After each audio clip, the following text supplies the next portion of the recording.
gathered in this space this morning. We praise you for the Montserrat Legislative Assembly, this body appointed by you to do the business of this nation. Father, I pray that this body will be united in purpose and commitment to serve our community and our nation. Father, grant to the servants of the people of this nation your guidance and your wisdom, that as they engage in discussions and decision-making, they will do so mindful of the desire to shape the lives of the people they represent. Lord God, may the decisions reflect justice and compassion for all. May they always strive to uphold the values of integrity and service. May the hearts of our leaders be open to the needs of their constituents, and their minds be clear in their deliberations. So grant them clarity of thought and purpose as they discuss and deliberate on the matters before them. Help them, O God, to work collaboratively, fostering respect and understanding among all members, regardless of their differences.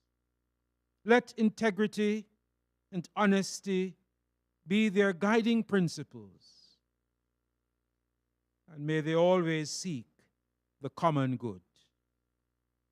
Our Father, bless their efforts today and in the days to come, as this assembly serve to create a better future for all the people of this nation and indeed this region. It is in your name we pray, Lord Jesus. Hear us for your name's sake. Amen. Oath.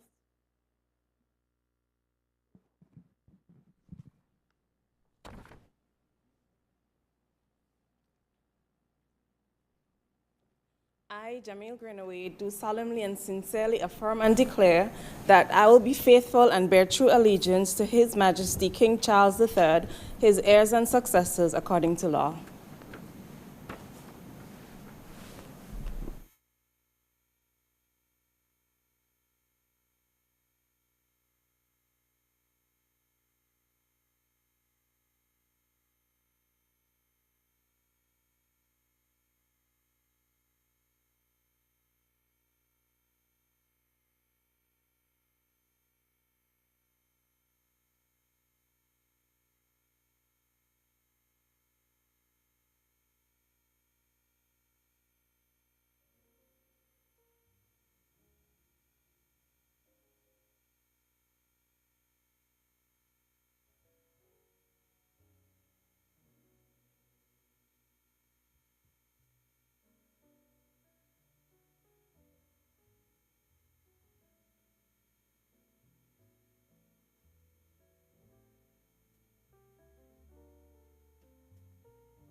Confirmation of minutes.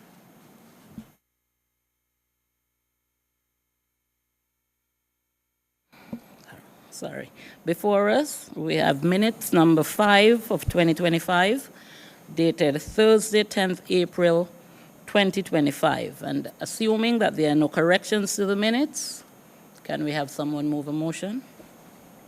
I recognize the Honorable Premier. I so move, Madam Speaker. Do we have a seconder? Recognize the Honorable Deputy Premier. Thank you, Madam Speaker. Madam Speaker, I stand to support the motion for the confirmation of minutes number 5 of the 18th Parliament dated Thursday, 10th of April, 2025. Thank you. So it has been moved and seconded that minutes number 5, dated Thursday, 10th April 2025, should be confirmed. All those in favor say aye. Those against, nay. The ayes have it. Minutes number 5, dated Thursday, 10th April 2025, have been confirmed. Papers to be laid on the table.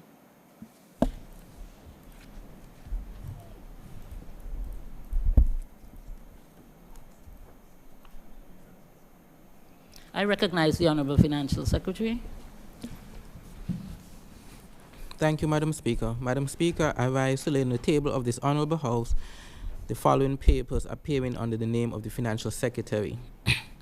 Montserrat Arts Council financial statements for the year ended December 31st, 2017. Basic Needs Trust Fund accounts for the financial period ended April 2020, March 2021. Montserrat Social Security Fund financial statements for the year ended March 31st, 2022.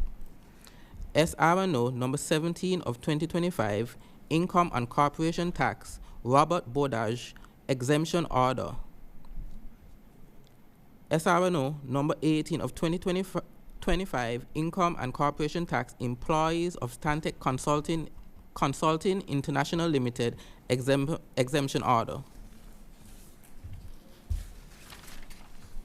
SRNO number 19 of 2025, Income and Corporation Tax, Franco Ierosa, Exemption Order. SRNO number 20 of 2025, Customs and Consumption Tax, Delta Petroleum Limited, Exemption Order. SRNO number 21 of 2025, Customs Duty, Gregory Jean-Baptiste, Exemption Order. SRNO number 2022 of 2025, Custom Duties, Peter Ryan and Lucy Ryan, Exemption Order. SRNO number 23 of 2025, Custom Duties, Vernon Farrell, Exemption Order. SRNO number 24 of 2025, Income and Corporation Tax, Glenville Daily, Exemption Order. Thank you, Madam Speaker.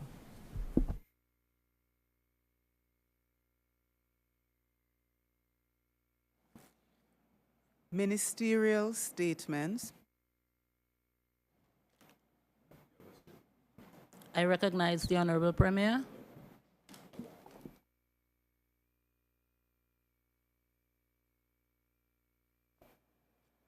Seems we have a change. I recognize the Honorable Minister of Built.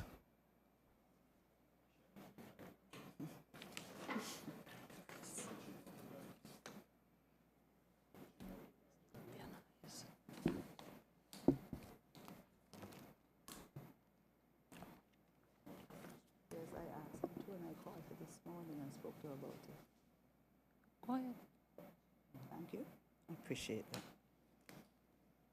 Thank you, Madam Speaker, and thank you, Honorable Premier.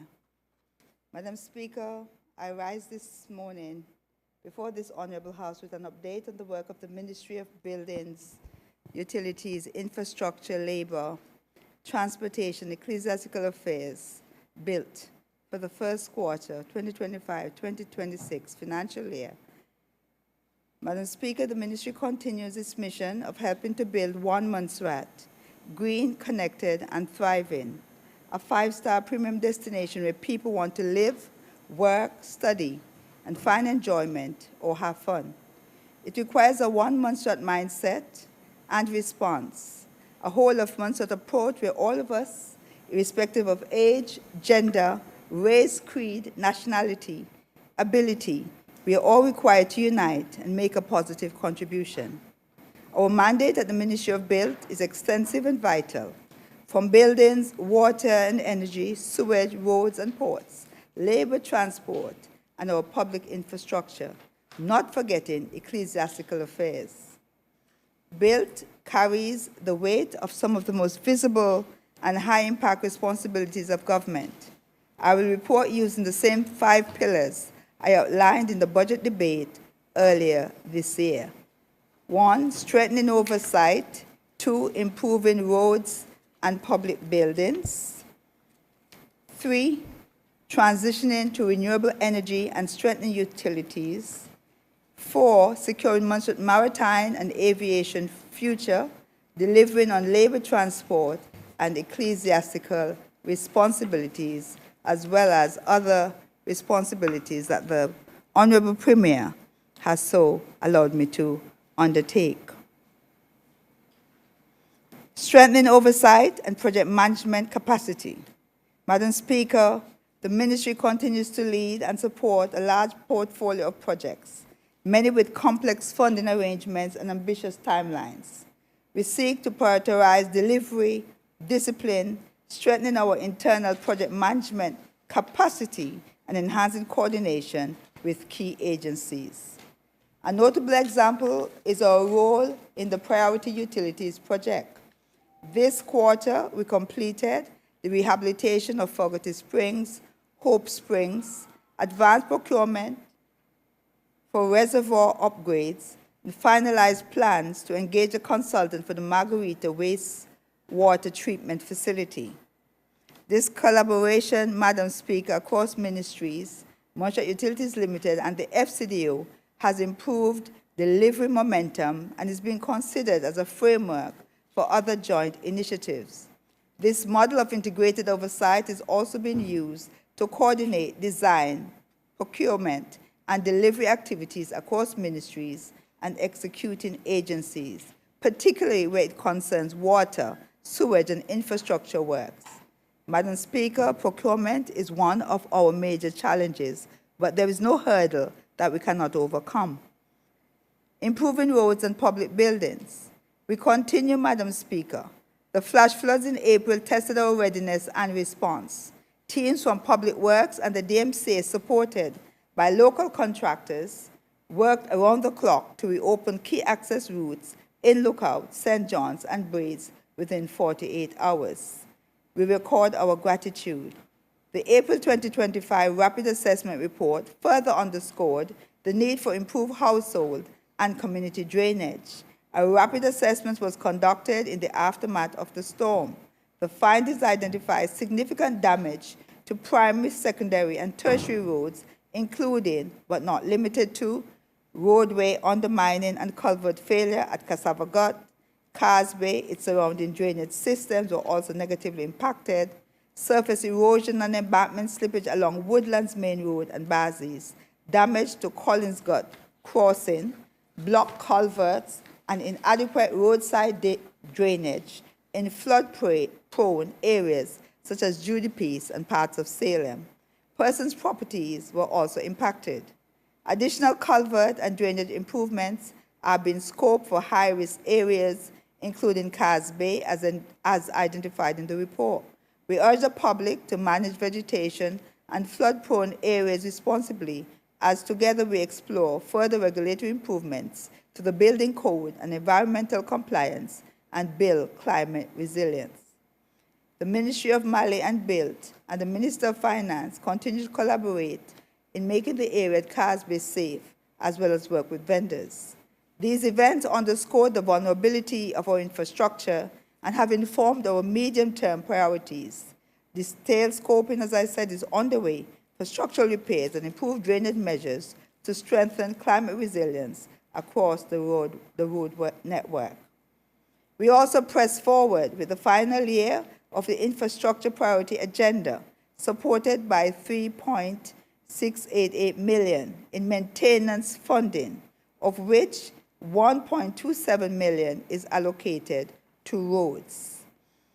Early works completed this quarter and is continuing: concrete road patching in Salem and Judy Peace, patching and drainage works along flood-prone corridors, completion and continued resurfacing along the A1 Road rehabilitation project to include Fritz, Mungo Hill, and sections of the A1 corridor. On buildings, I am pleased to report that the repairs, Madam Speaker, at Braids are almost completed. I am told that the kitchen, excuse me, Madam Speaker,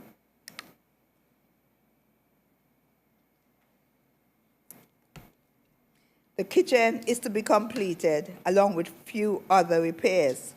The latter constrained by the summer school activities, which we are happy to support, Madam Speaker, and the car park area is also in dire need of repair, and we will work with the Ministry of Education to make it user-friendly and safe. Both Salem Police Station and Braids Fire Station were given a new lease of life. Where leaks were rectified, Madam Speaker, some members of both organizations have indicated that they are satisfied. We extend substantial thanks to our contractors and the Public Works Department beautification team. Renovations are continuing at the court and the registry, the General Post Office building, helping to bring those essential services closer to international standards. The postal services have returned to their offices, and Madam Speaker, I do not speak with all, but some of the members have expressed delight and satisfaction. We thank them for their patience and inconvenience suffered, and which is continuing for the registry staff. We also want to thank the public for working with us during this time. We thank the pastor and the board of the Braids Pentecostal Church for the use of the Education Center as the courthouse. Of note, Madam Speaker, also was the completion of permanent hurricane shutters at the Mali's headquarters. This was not just an infrastructure upgrade. It signaled a thrust of building a culture of preparedness, resilience, and I am told was warmly praised by the officials and public alike. Transitioning to renewable energy and strengthening utilities. Madam Speaker, regrettably, I was not here for the volcanic conference, which would, of course, have looked at energy as well. But the Honorable Premier is more than well able, and I am quite confident, will share. We are building, Madam Speaker, the infrastructure to support a more sustainable and resilient future. On the priority sewage project, a solar-powered waterway system was completed at Drummond's. Design work is progressing for similar systems in Davy Hill and Lookout. I am pleased to report that a new blower was installed at Lookout, allaying the impending crisis that was looming for our residents at Lookout. However, we continue to prioritize that system and the sewage works, working on connection works, commence to link Lookout sewage plant into the drying beds at Margarita. Preparatory works continue for the use of the pond at Jockboy Hill as a drying bed site. Madam Speaker, with regards to energy, we have had to restore the battery energy storage system, abbreviated BESS. This achieved a critical milestone this month, just outside Q1 reporting period. After prolonged coordination, a specialist team was finally able to conduct an in-person diagnostic in early July, after about 2 years, a requirement for accurate fault identification. The inspection confirmed that 12 of the 13 battery control unit fuses had blown, with several battery racks reporting a state of charge below zero. While the root cause is now understood, replacement parts are being sourced and a second visit will be required to complete the repair work. The BESS remains central to Montserrat's energy stability and future renewable integration, and its restoration remains a priority. We do receive up to 950 kilowatts into the grid on good days, but without the battery energy storage system, BESS, to manage curtailment automatically, this has to be done manually by the MUL technical staff, limiting the amount of energy that we can harness from the sun. We register our enormous thanks to Mr. Adam Pyle and the FCDO team, Dennis for their assistance, and the MUL team. Madam Speaker, I also want to register my thanks to the MUL team who worked assiduously and tirelessly over the weekend to address a fault that affected us across the island, and particularly at Isles Bay and the surrounding areas. More broadly, the Montserrat Green Energy Transition Program, announced in May 2025 by UK Climate Minister Honorable Ms. Kerry McCarthy, commits up to £5.9 million in funding from the FCDO's Essential Equipment Program. Planning continues under the Utilities Working Group to finalize the scope of investments in renewable energy generation, storage, and grid resilience. We will continue to update this Honorable House and the public as we progress.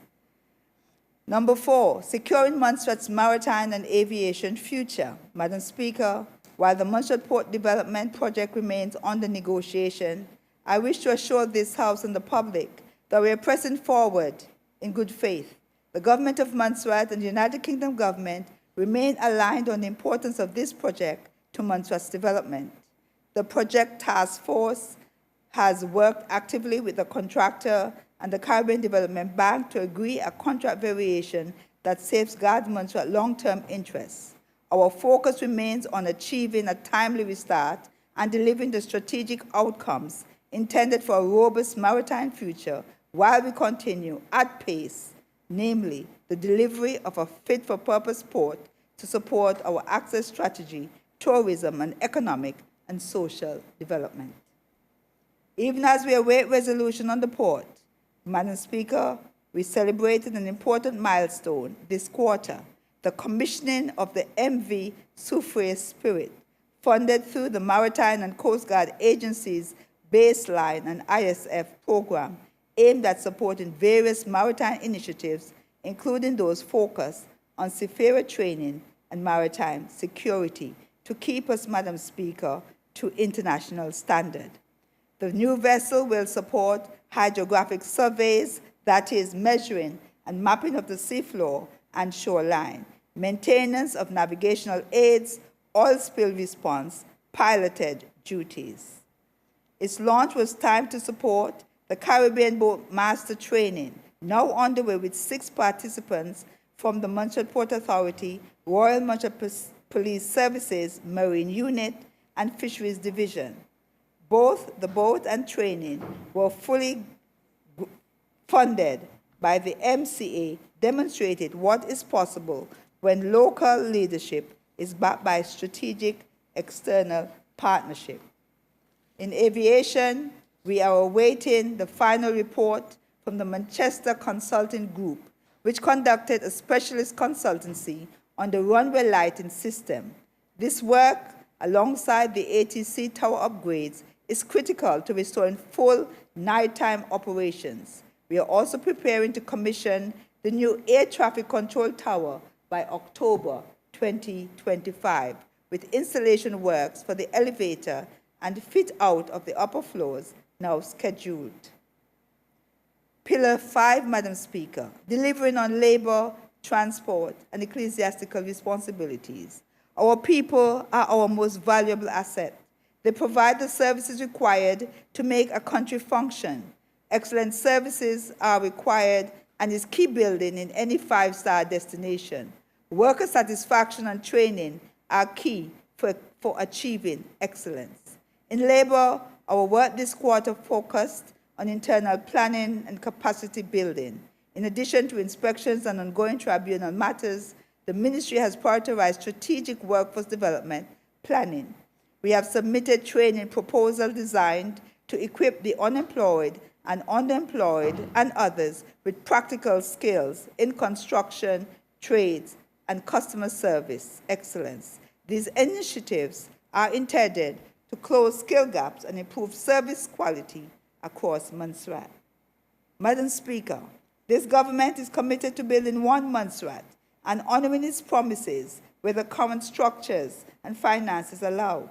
To that end, we at BUILD have already drafted our papers and received feedback for Cabinet's approval of the no requirement for work permits for persons residing here for 3 years and more, and implementing a minimum wage.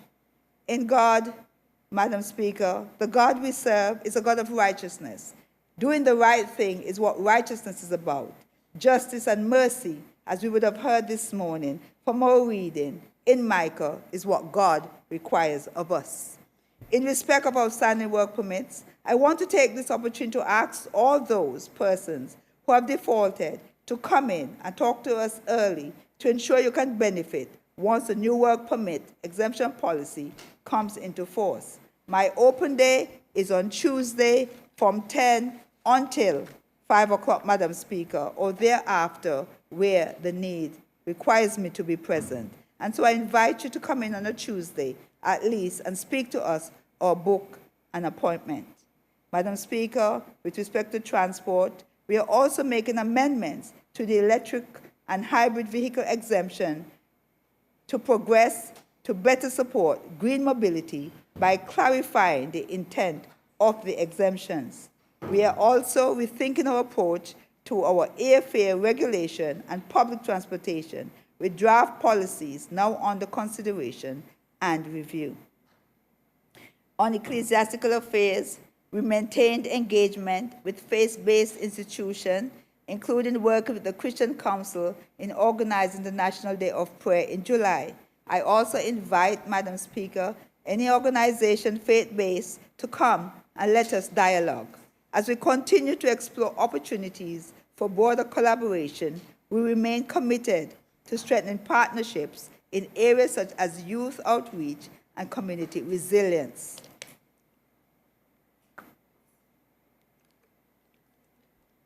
Thank you, Madam Speaker. As this Honorable House, and thank you to the House, during the quarter we piloted the Seventh-day Adventist Church Amendment Bill to this Legislative Assembly, which has been assented to by Her Excellency Governor Harriet Cross, allowing the church to progress its business and continue to fulfill its calling and to serve this present age. Madam Speaker, I wish to register my enormous gratitude and thanks to the Christian Council, all the churches and organizations who participated in our day of prayer. Ministers Patterson and Prasad, who joined me in opening the day with prayers and worship.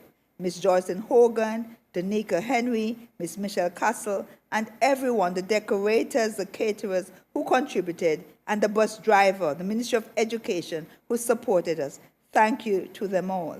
Madam Speaker, it was overseas that took me away, Madam Speaker, representing the Premier and the people of Montserrat for national service, which caused my absence during the service and the conference. This was unavoidable. I regret not being here physically on these momentous events commemorating 30 years since volcanic eruption. Madam Speaker, we celebrate a faithful God and we seek to be a grateful people. 30 years and we're pressing to give God his due. As Madam Speaker, as I said, I attended the meetings on behalf of the Honorable Premier, which provided experience, learning, and opportunity to build relationships, cement those, Madam Speaker, with regional counterparts, and reinforce our commitment to work with our regional organization to advance the region and have a global impact. I received an exceptional welcome in both islands. The themes for both events echoed each other, both focusing on security, collaboration, sustainability, digital sovereignty, all for the good of the people and the prosperity of the region. Dr. the Most Honorable Andrew Holness, Prime Minister of Jamaica, in his remarks, Madam Speaker, on our theme of people, partnerships, and prosperity, promoting a secure and sustainable future, captures the essence of the regional purpose. It reflects, as he said, a profound truth that security and resilience, they're not optional. They are foundations for prosperity, that people-centered development and strategic partnership are not aspirational, but essential. Madam Speaker, the meeting covered over 17 topics to include climate justice and finance, CARICOM external tariffs, CSME, enhanced cooperation, reparation, the Caribbean passenger and goods ferry service, digital sovereignty, mobilizing support for Haiti, agriculture, 5 in 25+5, and strengthening internal coordination and external partnership, which are critical to the ongoing work of the community. The importance, Madam Speaker, of engaging our young people in shaping the decisions that affect their future. And as the Prime Minister, the Most Honorable Dr. Holness, reminded, it was important to engage young people in a deliberate, sustained, and meaningful manner. This cannot be done in a chaotic way. We also had a successful historical meeting of the executive and the judiciary. I also attended swearing-in and the installation ceremony of the Honorable Mr. Justice Winston Anderson, who is of Jamaican and Barbadian heritage, as Chief Justice of the CCJ. I bring, Madam Speaker, warm wishes and, Madam Speaker, from Chief Justice Byron, who served here, and Chief Justice Saunders, who also served here when I was just a rookie on the block. But Montserrat is a favorite spot for them, and they send their best wishes. Madam Speaker, these meetings are hard work. I want this Honorable House to know that our caucus meeting, for example, ended at 1:15 a.m. in the morning. It was work. We were not relaxing.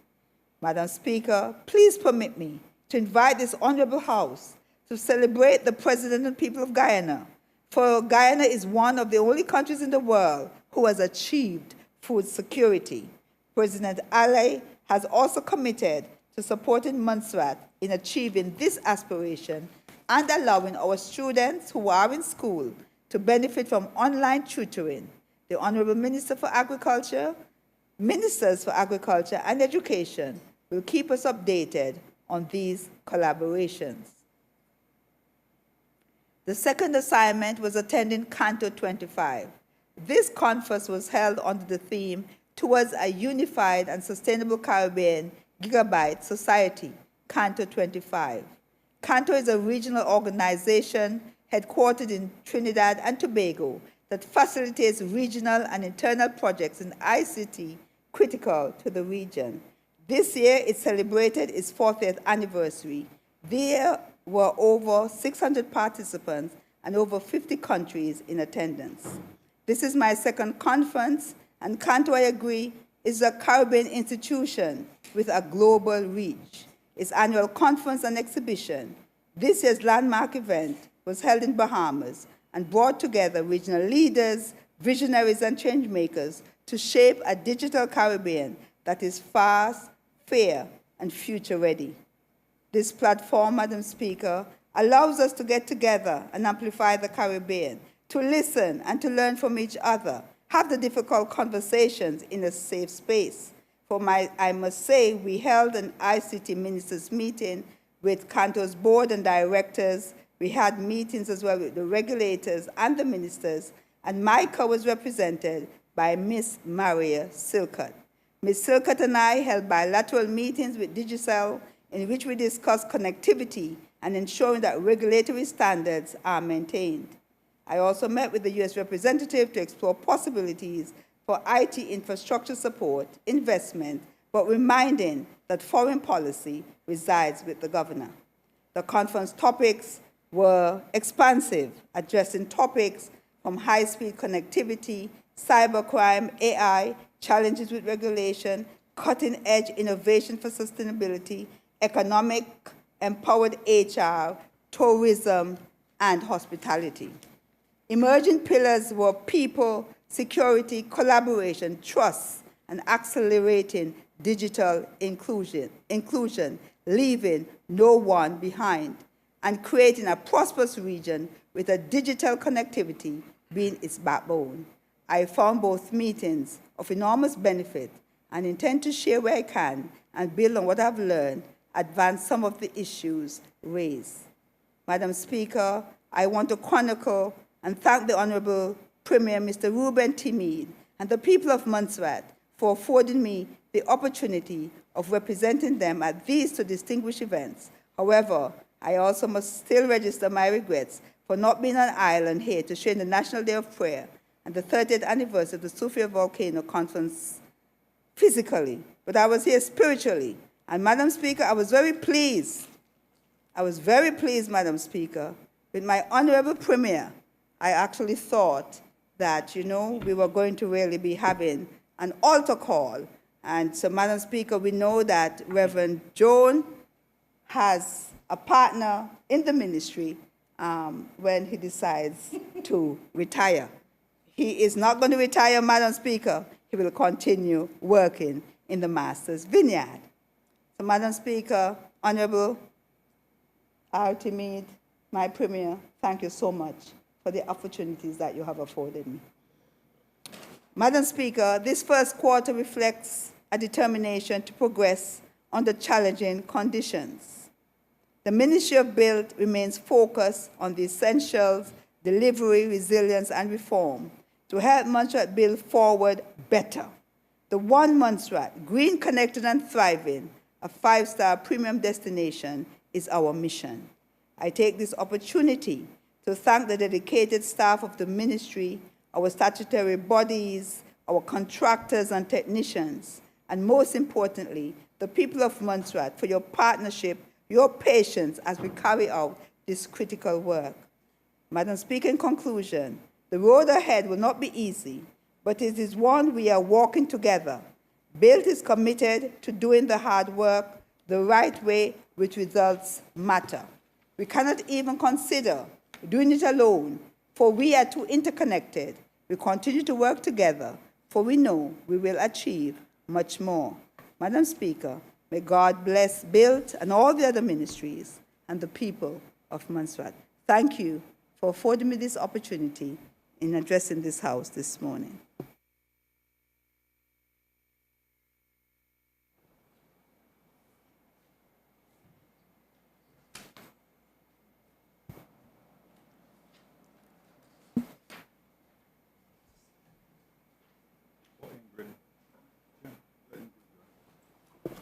Recognize the Honorable Minister of Education and Health.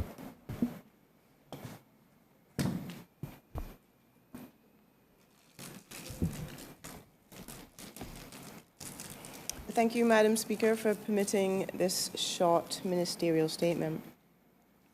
In health, we're looking forward to the signing of the Guadeloupe Memorandum of Understanding. This MOU creates a relationship with the University Hospital in Guadeloupe via an intermediary medical organization aimed at linking Guadeloupe with the English-speaking Caribbean. The relationship involves the payment of a retainer, which allows our doctors in the emergency department here 24-hour access for referrals in time-critical emergencies. This will fine-tune the medical evacuation service, sending only those we need to send and creating easy pathways for critically ill patients requiring time-critical overseas intervention. Presently, work is on the way to arrange for emergency medical visas for persons who would normally require a visa to enter Guadeloupe.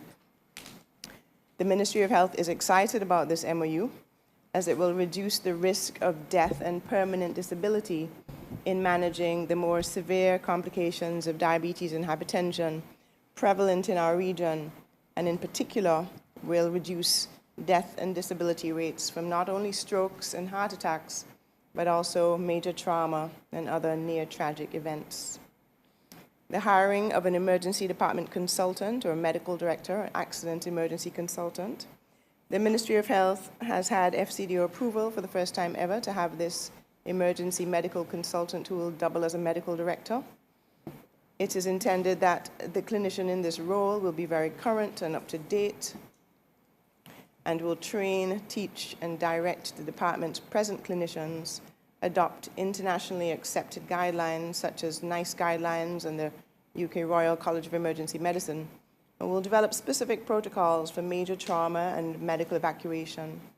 I urge at the ministry level that we get on with advertising the post effectively so that Montserrat can benefit from development of the specialty of emergency medicine proven to reduce death and disability rates in emergencies.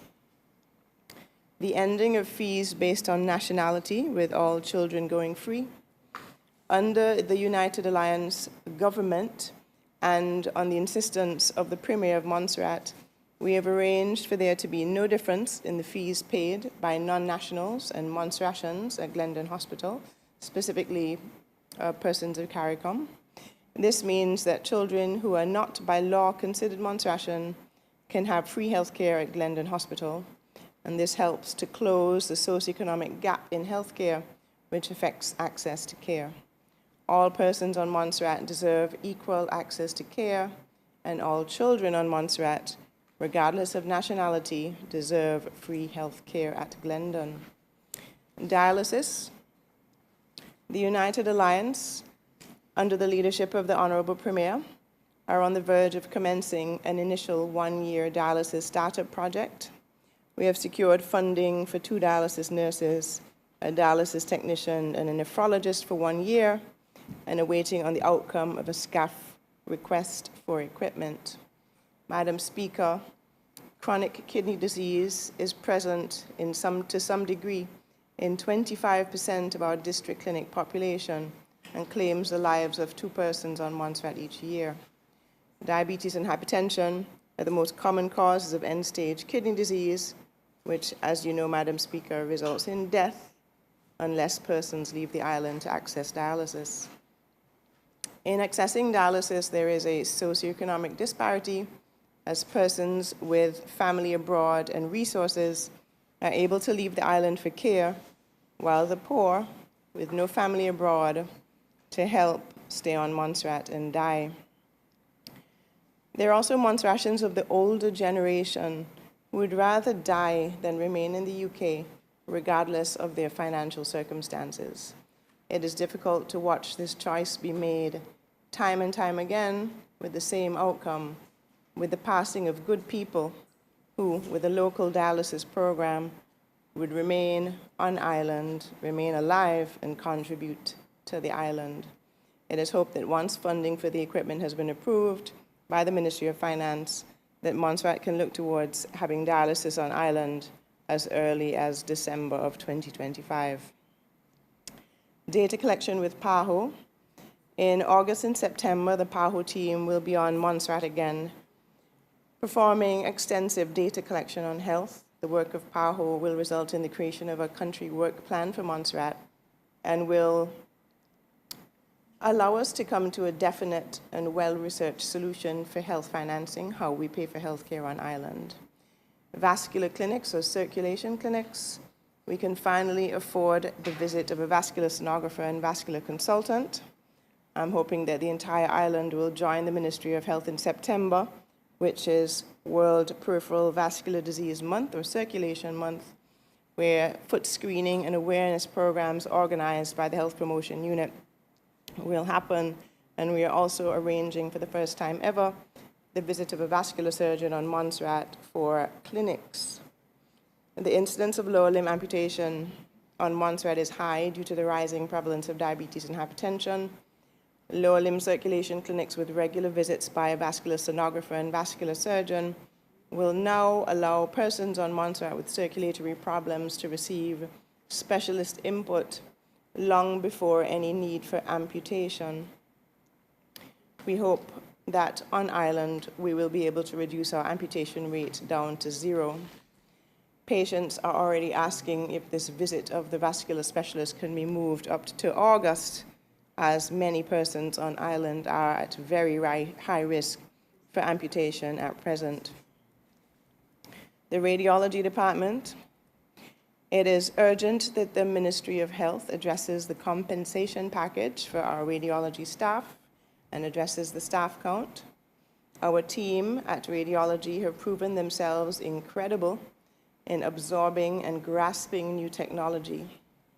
Without question, the radiology department is the department responsible for a huge and significant advances in technology that not only massively increase our ability to diagnose medical and surgical conditions on island, but also hugely reduce the cost of care when taken into the account that we no longer need to medevac persons overseas just for a CT diagnosis. The impact of local CT diagnosis on critical care on island and the mammography service on island when it gets started will have the most significant impact on critical care and cost than any other department. It is essential that we acknowledge this giant leap in technology, service delivery, and quality of care and cost reduction by providing the radiology team with an adequate compensation package and staffing count. It is so uncommon to find an available radiologist to cover the work of 4 modalities, like those we have on island.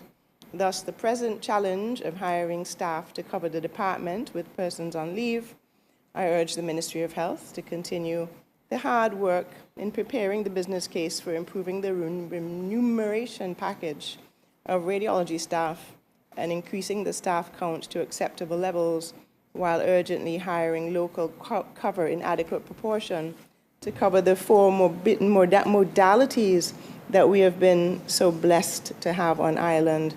That is X-ray, CT scanning, mammogram, ultrasound, all services on which our lives depend. A business case for the hiring of local professionals, 1 doctor and 1 dentist who grew up on Montserrat and self-funded their professional education, are presently on Montserrat, registered to practice, but awaiting roles with the government of Montserrat. Again, it is with great urgency that these clinicians be hired so they can begin to make their contribution to the local community. Business cases are presently being prepared. We are presently in need of clinicians to expand our services and to improve access to care. Not only are these clinicians intelligent, articulate, and eager to work hard, but they are also bilingual, a useful quality on our multicultural island. It is important for us as a ministry going forward to ensure that all persons on island have equal opportunity as we push forward in developing the island. Education, Madam Speaker. Leveling test, streaming, and support. Education officers for secondary education have been advised again this week to abolish the leveling test at the Montserrat Secondary School. The education team now have 1 month to meet with teachers, parents, and education administration to come up with a more suitable approach to streaming students. This order to abolish the leveling test follows on by a command by the Director of Education to abolish this test in January of this year, which has not yet been met by the school. The leveling test is a 15-year-old test that is no longer used in the rest of the world. It tends to stream students down into lower sets because the test often meets the students unprepared. The Ministry of Education is also insisting that students at the Montserrat Secondary School who have not been performing as well as they should, who have been placed in lower sets, will receive the academic focus and lift that they require to show improved performance. It is essential that students of all levels of performance receive the support of the ministry, which must do all it can to meet the needs of students. Homerooms for the Montserrat Secondary School. The Ministry of Education also has planned for September 2025 that students will have homerooms where they can leave their bags, eat lunch, and have a base. At the secondary level, the classrooms belong to the teachers, and the students, a near 300-strong population, migrate from class to class throughout the day, loiter if there is no class, eat lunch on the ground as they have nowhere to belong. We have made the decision to return to the position of students having homerooms, and these homerooms will be staffed to prevent behavioral problems and damage to property. Curriculum. We have firm decisions on curriculum. As we go forward, it's really essential that teachers, administrators in education, parents and students are on the same page in terms of curriculum, and we intend to insist on this going forward. For other projects in education, we await the commencement of the role of project manager education under education transformation. This post holder will roll out projects such as our special educational needs project, technical and vocational subjects programs, a teacher retention program, safeguarding programs such as the summer program, and after-school programs, literacy, numeracy, and science catch-up programs, and the huge project of digital transformation of education. In the meantime, there have been several jobs which have been advertised in special educational needs as we prepare creating the framework for special educational needs in staffing and policy making. The summer program, which arose out of the concept of the need to safeguard our children, intended to cap students at 300 in number over the summer, but has maxed at 215 students due to budgetary constraints.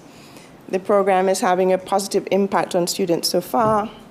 The present focus of the ministry on keeping costs down is to ensure that the program becomes an affordable part of what we do in education. Lessons learned from this summer program will be invaluable in planning the 2026 Safe Summer Program. We intended to feed children, but we haven't. The intention was to institute the new youth nutrition policy to feed the children healthy food prepared on site with the involvement of some of the students in the preparation. For multiple reasons, including budgetary constraints, this has not happened. Science has proven that the only effective way to have a significant impact on the high and rising prevalence rates of diabetes and hypertension is to modify dietary intake and exercise patterns in the school-age population. So for me, it is very disappointing that we are not this summer picking out food items from local farmers, discussing the nutritional content with our nutritionist, using local cooks in a community center and schools to feed our children healthy meals prepared according to the youth nutrition policy. Healthy eating and regular exercise hugely reduce the risk of developing diabetes, hypertension, high cholesterol, and thus reduce the incidence of life and limb-threatening complications such as stroke, heart attack, circulatory problems, kidney disease, and the reduction in quality of life that comes about due to visual impairment. As we go forward in nurturing and protecting the youth of this island, we hope that this information about how they should eat and live will somehow filter its way into the school system. Healthy food, plenty of exercise in the students' safer, calmer, and more balanced school environment, we hope will create a new dawn of heavy focus on safety, academic support, and general well-being. The Ministry of Education is hoping for community center-based after-school clubs, which allow our children to be safe and fed. We have not yet secured funds for these after-school programs, but we are certain that under the umbrella of safeguarding, which is very relevant in our environment, that funding shall be found. It is essential that we protect our children. That's it from me for this ministerial statement, Madam Speaker. Thank you for your patience and tolerance. I recognize the Honorable Premier. Thank you very much, Madam Speaker. Madam Speaker, first, may I commend both ministers for their comprehensive reports. This is the manner in which we expect to report and keep the public abreast of what we're doing. However, Madam Speaker, my intervention will start with a preamble which is slightly different to that of the ministers, and then I'll get into the updates. Madam Speaker, the Montserrat many of us knew prior to 1995 is different. So too must our politics. This little island home of ours was built by people who believed in God, honesty, and truth. I am personally saddened, disappointed, and deeply concerned by the recent behavior of the opposition group after the resolution presented by them during the June sitting of this Honorable Assembly.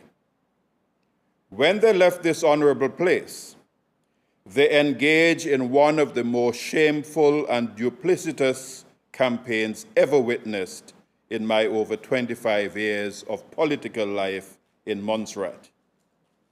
They decided that our people do not have the capacity to understand government and governance. They deliberately tried to deceive our people at home and abroad.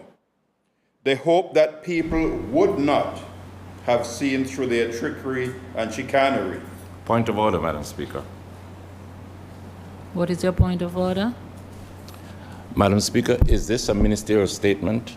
Is it a debate? Will the opposition be allowed to rebut what is being said? Unless that is the case, according to rules, no one is allowed to speak and create controversial issues and make argumentative statements without giving the other side a chance to rebut. Which order are you referring to? Madam Speaker, that is the principle of debate in this House. Ministerial statements, statements on the adjournment. Is this a statement on the adjournment? Is this a ministerial statement? What is it, Madam Speaker? According to rules, could you please tell me? He requested to make a ministerial statement, and he was allowed to do so. But pardon me, Madam Speaker, can he make a ministerial statement that's controversial, creates argument, and does not allow the opposition to rebut? That's the question. Which part of it is controversial, Honourable Member?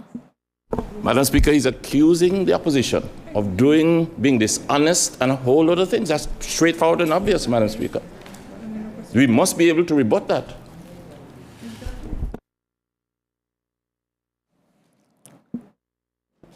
Otherwise, he should not be allowed to continue. I recognize the Honourable Premier. Madam Speaker, as I indicated, I would have had a preamble to the updates which I will give. And Madam Speaker, there's a statement that people tend to use sometimes. When you throw a stone in a pig pen, it's a pig that get hit, squeal. So if I may be permitted to continue. Honourable Premier, continue, please. Thank you. Point of order, Madam Speaker. What is your point of order? I have not gotten a response. He was allowed to make statements. Are we going to be able to rebut what he said? Whether it's a preamble or not, he should not be allowed to make a statement accusing the opposition without giving us a chance to respond. And I'd like to get a ruling on that, please, Madam Speaker. And the ruling is that there will be no response.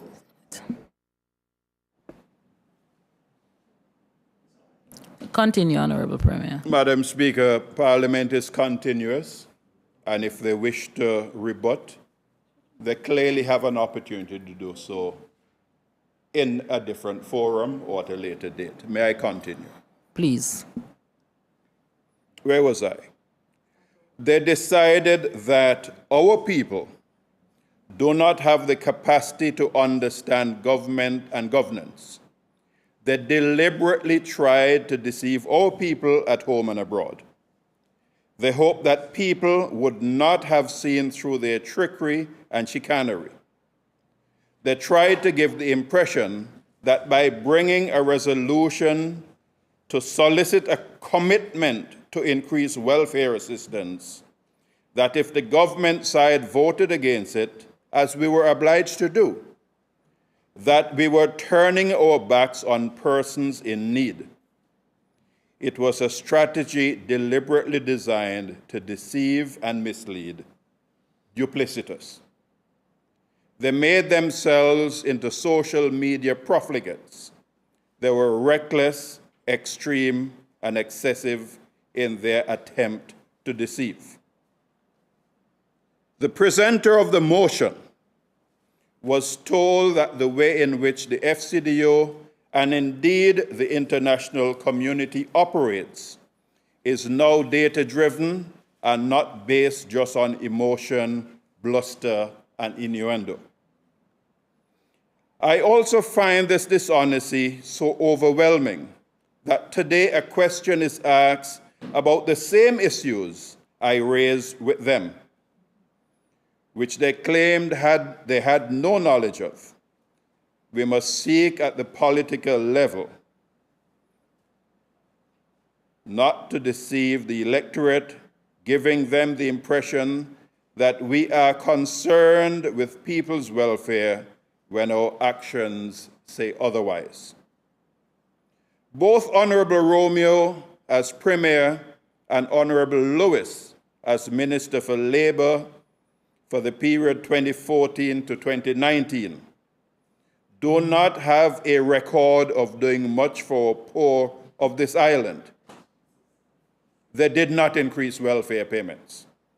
Yet, we are putting systems in place to obtain data for us to make a case, and are being accused of being unsupportive of the welfare of our people. We must remember as well that there was a budget presentation in April, and they made no input into the request for welfare increases at that opportune time. However, their focus was on how much more money could be allocated to the opposition office. Madam Speaker, we lost a decade of progress because the administrations of that decade, especially 2014 to 2024, but especially the 2014 to 2019 period, were so caught up in undoing anything the administration prior to 2014 had in place, as far as they could, and continue to focus both on the misconstrued view that if they kept shouting that we have a first call on UK funds, that it would have materialized. They still do not understand that the world of international finance does not work through shouting, as they want us to do, as exemplified in the recent resolution. It is all about data and making supported cases to the funding agencies. We must always be fiscally responsible. To date, Madam Speaker, we have Hold on, approved... Honorable Premier. I recognize the Honorable Leader of the Opposition. Yes, Madam Speaker, I want to give some clarity to the Premier for you, and he speaks of not having data. The opposition, yes, Madam Speaker, the opposition did present data in the resolution, presented two documentations, one that was done by the Office of the Deputy Governor and an earlier one. So there were two documentation of data, so I wanted to give clarification on that. He stated there was no data.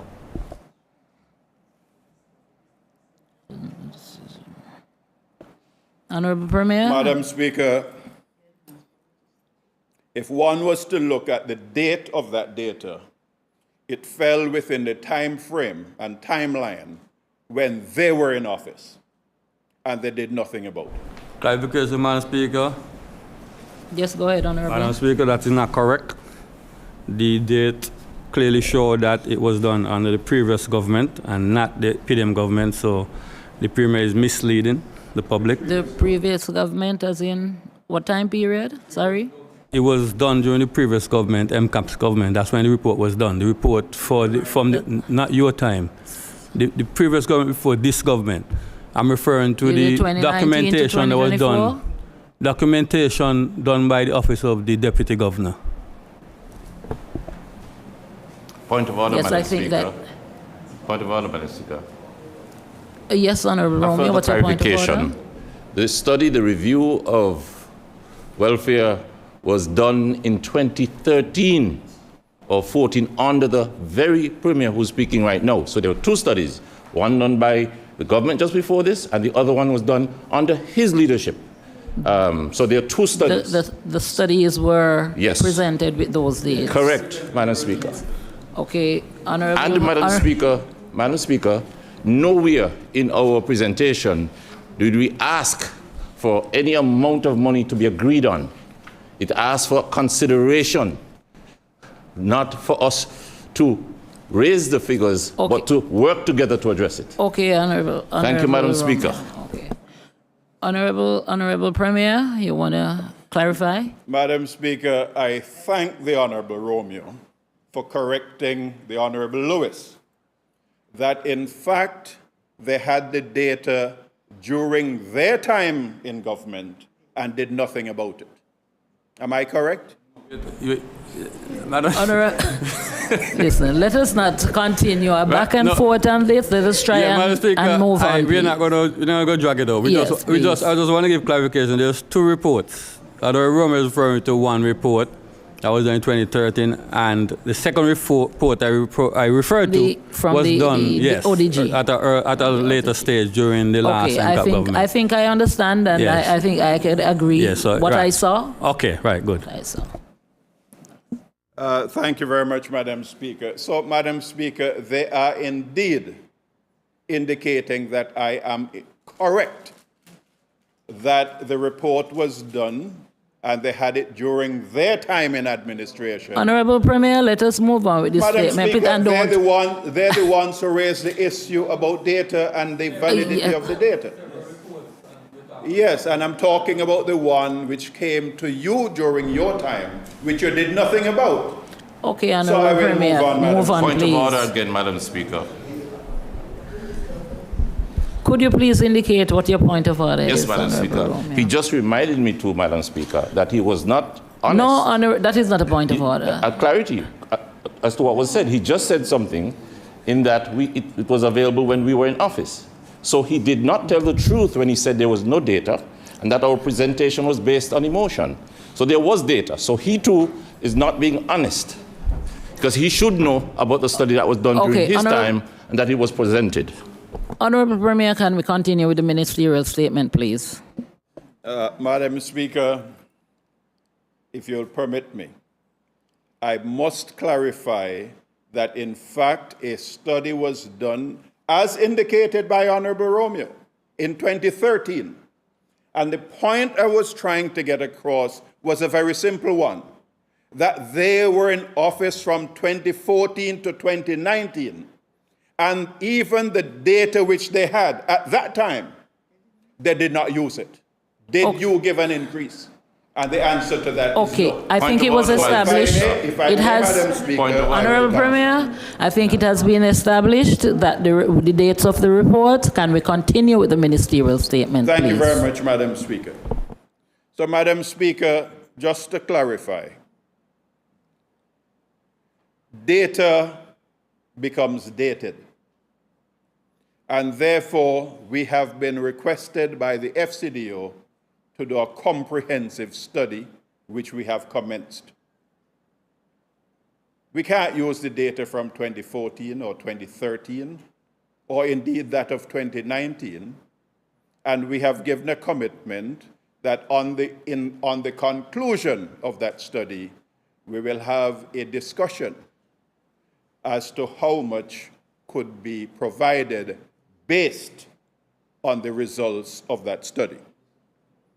So, Madam Speaker, to date, we have approved, subject to a no objection from our funding agent, the FCDO, for the implementation, hopefully by September 1st, 2025, the reduction in freight charges by 50% in the calculation of import charges. However, although we have been assured by the major supermarkets and hardware stores of their compliance, we will implement an audit team within the Customs Department to ensure compliance. Additionally, we have reduced the tariff rate on 13 construction materials. The combined impact of the freight reduction and the duty and custom tax adjustments will make some small but important reductions in the cost of living. Madam Speaker, the savings may be small, but as the saying goes, one raindrop bring down river. We're also seeking to treat goods imported from the Dominican Republic in a similar manner as CARICOM goods. This strategic shift will enable us to have low-cost goods entering our market from the Dominican Republic. Access. For over a decade, we have not been able to land twin-otter aircraft at the John Osborne Airport. We now have Winair from St. Martin 3 days per week in the low season and expect to have 7 days per week to include Flights to Montserrat from Antigua return in December and March, 7 days per week.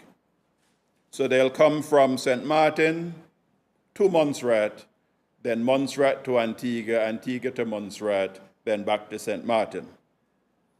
This will be coupled with twin otter operations by SVG, starting in the not-too-distant future, but before the peak month of December. Madam Speaker, I have been assured that the SVG twin otter operation could start as early as September of this year. Madam Speaker, we have, working with the airlines, reduced the airfares in and out of Montserrat substantially. This has led to higher demand for travel into and out of Montserrat. For example, it is less expensive from Montserrat to St. Martin than it is from Antigua to St. Martin. Now that we have principally sorted out the air access, with a few additional technical issues still to be resolved, we have moved on to commence work on the invitation to tender for ferry services. I wish to thank the Honourable Romeo for withdrawing his resolution, which came out possibly by mistake, seeking the Legislative Assembly's support of another petition to the British government for support on access. Thank you, sir.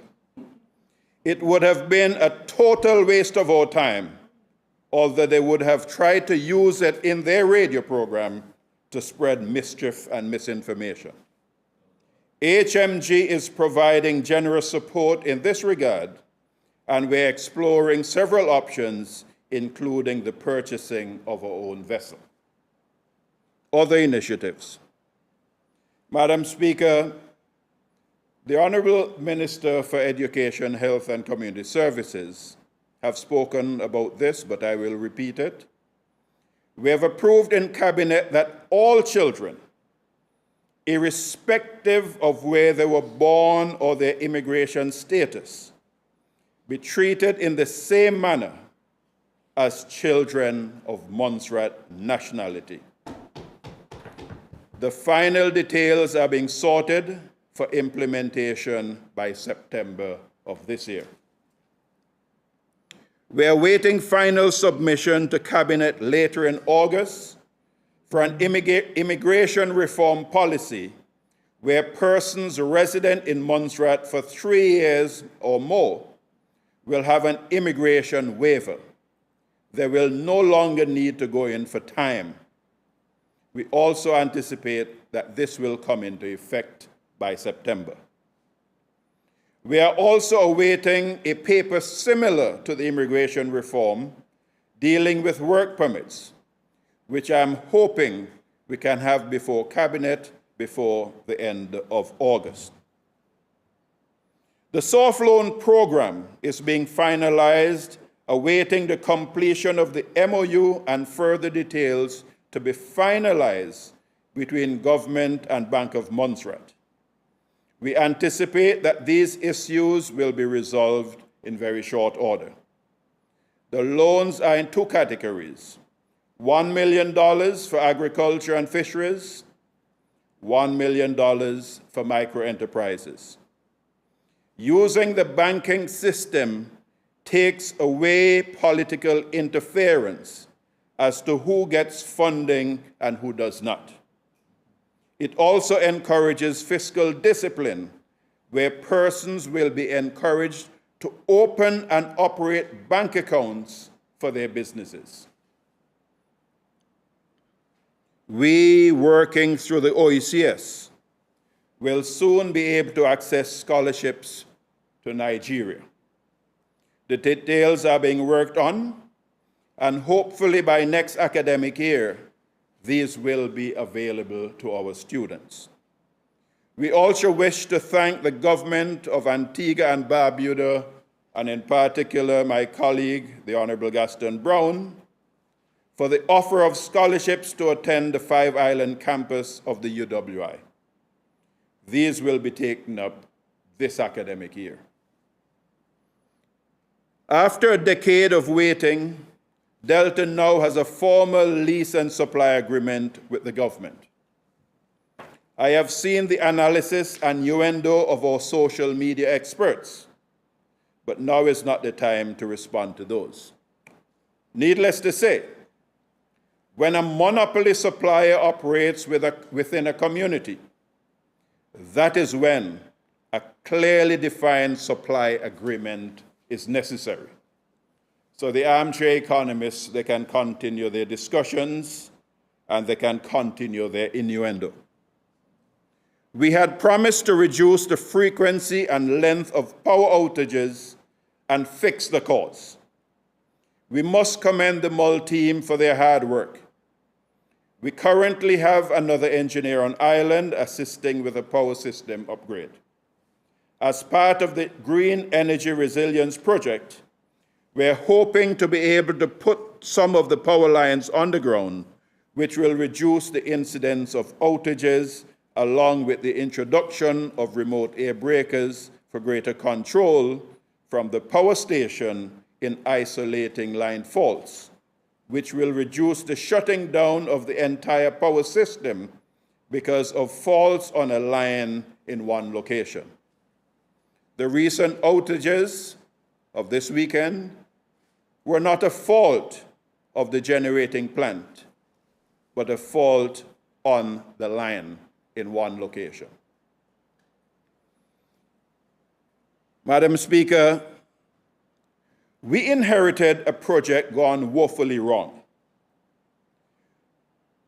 The port project, or the jetty project, as I prefer to call it. We have been working with the Caribbean Development Bank, the local team, the consultants, the contractor, and HMG to try and find a resolution so that we can have this project restarted. The principal issues are: funding from CDB runs out in March of 2026. The contractor had drawdowns greater than the completed works. The contractor is seeking additional financing to complete the project. The contractor is indicating it will take a further 12 months from resuming to completion of this project. Against this backdrop, we have sought to put in place additional project management systems to better manage the project and indeed the funds. HMG has indicated an offer of additional funds, but require a no objection from CDB. CDB is currently reviewing the updated contract and management systems. We are indeed very hopeful, Madam Speaker, that we're nearing that no objection letter from CDB in order to restart the project. At the strategic level, we will ensure that very close monitoring will take place going forward. The hospital minor works are well on the way to completion.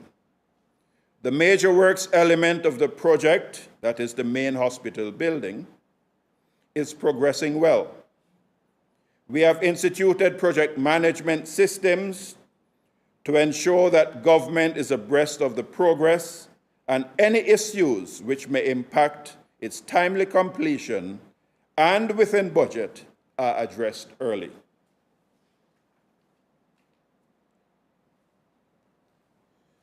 The Cultural Center renovation project has received its fair share of criticism. Let's have the facts. Funds were allocated for a parliament building, yes.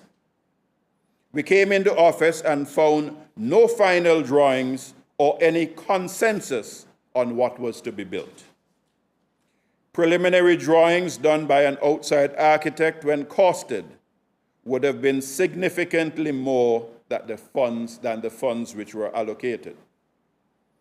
Government, contrary to many of the public comments, cannot tender for any construction works, knowing fully well that the funds for completion are not available. The funds have a terminal disbursement date of 31st March 2026. If the funds are not used by that date, we will lose the funds. A cabinet decision, Madam Speaker, was taken and presented to the FCDO seeking permission to utilize the funds for the refurbishment of the cultural center, which, for the time being, will double as the home of the Legislative Assembly.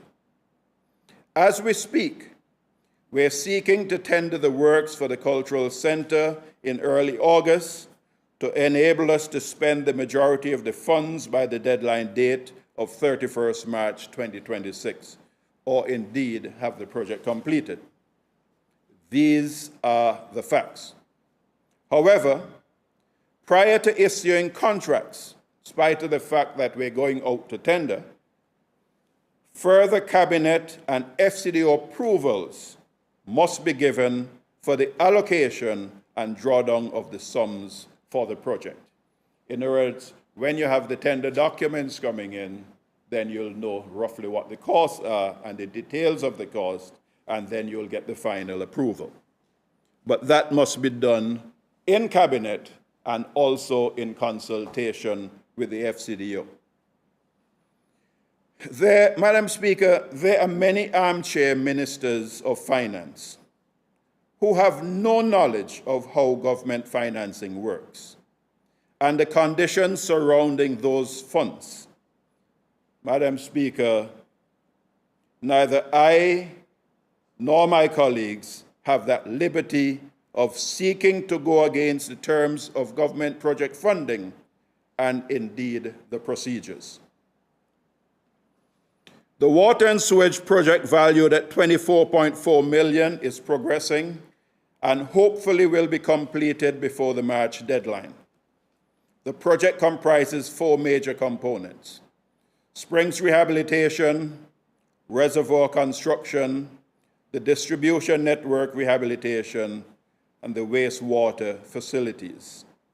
Collectively, these sub-projects are aimed at modernizing Montserrat's water infrastructure, improving public health and environmental standards, increasing system resilience to climate and disaster risk, and enabling sustainable development across the island. Together, these interventions are delivering critical upgrades to both the supply and treatment systems and ensuring that long-term access to safe, reliable water and sanitation services for the people of Montserrat are achieved. Madam Speaker, permit me to thank the team that has been working on this project, and I have been assured that they will in fact bring this project in within the time frame and within cost. The BNTF program has provided an extension to Montserrat for inclusion in BNTF 11, and they have done so with a much larger quantum of funds than prior years. And this is being programmed for timely implementation as well. Green energy transition project to the tune of $5.9 million to be spent again by March 31st, 2026, is in the preparatory stages.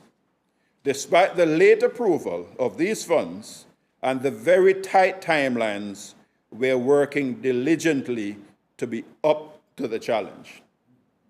Madam Speaker, I had a meeting this morning with the UK team, and they're saying, yes, we know we're giving you a tight timeline for this, but they have been assured that this administration can deliver. Ambulances. We have been working diligently with the NHS in obtaining 2 additional ambulances along with the training support. For this, we give thanks.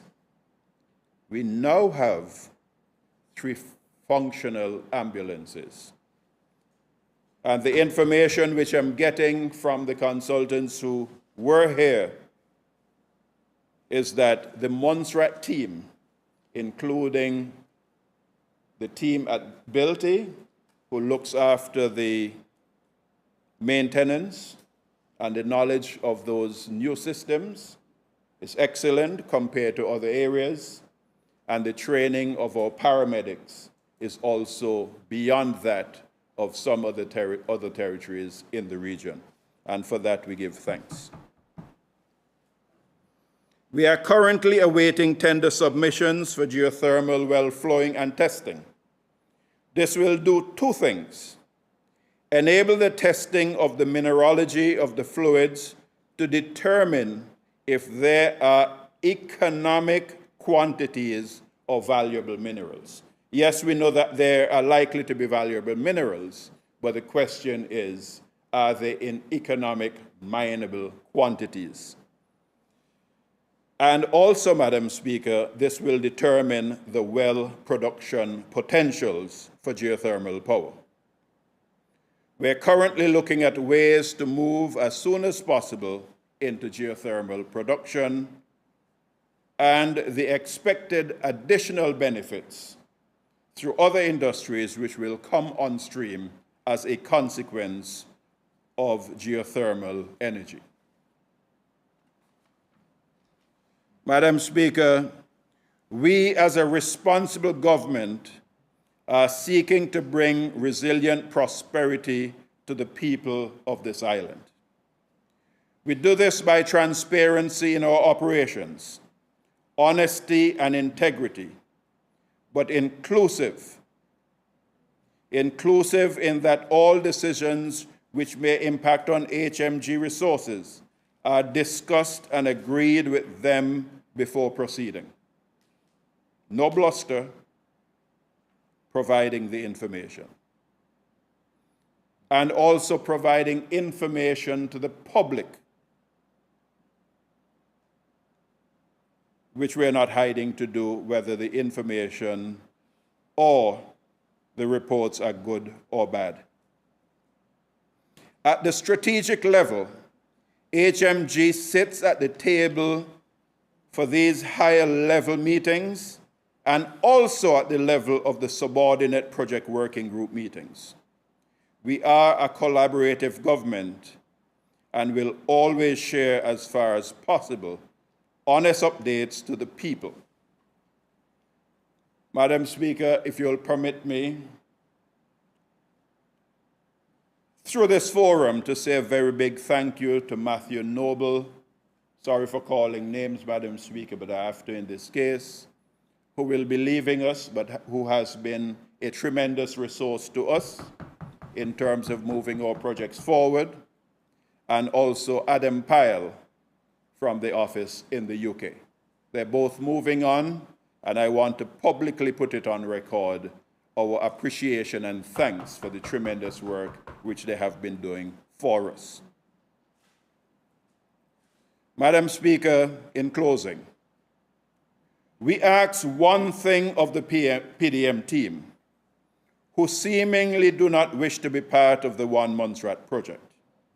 However, we're asking them to be critical, keep us on our toes, but be responsible and honest opposition.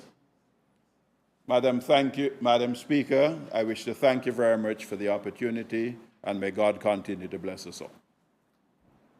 Thank you, Honorable Premier.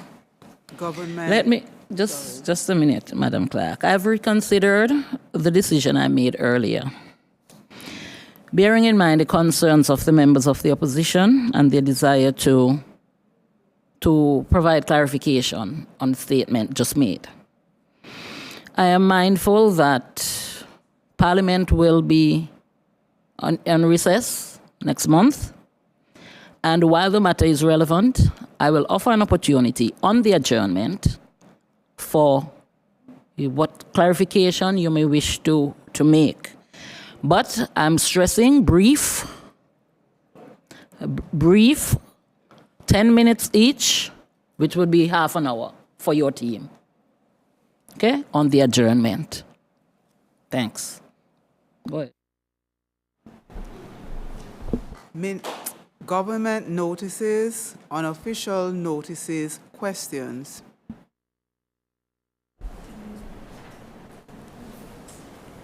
I recognize the Honorable Leader of the Opposition.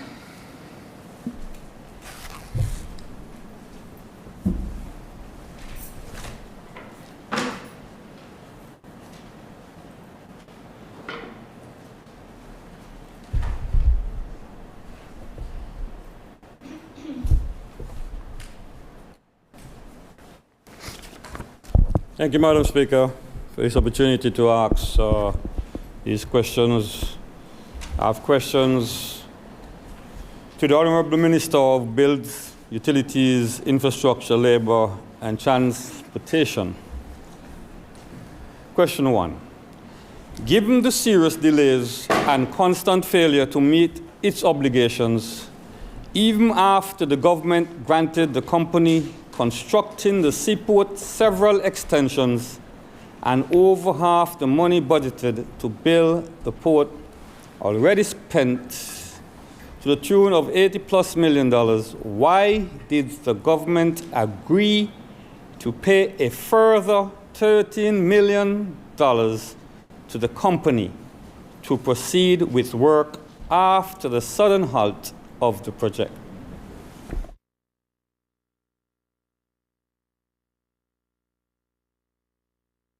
I recognize the Honorable Minister of Build.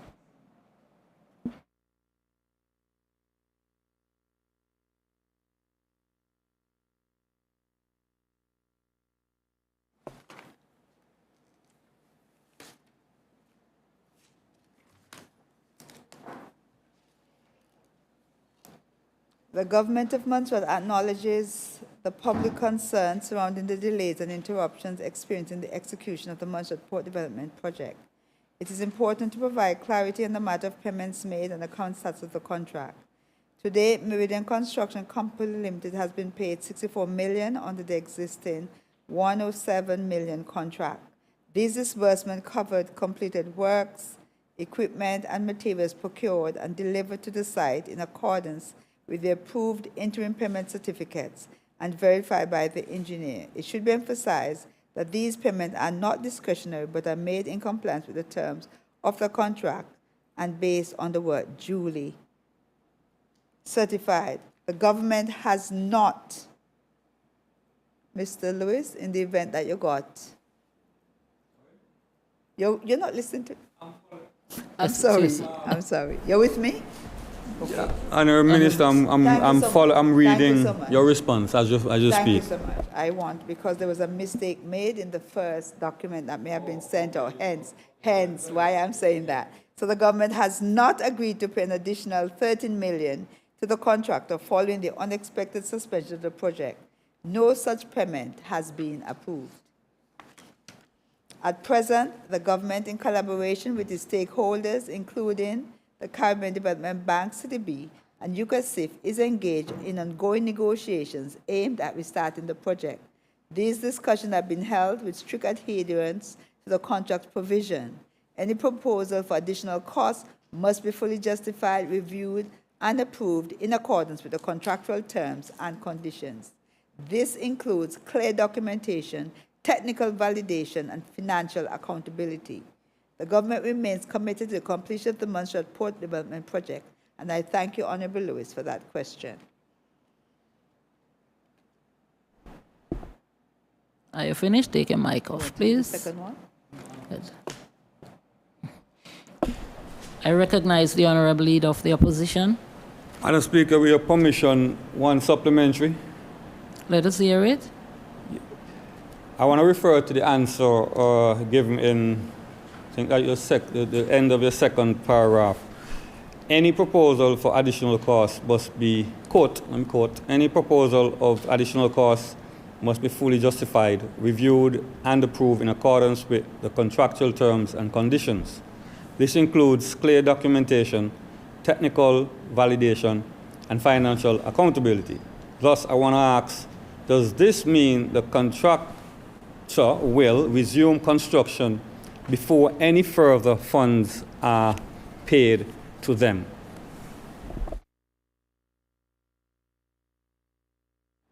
Madam Speaker, as I indicated, we are still in discussion with the contractor, CDB and UK SIF.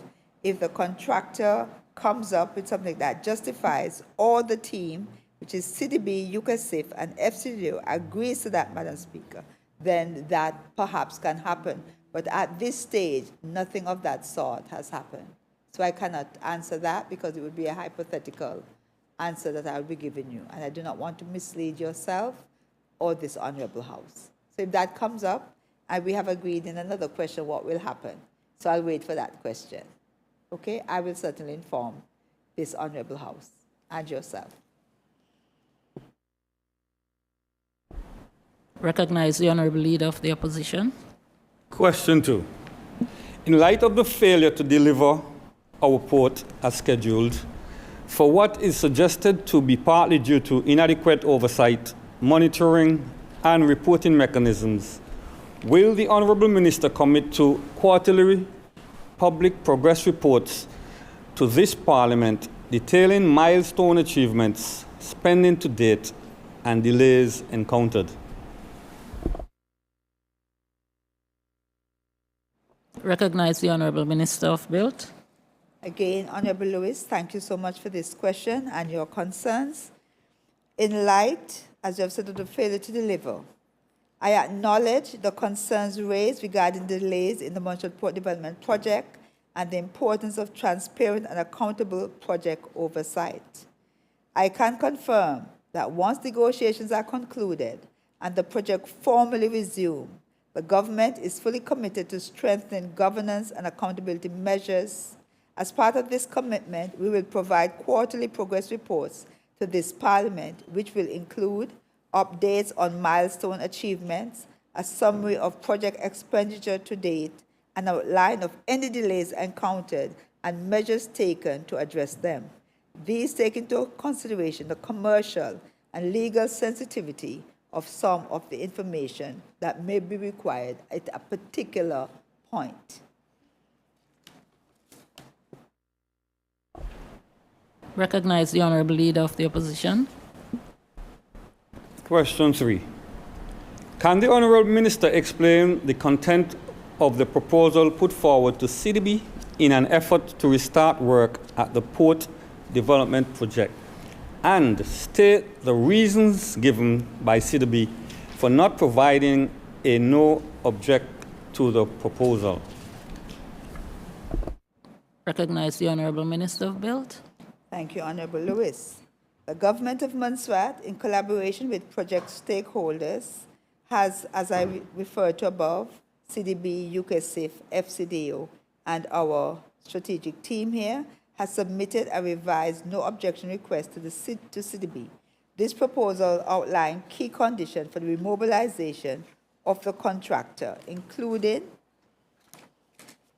a defined timeline for the completion of the project, strengthen fiscal governance measures such as the establishment of a designated joint account jointly managed by the government and the contractor, direct disbursement by CDB to critical suppliers to ensure continuity and accountability, the requirement for performance and payment bonds to secure both remobilization activities and supplier payments, a commitment to strict adherence to the original contract terms and conditions with no deviation permitted.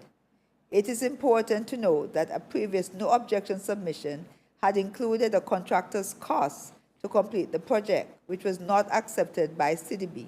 The current submission has been refined in response to the bank's feedback and seeks to address the bank's concern regarding risk mitigation and cost justification. At this stage, CDB has not yet issued a formal response to the revised no objection request. Given that negotiations are ongoing and in the interest of preserving the integrity of this discussion, I implore you, sir, that I am not at liberty to disclose further details at this time. But as promised, when that is available, I will share. However, I wish to assure you that the government remains actively engaged with the CDB, UKSIF, and FCDO, and is hopeful of a favorable outcome that will allow for the resumption of construction in a manner that is both financially sound and contractually compliant.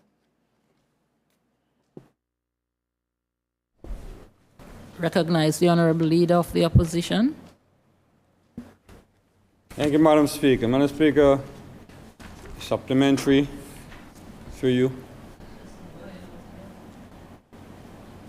As per the answer, bullet point 3, direct disbursement by CDB to critical suppliers to ensure continuity and accountability is one of the conditions in terms of ensuring that you can have a no objection going forward.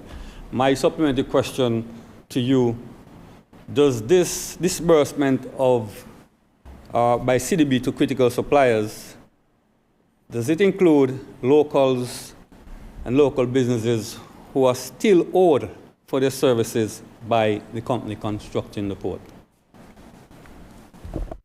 Recognize the Honorable Minister of Build. Thank you, Honorable Lewis. At this point, as far as I know, we'll be supplied with the list, and CDB will then determine whether this amounts to a critical supplier. But this has not yet been done, as I said before. Once it's done, I will certainly share. Okay? I just want to make sure you understood my question. Just want to make sure you understand my question. So I just want to make sure you understand my question, so that I'm not trying to trick you or anything, but I want you to be clear. Please repeat it then. Yes, I'm asking, as you answered in bullet point 3, you said direct disbursement by CDB to critical suppliers to ensure continuity and accountability. I am not sure if these critical suppliers you're referring to include locals who are still owed for accommodation and other services. So are you listening?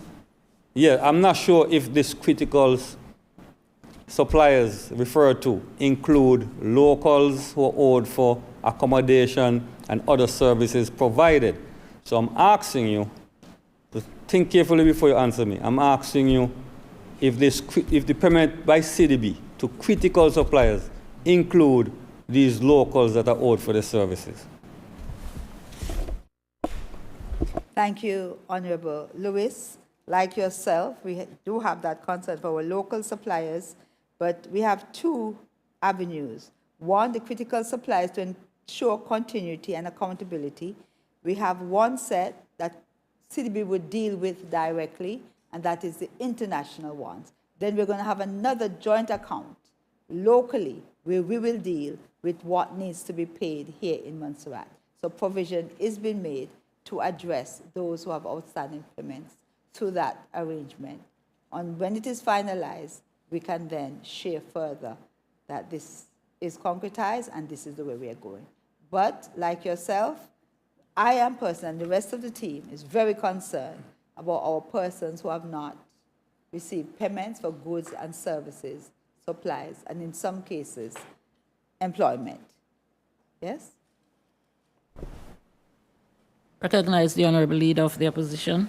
Thank you for the clarification. So now the locals would know that this CDB is not paying them anything, but the local government is possibly going to pay them. That's what I wanted to make clear. Let us move on. Sorry? Did I say something wrong? Yes, let me clarify. CDB still has to approve all the payment avenues. So CDB is involved. But as we said, we're having that joint bank account with the contractor where government will look at what is to be done and consent, so to speak. So we know that the monies are going directly to our suppliers, whether it be services or good here on Montserrat. As I said before, once all of this is clarified, I will come back to this Honorable House and I will give the information. I am not averse at all to doing that, but we want to be clear that all is agreed with CDB and that is the way we are going. So these suggestions, these bullet points are what was put forward to CDB, and as you would have heard, we're still discussing. So once all of that is clarified, agreed, I will share that information. I do not want to mislead neither yourself, this Honorable House, or our public And I know the concerns, and we have that concern as well for our local suppliers and workers as well. Thank you so much. Recognize the Honourable Leader of the Opposition. Yes, thank you for that clarification. It's very important. Madam Speaker, one other supplementary on this question, if permitted.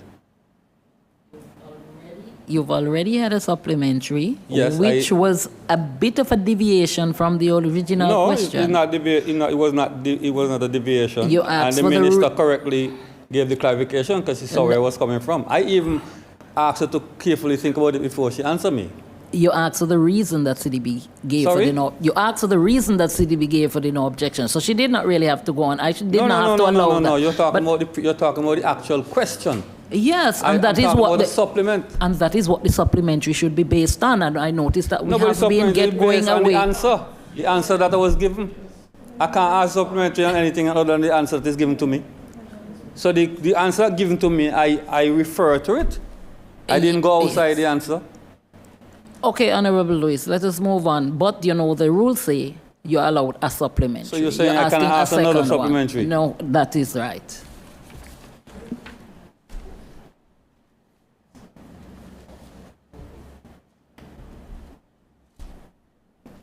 You can go on to the next question. Question 4. Following CDB is not issuing the no objection, can the Honourable Minister state the next steps and date of the restart of the port project?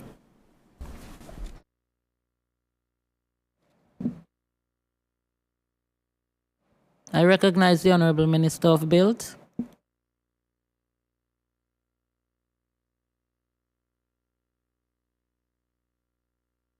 Put your mic on, please. Okay. All right. The next step, in response to the question regarding the next steps and the expected restart date for the Montserrat Port Development Project, I provide the following update. As previously stated, the Government of Montserrat has recently resubmitted a revised no objection request to the Caribbean Development Bank, CDB, following prior feedback from the bank. This revised submission addresses key issues raised by CDB and includes strengthened fiscal controls, a remobilization framework, and continued adherence to the terms of the existing contract. At present, we are awaiting a formal response from the CDB. As such, a definitive restart date for the project cannot be confirmed at this time. The government remains in active dialogue with the bank, that is CDB, and is hopeful of receiving a favorable decision in the near future. Once the CDB grants its no objection, the government will then move swiftly to finalize a contract amendment, finalize arrangements for the contractors' remobilization, initiate the implementation of fiscal governance measures, and resume physical works on the site, guided by a revised schedule. We understand the urgency of this project and the importance it holds for the people of Montserrat. The government remains fully committed to its completion. I will update this Honourable House as soon as a clear timeline becomes available.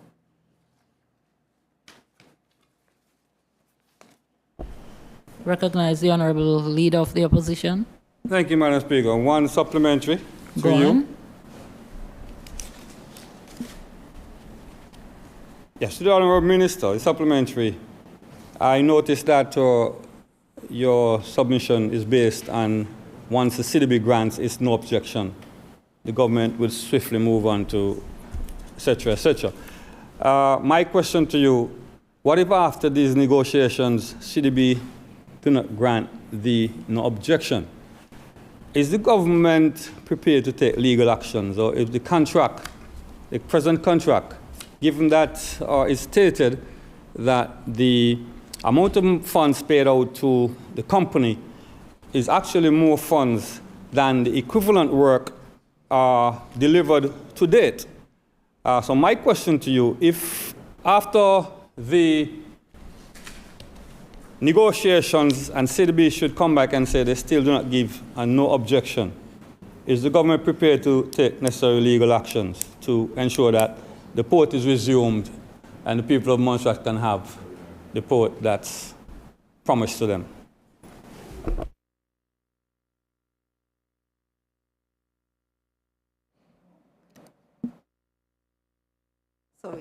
I recognize the Honorable Minister of Build.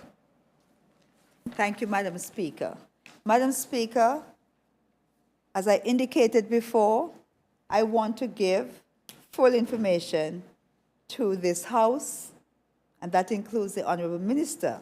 However, this question is a hypothetical question, and in these circumstances and the level of contract that you're dealing with, I can only answer the Honorable Minister, the Honorable Member, by saying when we get to that bridge, we will cross it, and I will certainly inform this House of what the steps would be if that were to happen.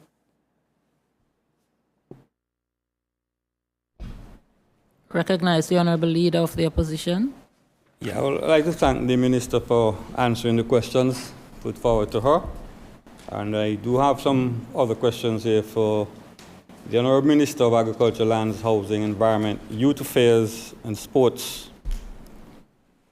And the first question reads, with recent announcement by the Honorable Minister to boost chicken production by 50% of locally consumed chicken, can the Honorable Minister therefore advise this Honorable House of specific production targets for local chicken output this year as compared to previous years, and what infrastructure, investments, or support systems such as feed supply or biosecurity measures has the Ministry of Agriculture put in place to sustain this proposed increase in chicken production? I recognize the Honorable Minister of Agriculture. Thank you, Madam Speaker. Madam Speaker, the broader production data for 2024-2025 fiscal year was 44,662.5 pounds, and that was derived from 9,925 birds. We have an average of about 4.5 pounds per bird. So far for the 2025-26 financial year, the data indicates that 3,100 chicks have been imported, some of which have not yet been slaughtered. The 50% increase, Madam Speaker, targeted of 15,000 chicks, or 67,500 pounds of broiler meat, is set for the 2026-2027 financial year, when the ministry would have commissioned the requisite necessary support to the broiler industry. The Agricultural Development Program, Madam Speaker, has funding earmarked for broiler pen construction, and that would yield a gradual increase of up to about 2,000 additional birds per month. There are also plans to construct a new poultry slaughtering and processing facility that will be able to handle the current production of the intended increase and more. Madam Speaker, with regards to the support systems, the ministry has a well-established biosecurity unit with robust protocols, as well as support provided by extension officers. Therefore, Madam Speaker, an increase in broiler production does not pose a biosecurity risk. There are also 2 feed companies which supply the relatively small agricultural sector, so there are no supply issues anticipated with the proposed increase in production.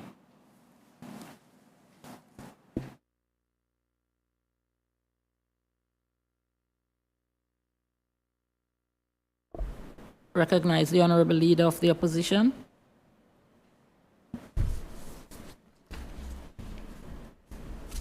Yeah, I'll thank the Minister for that answer. One supplementary, if permitted.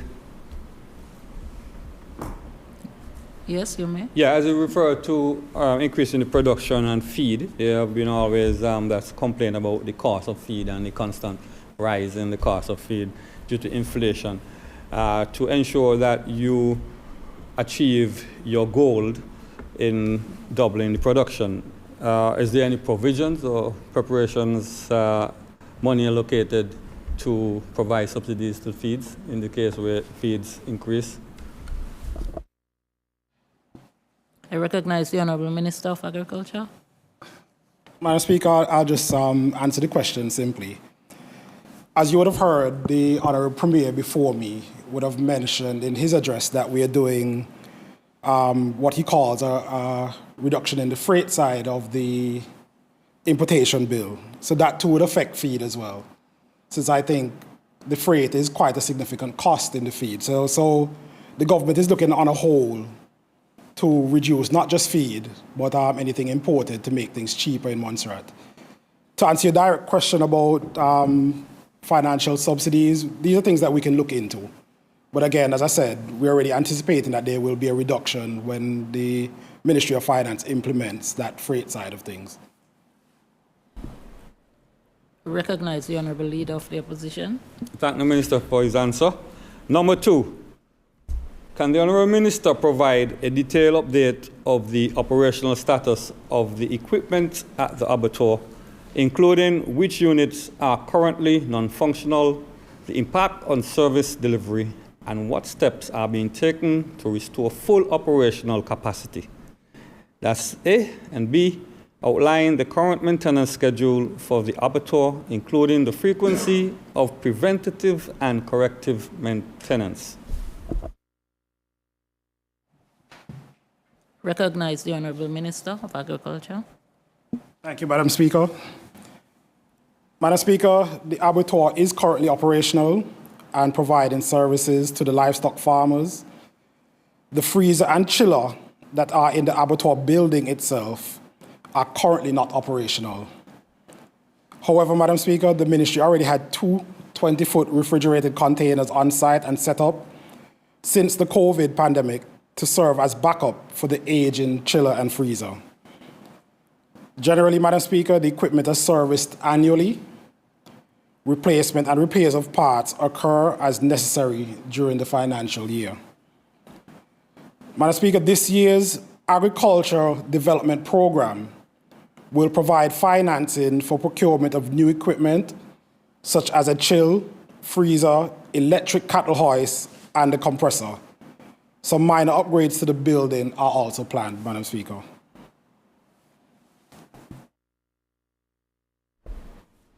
I recognize the Honourable Leader of the Opposition.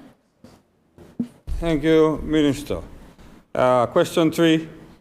Can the Honourable Minister confirm whether the Ministry has the financial capacity to ensure the timely and effective execution of maintenance services at the abattoir, and also to settle all outstanding payments for these services rendered at the abattoir? If so, can the Honourable Minister provide a timeline for when these payments will be made?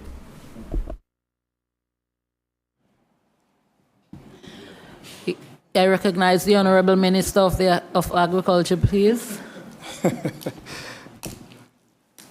Madam Speaker, the ministry has the financial capacity to pay for any services we have requested.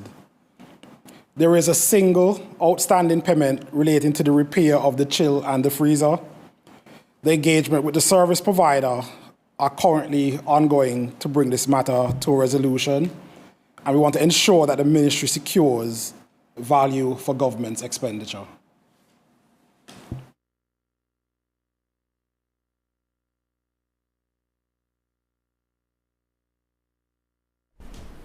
Recognize the Honourable Leader of the Opposition. Thank you, Madam Speaker. Thank the Honourable Minister for answering the questions. I do have questions for the Honourable Minister of Health and Social Services. First question being, can the Honourable Minister advise or remind this Honourable House and citizens of the planned services profile for the new hospital, example bed counts, specialty services offered, and explain how these aligned with the health care needs once the facility becomes operational? Recognize the Honourable Minister of Health. Put your mic on, please. Thank you, Madam Speaker. Assuming I'm answering the right question here. Thanking the Honourable Leader of the Opposition for his relevant question. The new hospital will have 25 beds. This is 5.8 beds per 1,000 population compared to 5.9 beds per 1,000 population for the 67-bedded 1995 hospital. That was our previous new build that hospital workers were not able to move into. And comparing that 5.8 as well to the 3.1 beds per 1,000 population of the 40-bedded hospital built in 1973 that we used well into the 80s and early 90s. So 5.8 beds per 1,000 is not bad at the moment, considering the present population. The emergency area is comprised of a triage plus multiple assessment and resus bays. The resus bays will have ease of access to CT and X-ray as in a first world hospital. This emergency department will be managed by an emergency medicine consultant who will adopt current guidelines and protocols for the department, train staff, arrange physician duty, and keep the department on target with the highest standards of care. The team created in emergency medicine as a result of this, the presence of this consultant, will all practice in accordance with international standards in emergency care. And now through the modern, clear, and effective MOU with Guadeloupe, which was described earlier, our time-critical cases will be taken care of through a swift process with immediate access to a pathway, which allows for the survival of such emergencies through a swift and efficient medical evacuation process.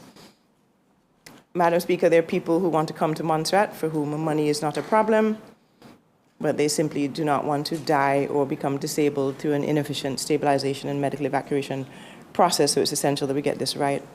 In addition to general surgery, it's intended that the new hospital will have modern design specifications, which will become, for the first time ever on island, a minimally invasive surgery unit, allowing for endoscopic surgery, which is the future of surgery missed by our quite desperate struggle over decades just to create a basic general surgery service.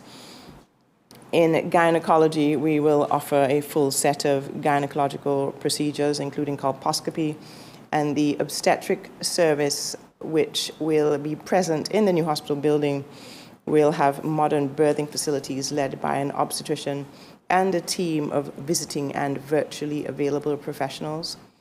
Dialysis is also planned for the new hospital. As described earlier, the Ministry of Health is presently securing funds for a one-year program. Must also thank, in addition to our Honourable Premier, Matron Brenda Daly, with her great efforts through the Helping Hands of Glendon and her passion for progress in healthcare, and in particular presently for dialysis, being very courageous at this point in pushing forward for this dialysis project. So at Glendon, even though this is planned for the new hospital, we are not waiting for the new hospital to begin the project. We're looking for a continuation of the radiology services, including CT and mammography. As described earlier, the department needs a better compensation package and a better plan to have adequate staff present. Our professionals at Glendon's radiology department are a very skilled and incredibly vital resource at the top of their game. However, it is essential that in order to retain these persons, that we remunerate them properly and treat them properly so that they do not leave to go to other countries, leaving us stranded and desperate for multiple staff to cover what's presently single roles. Montserrat shows promise for interventional radiology through although having only just developed the radiology service to this level, we're not quite there yet. However, in developing our new hospital structure and systems, we must consider procedures for the future, such as coronary artery stenting, future possibilities subject to the sustainability of the health service, which is directly related to our health financing conversations, and subject to how well the other sectors and ministries do in population retention, diaspora repatriation, and attracting investors to Montserrat. So one day in the future, we may be able to be quite advanced based on the services that we already have. It is intended that in this new hospital that the critical care bay the critical care services will be expanded.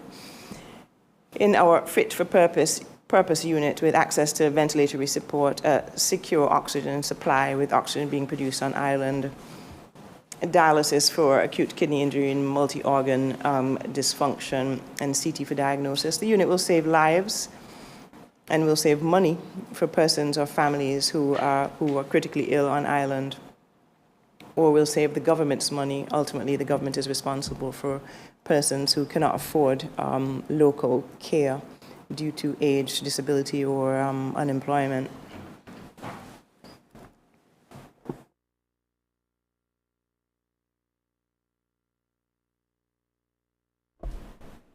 I recognize the Honorable Leader of the Opposition. Thank you, Minister, for the answer. Question 2.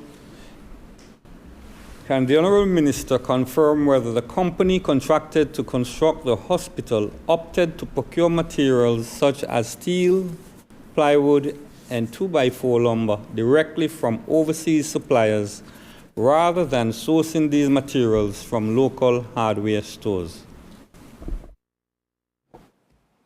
I recognize the Honorable Minister of Health. Thank you, Madam Speaker. Construction and Industrial Equipment Limited, one of the Renew group of companies, signed the new hospital contract earlier this year and began working immediately. This very experienced and competent company out of St. Lucia has been using a combination of locally available materials and imported items. On the one hand, the company must ensure that local items are used so that local businesses can experience a positive impact.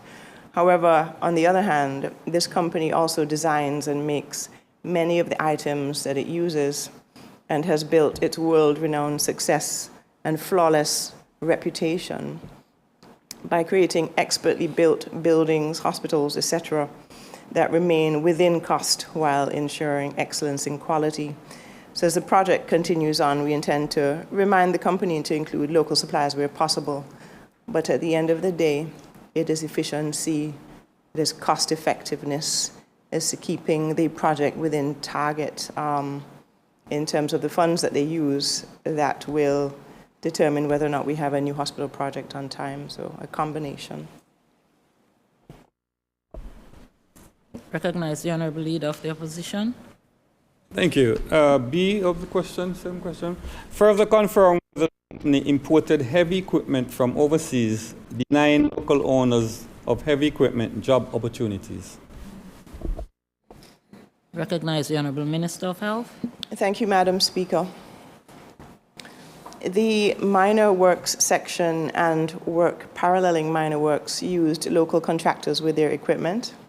These works were in no way minor, as the term suggests.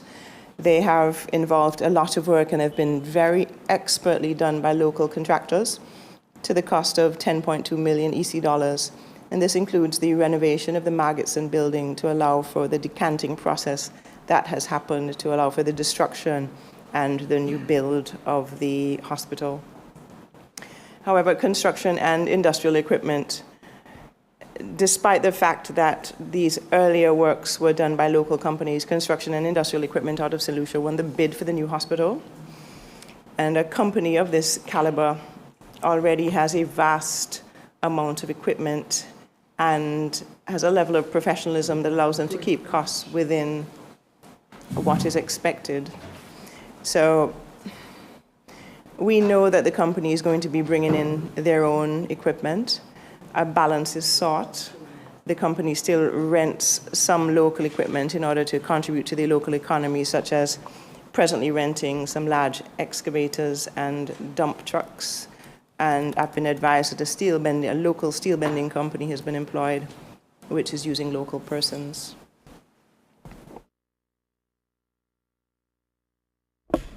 I recognize the Honorable Leader of the Opposition. Question 3. Can the Honourable Minister confirm the current rates of pay being offered by the hospital construction company for the following categories of workers? Tradesmen, including carpenters, masons, steel benders, and labourers, and provide clarity on whether these rates align with the going rates on Montserrat. Recognize the Honorable Minister of Health. Thank you, Madam Speaker. For the construction of their hospital, a mix of local and imported laborers are being used. Currently, CIE's rates are confidential. However, they have disclosed that their rates are higher than those in some other islands, and they have confirmed that their rates are in line with local regulations.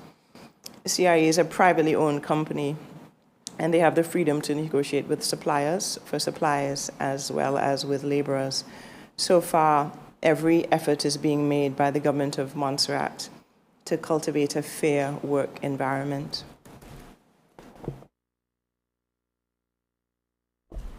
Recognize the Honorable Leader of the Opposition.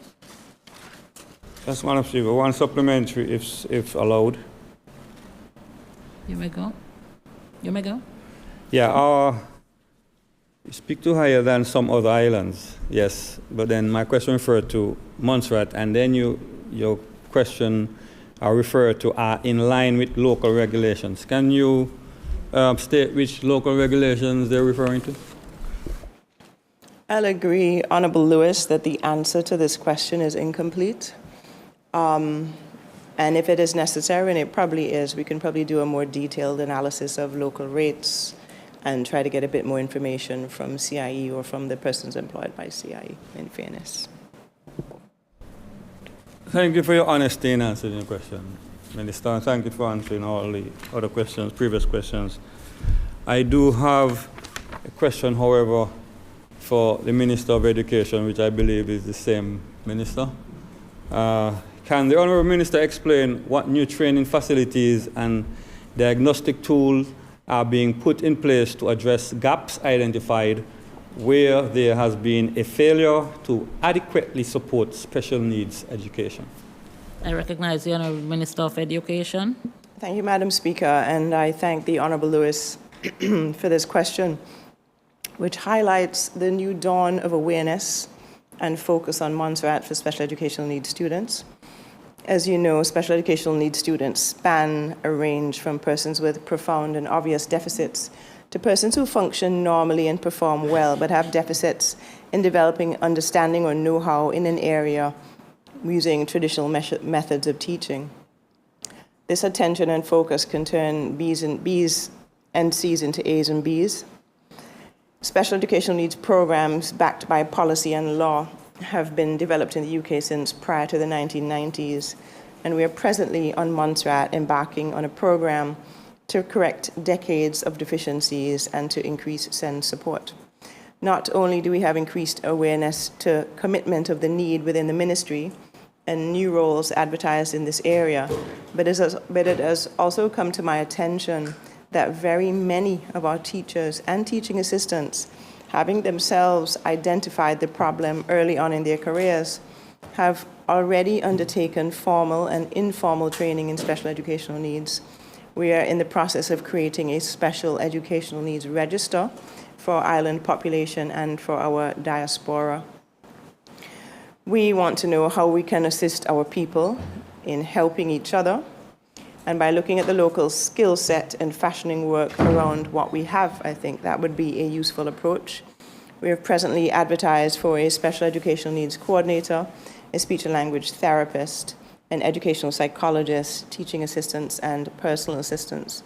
We expect that our students on Montserrat who have any degree of special educational needs will have education and care plans and all of the support that they need to ensure that their deficits are identified and they're supported in the necessary areas so that they are better able to learn. And in addition to what our amazing teachers are doing on their own, our Honourable Premier this summer arranged for a team of 4 to visit Montserrat for 2 weeks. And this team provided support to teachers, parents, and students in special educational needs. These professionals trained in the US in special educational needs brought with them $8,000 worth of materials to be used by our local teachers and our local teaching assistants for special educational needs support. In addition to this, the ministry, as part of its professional development program, has engaged teachers from pre-primary to secondary level to expose them to strategies that can be used in general classrooms to provide educational support for special educational needs students.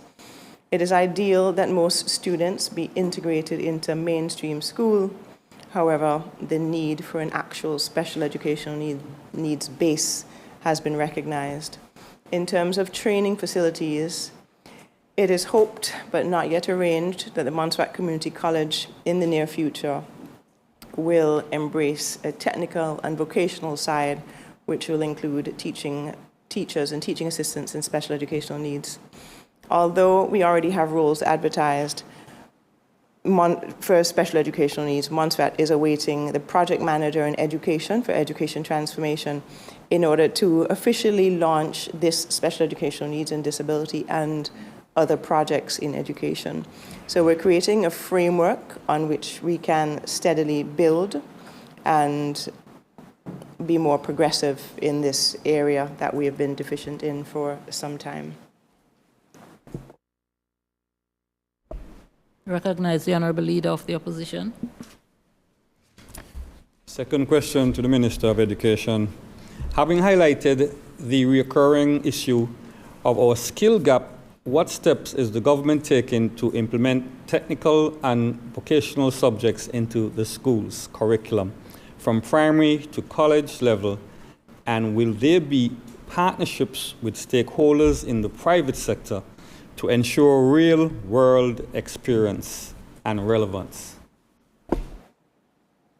Recognize the Honourable Minister of Education. Thank you, Madam Speaker, and I would also like to thank Honourable Lewis for his very, very relevant question. In responding to the problem of inadequate technical subjects being taught in the schools, which results in an underskilled school-living population, we in the Ministry of Education recognize that it's a huge challenge, both for the workforce in getting these persons integrated, but also in getting them transferred to tertiary education to study tertiary technical subjects at a higher level.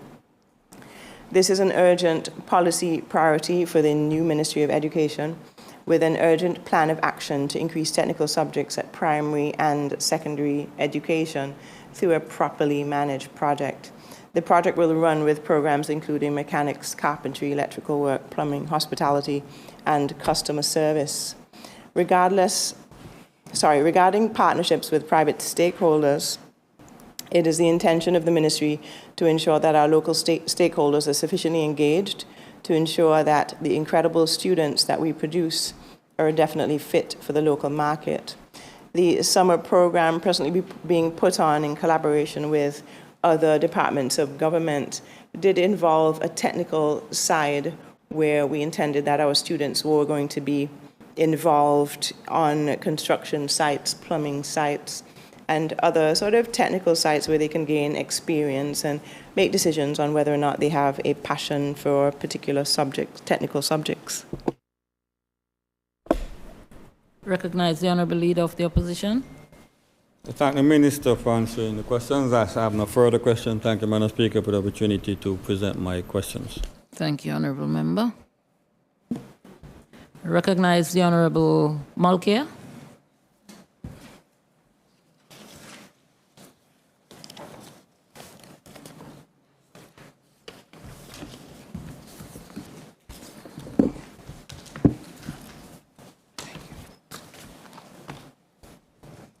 Thank you, Madam Speaker.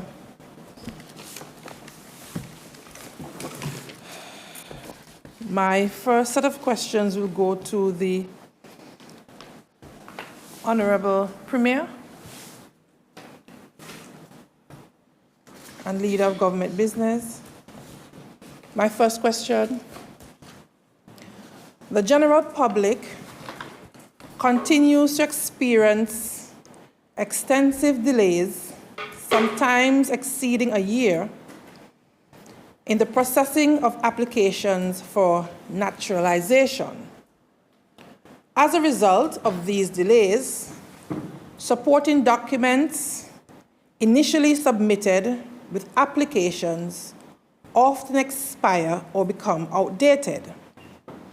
Applicants are then required to resubmit updated documents, some of which incur additional costs. Furthermore, they have been asked by the Office of the Deputy Governor to repay processing fees upon resubmission. In light of the additional and undue financial burden being placed on applicants through no fault of their own, can the Honourable Leader of Government Business please inform this Honourable House, A, whether the government intends to review and revise the naturalization process to make it more timely and efficient, and B, given that the delays originate within the Office of the Deputy Governor, what steps will be taken to waive or refund resubmission fees for affected applicants? Recognize the Honourable Premier. Thank you very much, Madam Speaker. Madam Speaker, as we would recognize, I'm reading a response from the Deputy Governor's Office, who are responsible for this. This is not part of my ministerial portfolio.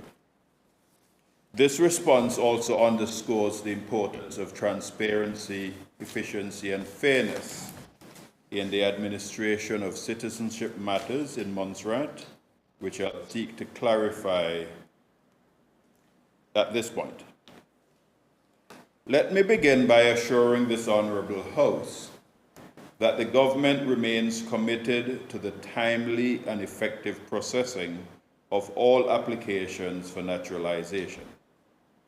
We acknowledge that any delay can be frustrating for applicants. However, it is important to clarify that there are no resubmission fees associated with the naturalization process.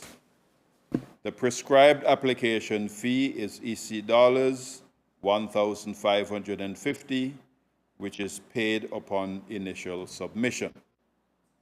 As part of the due diligence undertaken by the Office of the Deputy Governor, the process involves engagement with several local agencies to determine whether applicants have any outstanding obligations or debts.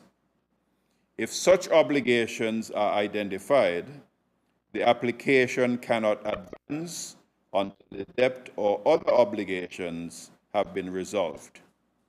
In many instances, it is the time taken to clear these outstanding matters that contributes to delays, not the administrative process itself. While there may be occasional delays due to the thorough and necessary vetting required, it is not often the norm for processing timelines to exceed 1 year. In the rare circumstances where this has occurred, the Office of the Deputy Governor has made every effort to communicate with affected applicants and provide reasonable support. Again, I wish to reiterate that at no point is a resubmission fee applied in such cases. Applicants are sometimes required to update expired supporting documents, but this is only where necessary to comply with legal or procedural arrangements and requirements. For clarity, in the case of permanent residence applications, not naturalization, an updated tax compliance certificate may be requested if the previous one has expired. The statutory stamp fee for reissuing this document is $20, which is a standard administrative cost unrelated to naturalization. These measures ensure that decisions are based on current and accurate information, in line with best practices and the high standards expected of a process that confers the privilege of citizenship. The government takes seriously its responsibility to administer the naturalization process with fairness and integrity. We remain committed to protecting the rights of applicants while ensuring that all legal requirements are upheld.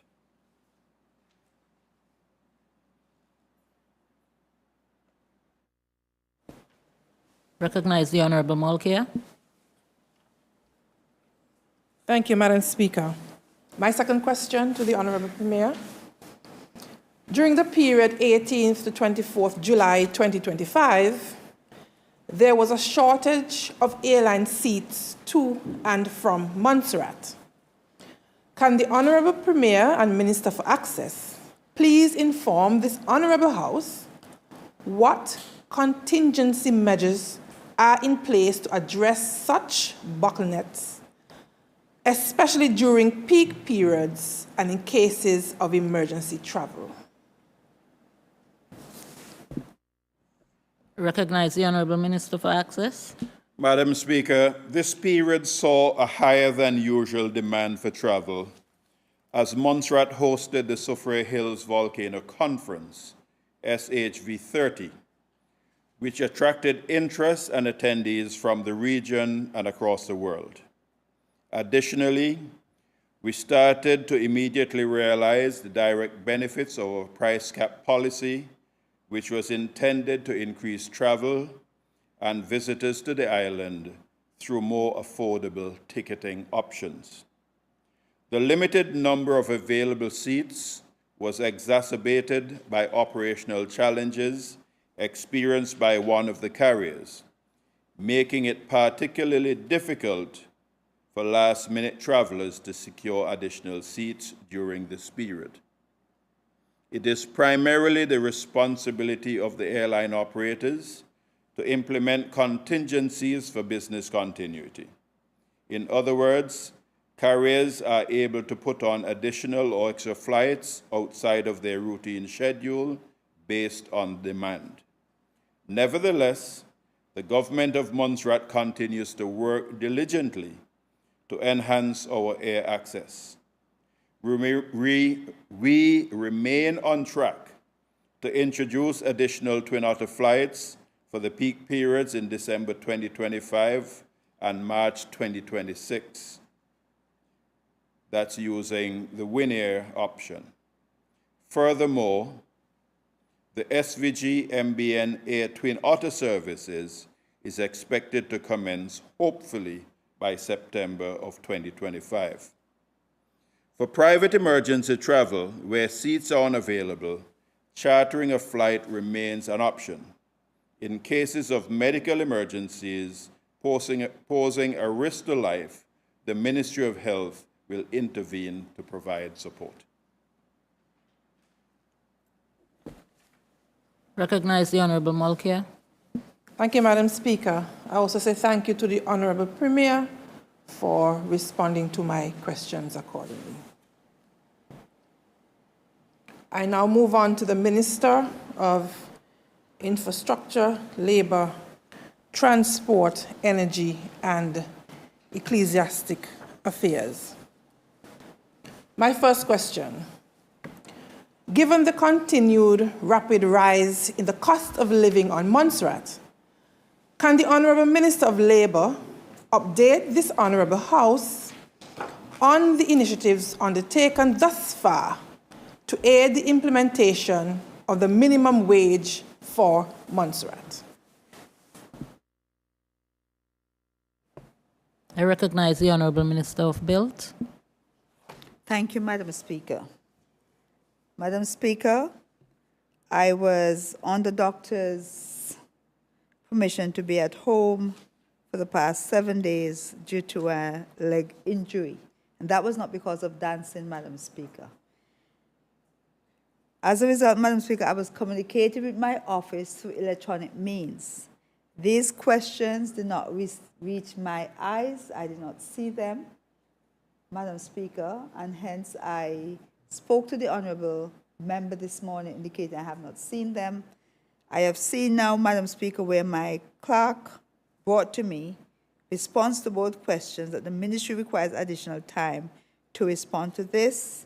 And so, Madam Speaker, rather than speaking off the top of my head, we do it as it is required in the proper form, and therefore I'm asking your indulgence in this, as well as the Honourable Member of the opposition, to address this in the proper format that we usually do.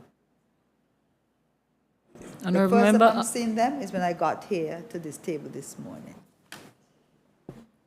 Honorable Malkia, are you satisfied with that? It's here. Thank you, Madam Speaker. Madam Speaker, given the urgency of the cost of living crisis currently affecting workers across Montserrat, can the Honourable Minister indicate by when this Honourable House can expect a comprehensive update on the initiatives related to implementing the minimum wage and to commit to a specific timeline advancing this critical policy measure? So, in other words, can we expect them by the next sitting of the House? I'm sure that would be more than adequate time. That would be in September. But, Honourable Member, you, Minister, give us. Thank you, Madam Speaker, and thank you, Honourable Member. Madam Speaker, in my report to this Honourable House this morning, I indicated that the minimum wage that we promised, that the ministry have sent out the cabinet paper, have received feedback, and we're now preparing that paper to go to cabinet. So once this reaches cabinet, we should be able to bring something to this House. Right? I indicated that, and I will seek to endeavor that that happens. Are you satisfied with that, Honourable? Honourable Speaker, the Honourable Member did indicate she didn't have a response, but she gave some responses to the question. So I look forward to that update. At the next meeting of the House? Point of order, Madam Speaker. I'm sorry. What is your point of order? Madam Speaker, we need to clarify the record and not mislead this House or the general public. I indicated to you, Madam Speaker, respectfully, I was incapacitated due to an injury to my leg, so I was at home.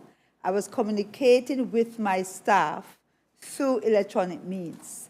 I did not see these questions, Madam Speaker, as soon as I heard that, because I asked. As soon as I heard, I came this morning, I spoke to the Honourable Member and indicated what had happened. In my preparation, Madam Speaker, I addressed the issue when I gave my ministerial report to this Honourable House. In that House, I indicate that this government is committed, Madam Speaker, to the minimum wage. I also indicated that we are now preparing that to move to cabinet. Given that she has asked, Madam Speaker, and I will not go there. Madam Speaker, I said I am committed to advancing this paper to the House. The paper went out, got comments from the relevant parties, and we're now collating that to move it to cabinet and then to this House. So it is wrong, Madam Speaker, to say I did not have an answer. I saw this, my ministry was the one that provided this, not me. It reads, the ministry requires additional time to respond to this question, not the minister. I did not see it, Madam Speaker. May I ask that the responses to the questions, since the ministry needs additional time, that the responses be prepared and circulated to the Legislative Assembly and to the Legislature Department, and we will get them out to you.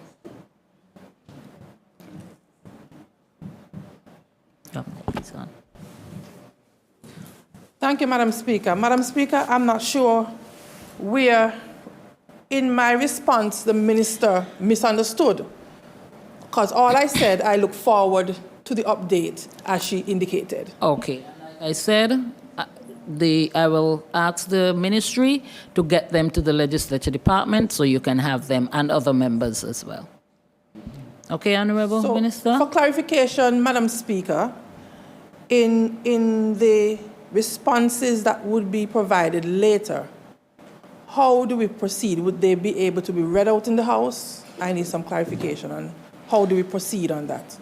Well, they could be read in the House at the next sitting. Okay, thank you, Madam Speaker. Honorable Minister, you wanted to? Excuse me? Oh, that is true. And that's Yes, why I I was asked, just- because we yes, know we I was had just- problems with my original question, which the Premier responded to, in terms of it's a new parliament, and then it would be seen as if I'm repeating a question. Right.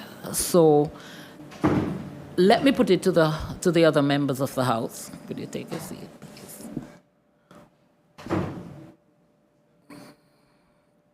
Honorable Minister of Build, you have an intervention? I do, Madam I'm coming Speaker. back Thank to you you. so kindly. Madam Speaker, the honorable member said that I said I didn't have an answer, but I gave one. I indicated the ministry brought this to the House because I was off sick. I did not see. But I referred the honorable member to my ministerial statement this morning where I dealt with that issue, and so I am able to address it. The other answer, Madam Speaker, I will not hazard to do that because we have a format that we use in this House, and we're seeking to comply with that format. Hence, I spoke to the honorable member this morning, and I said I want it very clear on the record, and that this honorable House and the public is not misled that the minister has answers and is withholding or pretending not to. At least that is how I feel about it. So I want it clarified.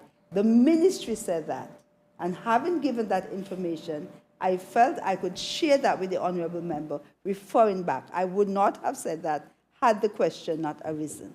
I just want that clarified, Madam Speaker, not to prolong this debate. Okay, so Honorable Member, Honorable Malkia, you understand the clarification that the Minister is providing? Thank you, Madam Speaker. Madam Speaker, it seems as if there's a bit touching issue this morning, and the Minister has gone. I'm not even going. Right, and let us not go there. We're moving Yes, on. please. I indicated that Thank I would you. want to hear a response later on, and that's all I'm seeking. I just wanted to be clear that when I resubmit my questions to you, that let me hear there would not be any objection. Fine, let me hear what the Honorable Premier is. Your mic, please. Thank you very much, Madam Speaker. I really should not, but just for clarification, the information will in fact be provided to you. But she was asking the question whether it would come back to the House. So I wanted to ask the members if they'd be willing, because September would be a new parliamentary year, if we would be happy to accept them then. Madam Speaker, sorry again. The minister in her ministerial statement will bring that back to the House as an update at the next sitting. Through a ministerial statement? It's, Madam Speaker, the question is, are we seeking information or are we seeking to do otherwise? So whether it comes as a question or response to a question or a ministerial statement, the important thing is that the information is being provided to this Honourable House. I understand that. Just a minute, Honourable Leader. I understand that, but the Honourable Malkia posed some questions, and I think she has a right to determine how she would like to get the responses. Yeah, Okay. Yes. Honourable Leader of the Opposition. Yes, sorry, Madam Speaker. I was saying that you were about to or started to pose a question to the members of the House as to whether or not it would be allowed to come back in the form of answers from the minister in the next sitting, and there will be no issues about the fact that it's a new parliament year. So I was hoping that we would have a chance to answer, and the minister herself would get a chance to say if she's prepared to. So as a House, we could decide whether or not we accept that. I was about to do that, yes. So let me pose the question to the House. This matter... Madam Speaker, on a point of order. Madam Speaker, when I refer to the rules of this Honourable House, your question as to whether or not we're willing to do something in the next sitting is beyond what the rules provide for. it is for us to provide information to the House. And the minister has given an indication that it will be provided in a parliamentary statement. So it will be in response to the question that has been raised. Okay, and I did ask that question if it would be in a ministerial statement, but I did not get that response. So is the minister agreeing to that now? Yeah, because Minister of Build? Point of order, Madam Speaker.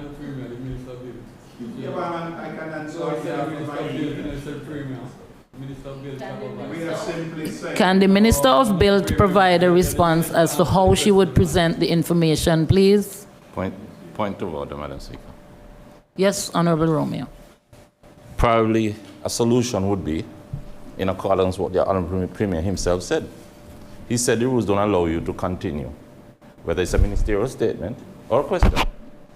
So why not just let them come back with the question next session and allow the minister to provide the answer next session. And in the meantime, perhaps she could circulate the answer to us, for now, unless she changes her mind. Well, if the questions are going to come back then, the responses can wait until then. Exactly. So she said the next session in the form of questions.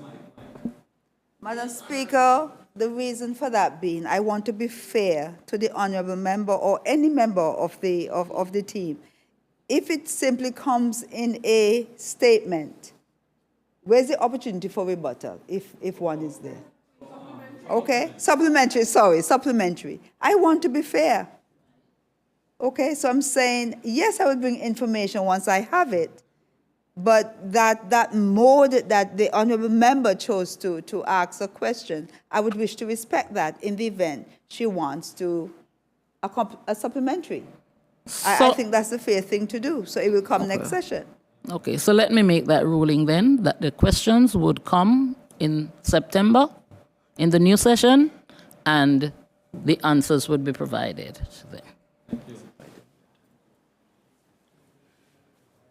Thank you, Madam Speaker, for finally wrapping up that session.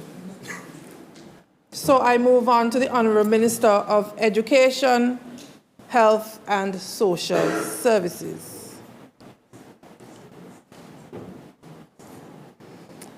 Can the Honourable Minister of Education inform this Honourable House whether the Ministry of Education has conducted any recent review of its organizational structure to support career advancement and retain education professionals?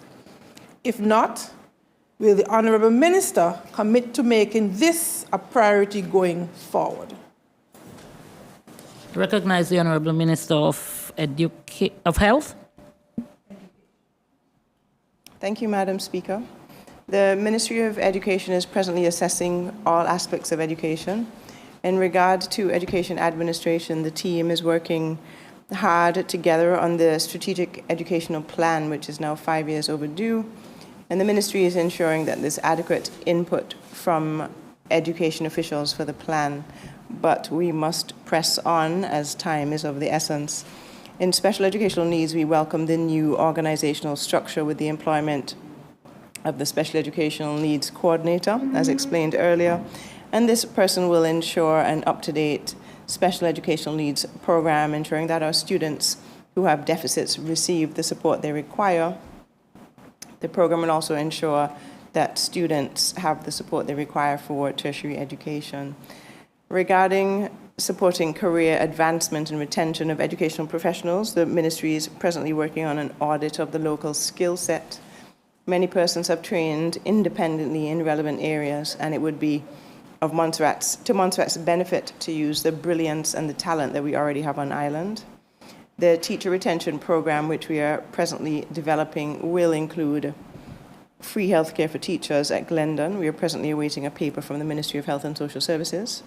Will include plans around presentable and affording housing options for teachers, will include ensuring direct access to classroom supplies, which are presently a huge problem for many teachers, and will ensure that there's additional support with continued professional education and then clear, decisive decisions on the curriculum that teachers are following, presently a cause of extreme distress. New to education is the Friday Zoom Day, where persons on island and in the diaspora are very welcome to engage in open discussions via Zoom. On an island of 4,300 persons, we are limited. As an electronic nation, we are boundless. So I welcome additional dialogue on Fridays, not only just with Open Day, but with Zooms with persons from the Montserrat diaspora and other persons who are interested in the development of education on Montserrat. Recognize the Honorable Mulcair. Thank you, Madam Speaker. I say thank you to the Honorable Minister of Education for that comprehensive response. My second question, can the Honorable Minister of Health inform this Honorable House whether the Ministry of Health has conducted any recent review of its organizational structure to support career development and advancement and retain health professionals? If not, will the Honourable Minister commit to making this a priority going forward? I recognize the Honourable Minister of Health. Thank you, Madam Speaker. In emailing, I did not submit a comprehensive response, but since then I've seen and emailed a response from Health Transformation. Just your decision and the decision of the opposition member as to whether or not they want me to read the detailed response, which was only submitted over the last hour, or I'll leave it for another time, as it was not submitted prior to the last hour. Did you share the response with the Honourable Member? With you, Madam Speaker. With me? Well, I don't have access to it, so I have not seen it. Okay, so it's fairly basic. So shall I leave it for another time, or would Honourable Mulcair like to hear it? Honourable Mulcair, are you happy to, Madam take Speaker, the response from? Thank you. I would prefer that the response be shared, so I'll be able to prepare a supplementary if I so desire. I don't have access to it. I haven't seen it, so then and therefore, my request would be if it can also be that I be also be allowed to resubmit my question and it comes in the next sitting. I so rule. Thank you. Thank you, Madam Speaker. We'll bring it next session. Yes.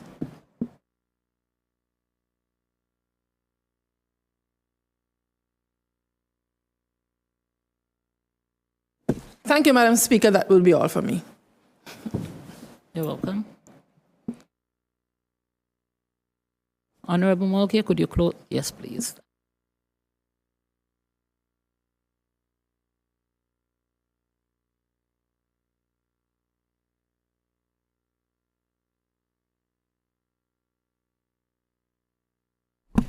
Thank you, Madam Speaker.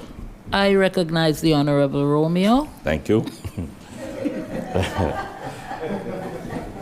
My first question is for the Honourable Minister of Agriculture, Housing, Environment, Youth Affairs and Sports. Can the Honourable Minister of Lands tell us what is the size and value of the plot of land that was allocated and handed over for the construction of the children's playground in Little Bay? Recognize the Honourable Minister of Lands. Thank you, Madam Speaker. Madam Speaker, the parcel of land allocated and handed over for the construction of the children's playground in Little Bay measures approximately 0.36 acres. At this time, the monetary value of the land has not yet been formally determined. A proper valuation would need to be conducted by the Inland Revenue Department, which is the authority responsible for land valuations on Montserrat. Once such a valuation is carried out, Madam Speaker, the government will be in a better position to state the estimated value of the property. I recognize the Honourable Romeo. Supplemental. I hope you'll be able to answer the supplemental, which, being the minister responsible for planning, in handing over this land, that is approximately 0.36 acres, are we to assume that all planning approvals were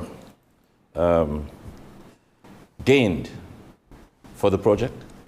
I didn't get your question.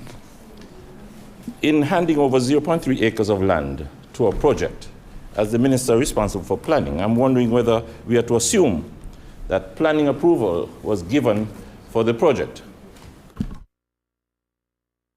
I recognize the Honorable Minister of Agriculture.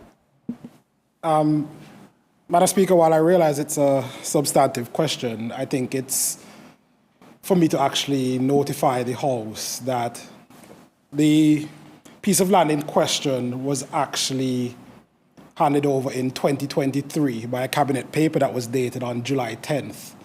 So while the honourable member may allude to the fact that he thinks that it was handed over during my time, it was actually done during a decision in 2023, which I cannot be held responsible for, Madam Speaker.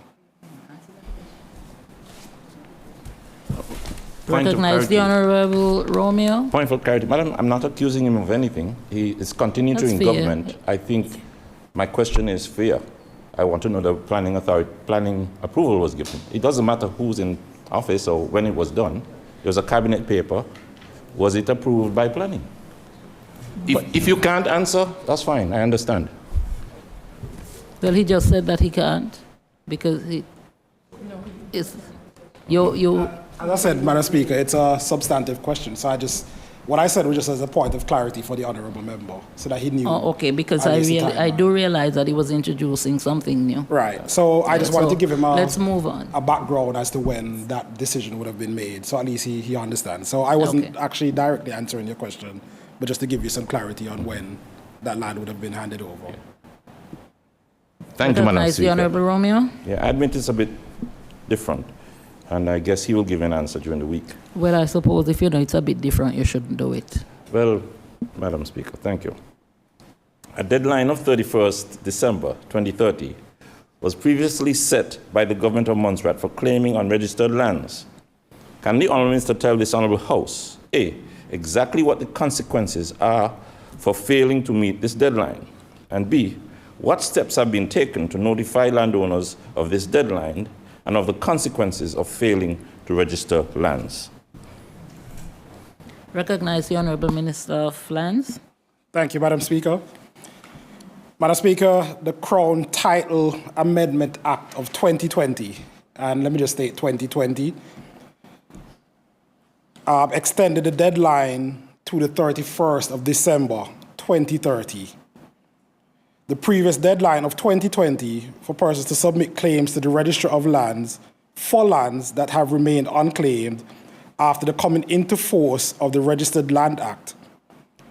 All lands in Montserrat are registered to private individuals, the Crown, or are shown as unclaimed on the register. Madam Speaker, the CTA, or the Crown Entitlement Act, provides that any person who claims any right or any interest in land which has not already been claimed by that person under the Land Adjudication Act shall, if he does not claim his right or interest in that land by 31st December 2030, forfeit such right, and the land shall vest in the Crown absolutely. Madam Speaker, to answer part B of that question, the Ministry has issued a notice, and the notice is dated 11th of June 2025, to the public, notifying them of the statutory deadline and inviting persons to submit claims to the Register of Lands. The notice is published on the Ministry's website and currently runs on ZJB Community Diary weekly. It is proposed that the officers of the Ministry, Madam Speaker, will be on ZJB within the coming months, advising persons of the deadline and the process for making these claims. And I must say, Madam Speaker, that since we have put out the notice, several persons have come into the Ministry to seek guidance in claiming some lands.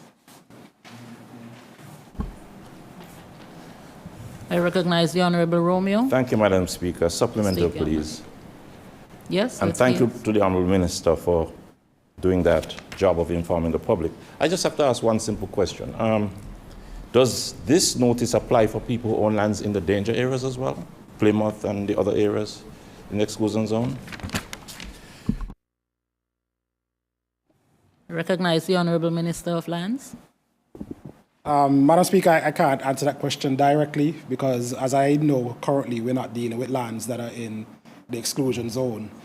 But I did come into the ministry and I saw the Land Act, and I was wondering, well, why hasn't it been announced that this is going to happen in 2030? So I felt that it was fair to announce it to the public, and the outcome of that is not necessarily to take back lands from persons, but that's so that persons are aware that there are lands that are unclaimed and that they can look into it and actually claim their lands, Madam Speaker. I recognize the Honorable Romeo. Yes, Madam Speaker. My next question. Could the Honourable Minister of Lands tell this Honourable House what arrangements are in place for the sale or leasing of lands owned by the Government of Montserrat in the Little Bay area? I recognize the Honorable Minister of Agriculture. Lands. Thank you, Madam Speaker.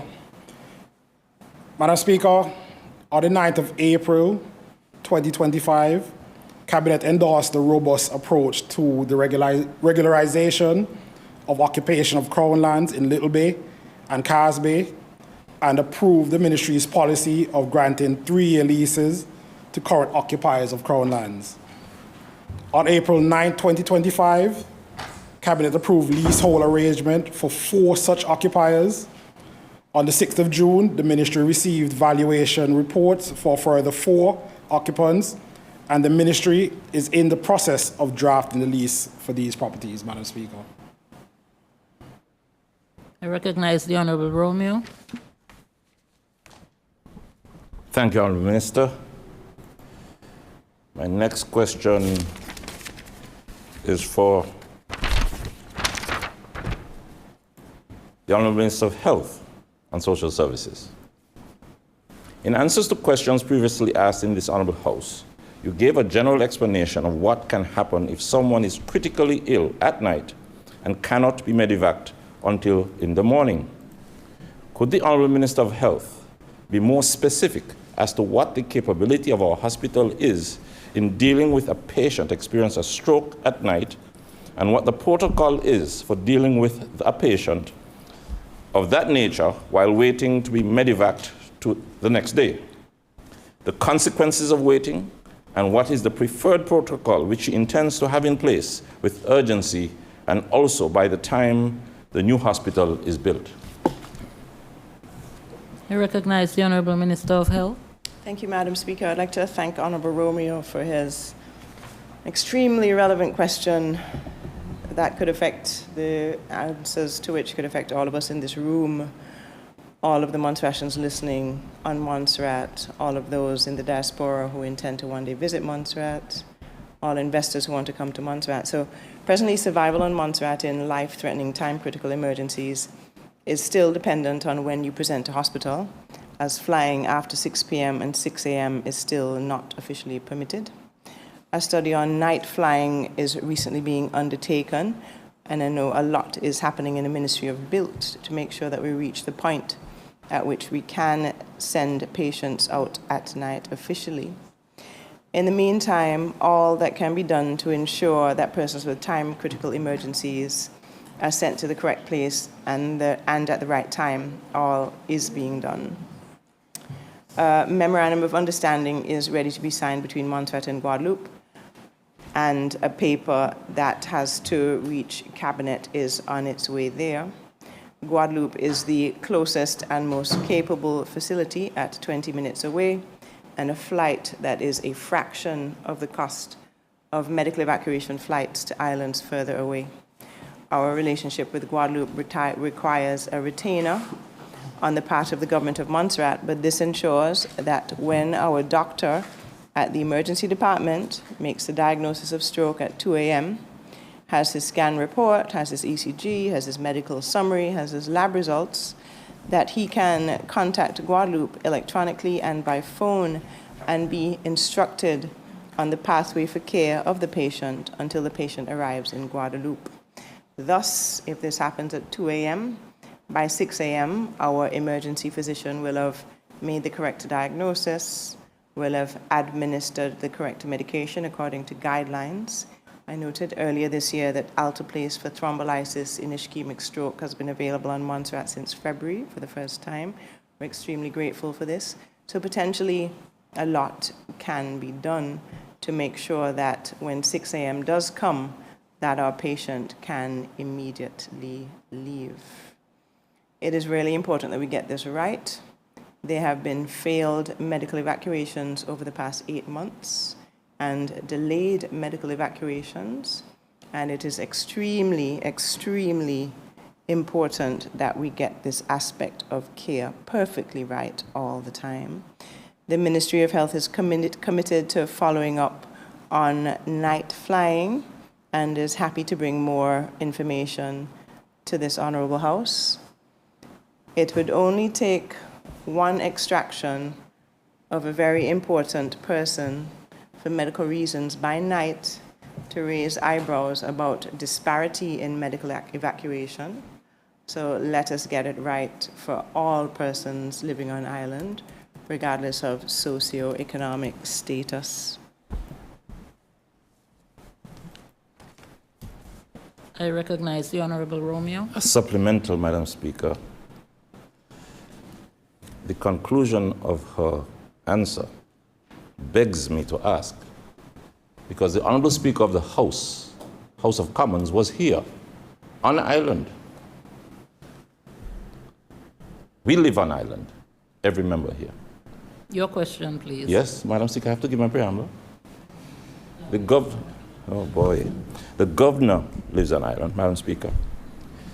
I'm therefore asking whether this Honourable House will support a request to see that the British government acts swiftly to provide a ferry that can provide medivacs, and also to move swiftly to get air access with urgency, just as they spent £300 million. Honourable member, you've Yes. gone on to something different. You've gone on to something completely different. Madam, no, she said that the ministry is committed to following up on night flying. And I thank Mr. Romeo for bringing this vital important topic to the House. Yes. Then she said, it would only take an extraction of one important person by night. That's a serious statement. So Okay. I'm asking, is the minister willing to support a request, a resolution from this House, a request, public request, to get a ferry in place with urgency and air access with night flying available? And I am not going to allow that supplementary. Whether she's willing.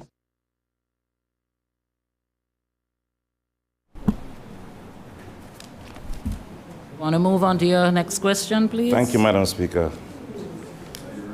Honourable Minister, you understand. I have to be very firm. Let us My maintain next some question order, please. is for the Honourable Premier and Minister of Finance.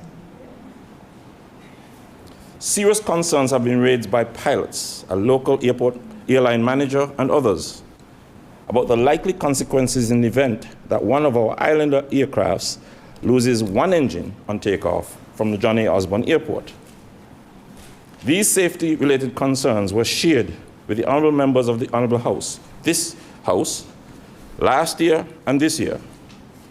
Can the Honourable Minister tell this Honourable House what emergency response measures are in place should an islander aircraft lose one of its engines on takeoff from our John A. Osborne Airport?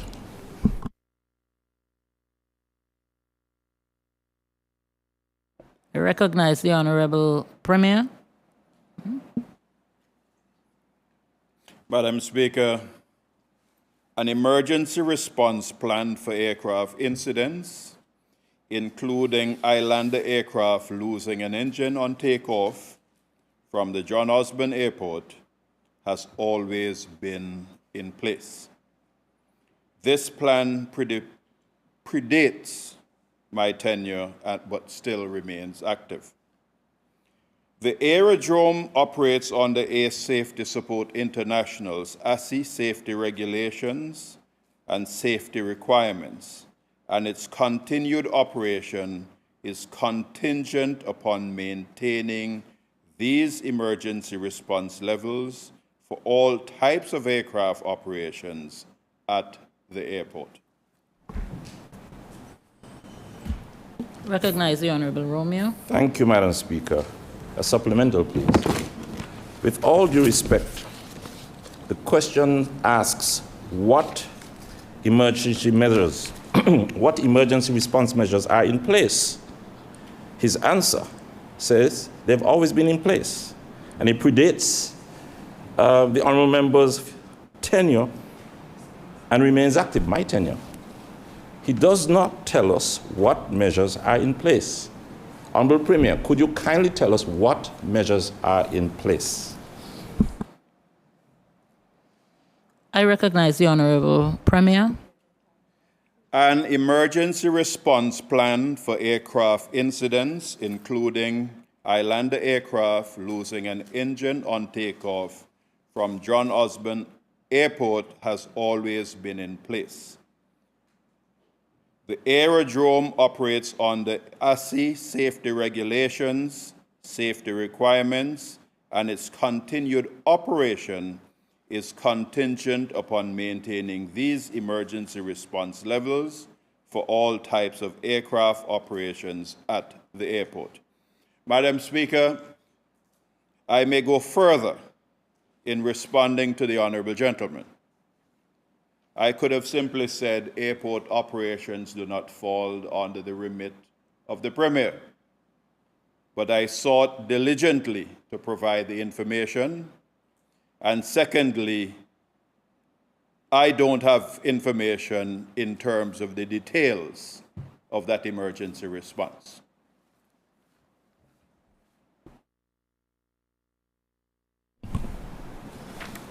I recognize the Honorable Romeo. Madam Speaker, who do I ask for this? Doesn't the Honourable Premier want to have the details? I'll move on to my next question. Madam Speaker, on a point of order. Let us hear your point of order, please. If he wishes to get involved in a debate, let him say so. If he has a supplementary, let him ask a supplementary. But don't try no innuendo in responding, because I, for the first time, provided the responses signed and in writing, so you have them. Okay, so don't try nothing. Okay, so let us not start a debate now. Let us move on to the next question, please. Aye, aye, aye.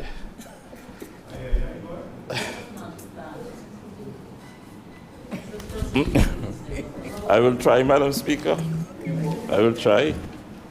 A simple question. I'll continue. Can the Honourable Minister tell this Honourable House whether the UK and international regulations are being followed with regards to having a single-engine helicopter transport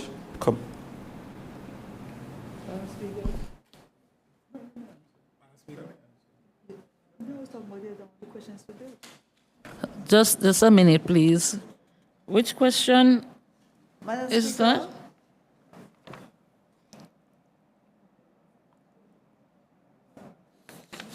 Wait. No, I'm trying to find the question, sorry. Who was that question for? Minister of Access.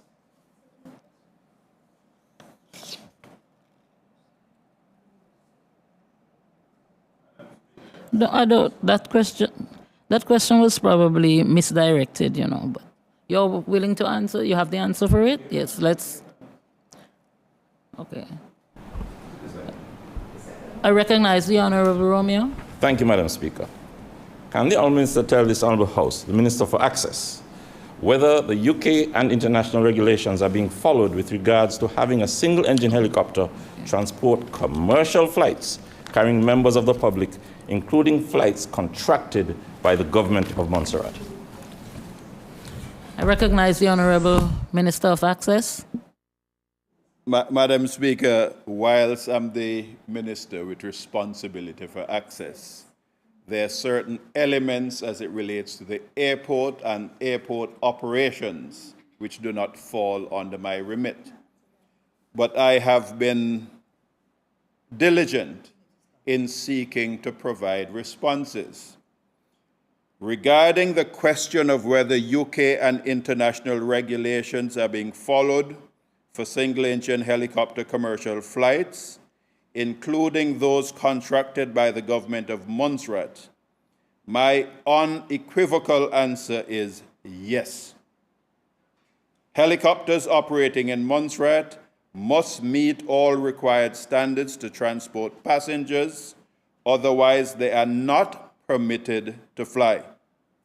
Our aerodrome management and regulators ensure strict adherence to these standards.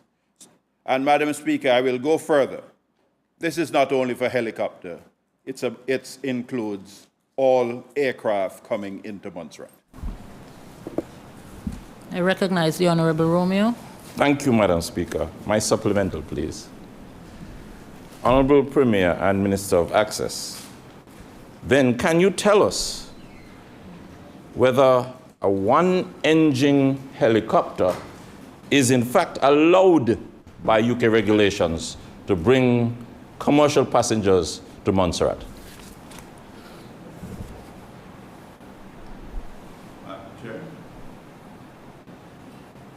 I recognize the Honorable Minister of Access. Regarding the question of whether UK and international regulations are being followed for single-engine helicopter commercial flights, including those contracted by the government of Montserrat, the answer is yes. Helicopters operating in Montserrat must meet all required standards to transport passengers, otherwise they are not permitted to fly. Our aerodrome management regulators ensure strict adherence to these standards. I don't understand what he does not understand with that simple response. I recognize the Honorable Romeo. Madam Speaker, he said he does not understand. So for clarity, because he said he doesn't understand. No, he has said Madam Speaker, on a point of order. Just a minute, let me hear you. Let me hear your point of order. On a point of order, a supplementary deals with points of elucidation. Yes, I understand. So whether or that. not I understand has nothing to do with whether he understands. Okay, let me hear what he was saying. Madam Speaker, he said helicopters operating in Montserrat must meet all required standards. He did not say that helicopters are presently being allowed to bring passengers, because they could be required to meet the standards. And the standards say they shouldn't, and they don't bring anybody. The only passenger. But he answered. Madam Speaker, please. He answered with regards to the regulations. I know, Madam Speaker. Our aerodrome management and the regulators ensure strict adherence to the standards. Are you allowed to just stand up? Just a minute, please. Are you allowed to just stand up and speak? Honorable, let's have some order, please. Honorable members, let's have some order, please. Helicopters operating in Montserrat must meet, otherwise they're not permitted to fly. What is it that he does not understand? So that's why I'm asking for him to say, Honorable management and regulators ensure strict adherence to these standards. Okay. What is it that he does not understand? So I've heard you. Let me hear him now. It's not what I don't understand. It's what the Honorable Premier doesn't understand. I'm responding to. He said he does not understand. The Madam Speaker, is for him, not for me. Control the House.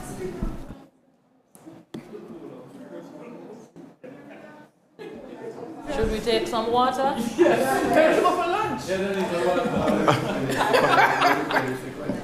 Madam Speaker. Please take your mic off, and I'm standing. This is not getting us very far. We need to adhere to the rules of the House. And question says that your supplementary should be based on the facts in the response and whether or not you understand what it says. So you should not be introducing anything new. He said that the aerodrome management and regulators ensure that strict adherence to the standards are followed. So what are you asking, Honorable Romeo? And let us keep this orderly, please. Madam Speaker, I thought I was asking a simple thing. Sure, the helicopters must meet standards, and the aerodrome operators are strict. My question is then, since they're strict, are helicopters allowed presently? It's a different question. And if he can't answer it, Madam Speaker, I don't want to get into the shouting. When he can't answer, he just shouts. So let me move on to the next question. Right, thank you very much, because you just said it's a different question. So you're breaching the rules. Well, sorry. You said it. So no. You said, let us not argue, move on to your next question, please. Okay, Madam Speaker, I'll leave it. We'll deal with it in another forum. Okay. Madam Speaker, the UK government has always stated that the new Little Bay port was being built to accommodate the safe docking of the ferry, among other vessels. Can the Honourable Minister of Tourism and Access tell this Honourable House whether from his negotiations or discussions with the FCDO, the UK government is still committed to providing ferry for transporting passengers and cargo to and from Antigua? I recognize the Honourable Premier. Madam Speaker, I can assure this Honourable House that all options for ensuring reliable access to Montserrat, including the provision of a ferry service, remain on the table. Therefore, in direct response to the Honourable Minister's question, the answer is again and unequivocally yes. The British government remains committed to supporting ferry services and cargo transport to and from Montserrat. Now that we have practically completed the work on the air transport element, we are currently in the process of preparing invitations to tender for ferry services.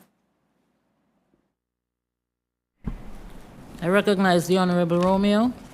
Thank you, Madam Speaker. Supplemental, please, Madam Speaker. Next question. A supplemental, please, Madam Speaker. Next question. Okay. All right. Okay. Prisoners on Montserrat who cannot afford a lawyer find themselves being prosecuted by government-employed prosecutors in Her Majesty's Court.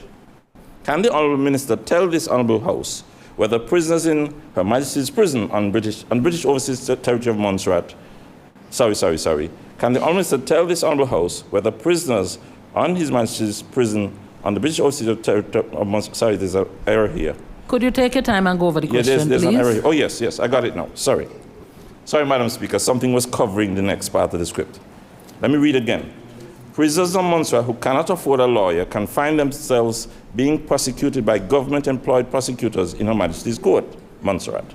Can the Honourable Minister tell this Honourable House whether prisoners in His Majesty's prison on the British Overseas Territory of Montserrat, A, are eligible for legal aid, B, have been provided legal aid in the past 5 years, and C, have been provided legal aid in the past 10 years?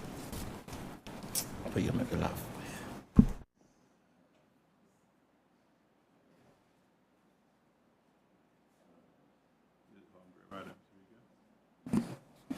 I recognize the Honourable Premier.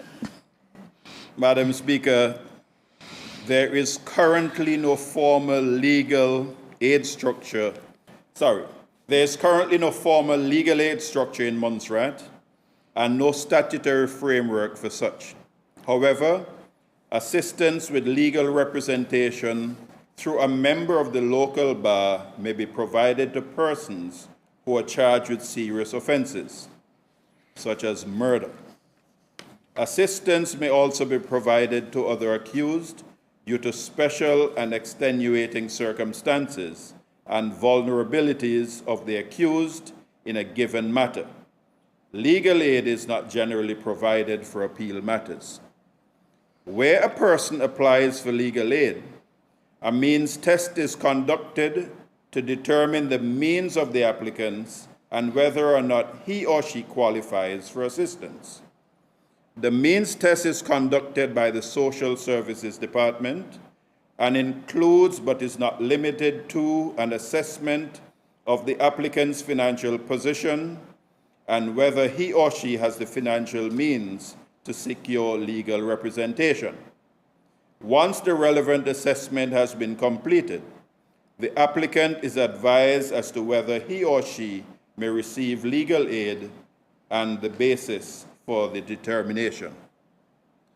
In relation to B, from 2020 to 2025, as at today's date, legal aid was provided to 5 members. From 2015 to 2025, legal aid was provided in 7 matters, 2 matters in 2017. Madam Speaker, thank you very much, Madam Speaker. Thank you, too.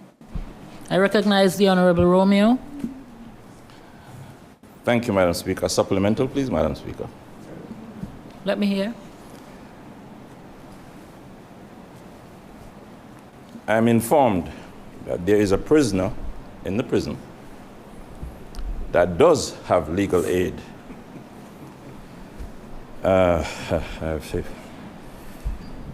In that there's an exception to the rule for one prisoner in the prison.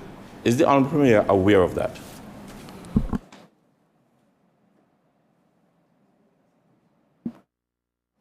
Isn't that introducing something different from the answer he has provided? I recognize the Honorable Romeo.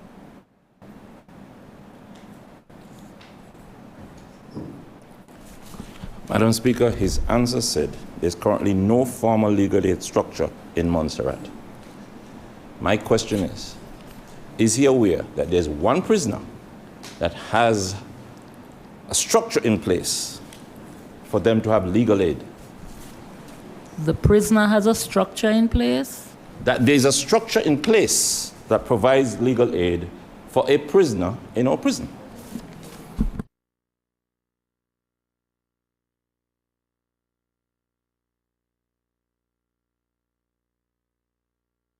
Honorable Romeo, I don't understand where you're going with this, because he says, however, assistance with legal representation through a member of the local bar may be provided to persons who are charged with serious offenses such as murder.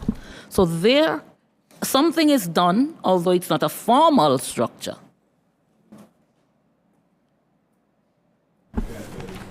Madam Speaker, I'm asking about a statement he made. There's currently no formal legal aid structure. Whatever the however is, he said there's no formal legal aid structure. And I'm asking him, is he aware that there is structure in place for one prisoner? I will allow the Premier to answer the question, but there will be no further discussions on it.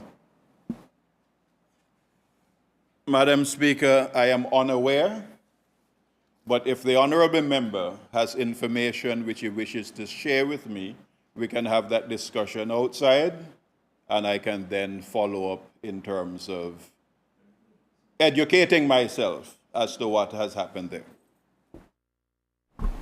I recognize the Honourable Romeo. Thank you, Honourable Premier, for that very good answer. A prisoner from the Chagos Islands, described as a Tamale migrant seeking asylum, was transferred to Montserrat, to serve his sentence at Her Majesty's Prison, His Majesty's Prison in Braids. Sorry, Madam Speaker, this whole thing is just making me laugh and still, I don't know how to put it. Let me ask the question again. A prisoner from Chagos Islands, described as a Tamale migrant seeking asylum, was transferred to Montserrat to serve his sentence at His Majesty's Prison in Braids. Can you tell this Honourable House how many prison officers, teachers, or other staff have been brought to Montserrat specifically to support this one prisoner? I recognize the Honourable Premier. Madam Speaker, given that the arrangements as it relates to the said prisoner is an arrangement between the government of Montserrat and the Foreign Office has indicated that the details of this arrangement must remain restricted. However, I can acknowledge that the required resources have been provided and are fully funded by the UK government to the FCDO. It's their prison. I recognize the Honorable Romeo. Thank you, Madam Speaker. My next question. After receiving evidence and testimonies from MVO scientists, the police, journalists, members of the private and public sectors, Governor Savage, and more, regarding the death of 18 persons on June 25, 1997, the British magistrate or coroner and jury concluded that the death of a mother, a 3-month-old daughter, and 2 airport workers was caused by the natural catastrophe of volcanic eruption, pyroclastic, surge, and that a contributory cause of death was the continued operation of the airport despite the elevated volcanic activity in the days immediately preceding June 25, 1997. I want to ask the question one more time. After receiving evidence and testimonies from the MVO scientists, the police, journalists, members of the private and public sectors, Governor Savage, and more, regarding the death of 18 persons on June 25, 1997, the British magistrate or coroner and jury concluded that the death of a mother, 3-month-old daughter, and 2 airport workers was caused by the natural catastrophe of volcanic eruption, pyroclastic surge, and that a contributory cause of death was the continued operation of the airport despite the elevated volcanic activity in the days immediately preceding June 25, 1997. Can the Honourable Premier tell this Honourable House what the key lessons are which his government learned from the failure of those in authority to heed the warnings of the scientists, of the imminent danger facing airport workers, taximen, passengers, airline staff, and the scientists themselves who were exposed on June 1997?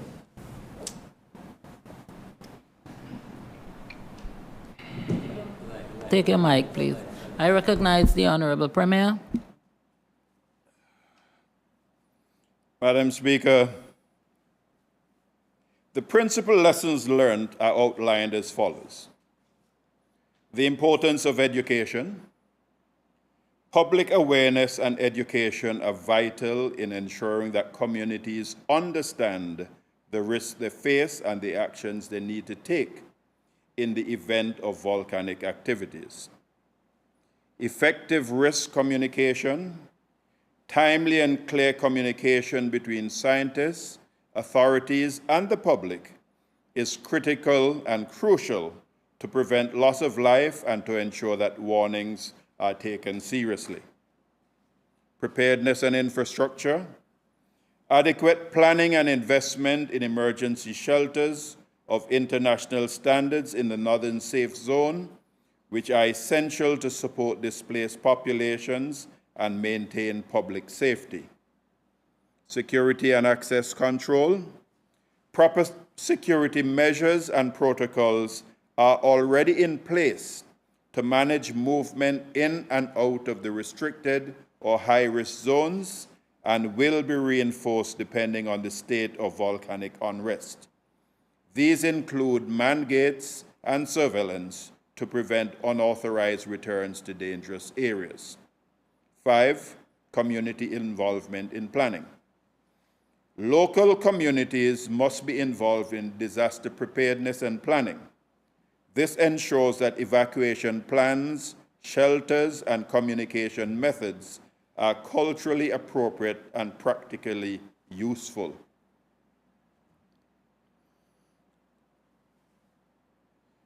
How does the government intend to share these lessons? He didn't ask that question yet. Oh, he didn't ask that yet? Oh, sorry. I'm kind of hungry, you see, so I'm trying to speed through.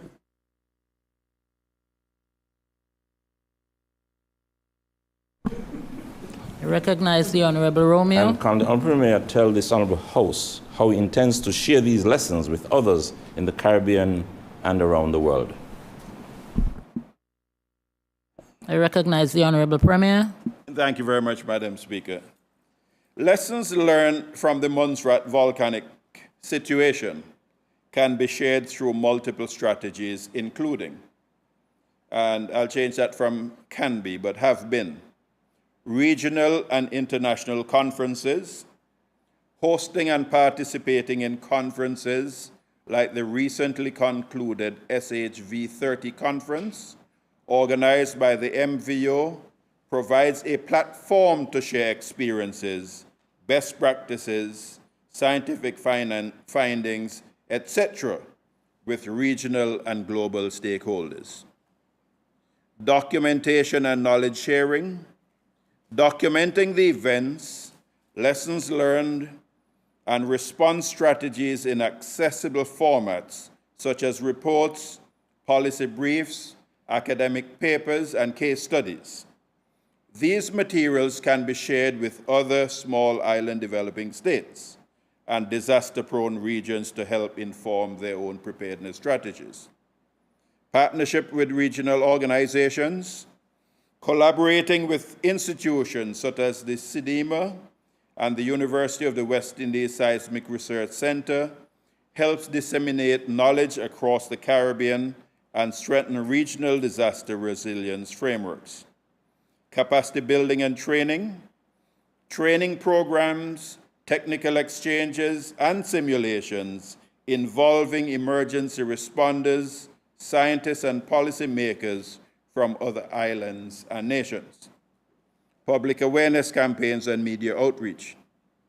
Using documentaries, public service announcement, and educational campaigns can raise awareness and share Montserrat's story as a cautionary and instructive example worldwide. Madam Speaker, I also have two 28-page documents produced by the MVO, which I can share with the honorable member if he is committed to reading them.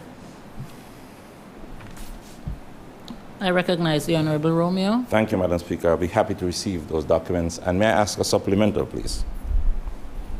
Honorable Premier, are you willing to share and explain the findings of the coroner's inquest mentioned in this question, which speak to negligence on the part of the UK government and the government of Montserrat? Honorable member, your supplementary is to be based on the responses that he gave. That has nothing to do with his response, and therefore it is not allowed. Madam Speaker, he said the importance of education, public awareness, effective risk management communication. I am referring to that. I will leave it. You spoke specifically to the coroner's report. He did not include that in his response. My question referred to it, Madam Speaker. Let's continue. It's all right. Madam Speaker, if you permit, I will. No, Honorable Premier.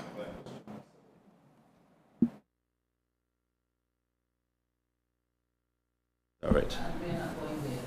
I recognize the Honorable Romeo. My next question, Madam Speaker.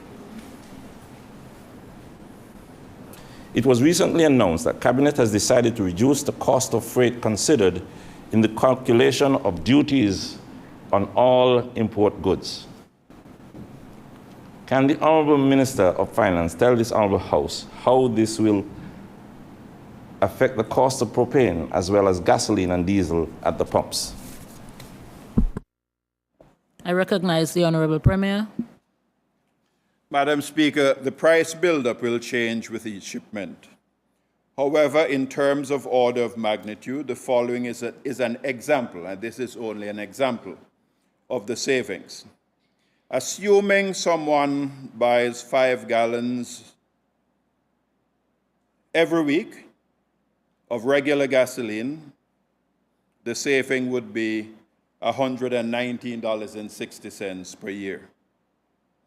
If it is HS or LS diesel, the saving would be the same, $119.60 per year. Premium gasoline, saving of $85.80 per year. And this, Madam Speaker, is assuming a minimal consumption of 5 gallons per week.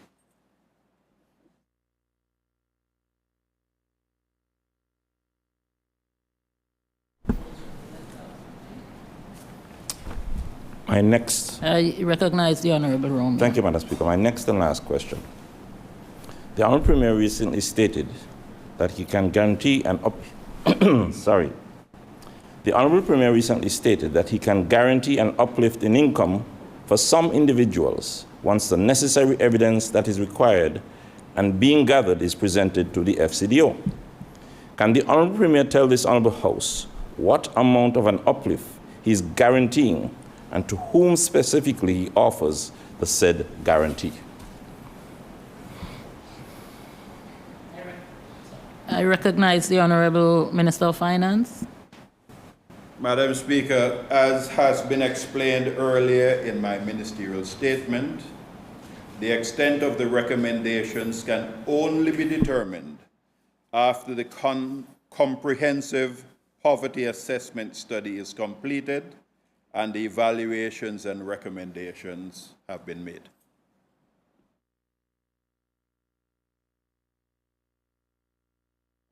I gather that's it for questions. Supplemental, please, Madam Speaker. I recognize the Honorable Romeo.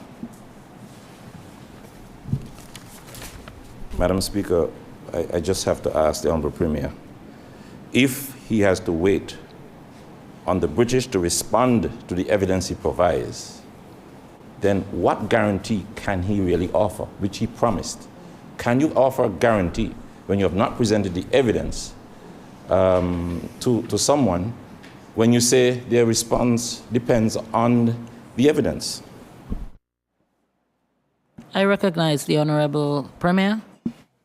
Madam Speaker, I really do not understand how a former Minister for Finance cannot understand what it states by having a study in order to provide data for the negotiation of funds. The comprehensive poverty assessment study, when it's completed and the evaluations and recommendations have been made, we can then make a case for any funding coming out as a consequence of this study and the data which has been provided.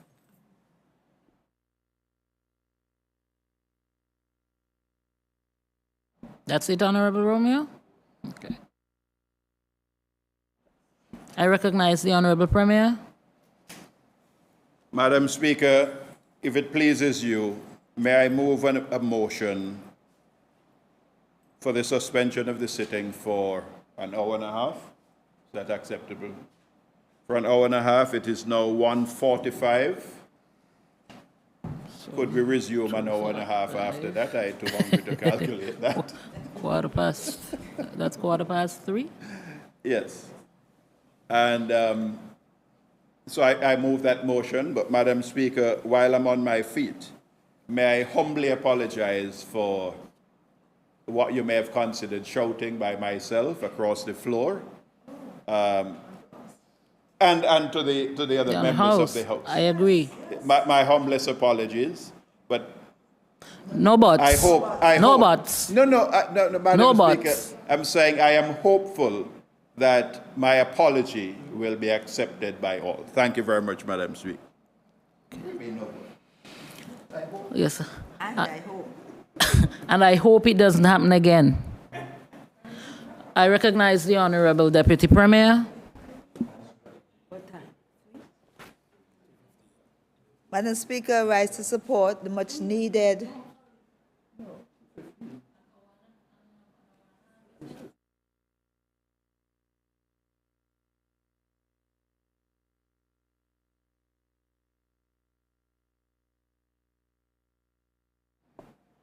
Madam Speaker, the well-being of the House, including the members and those who serve this House, Madam Speaker. We are much in need of a break, and so I support the move for the recess until 3:15, Madam Speaker. Madam Speaker, you see the brain is getting muddled. All right. Thank you so much, Madam Speaker.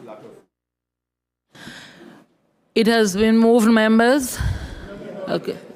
I'm not here. The question has not been put yet.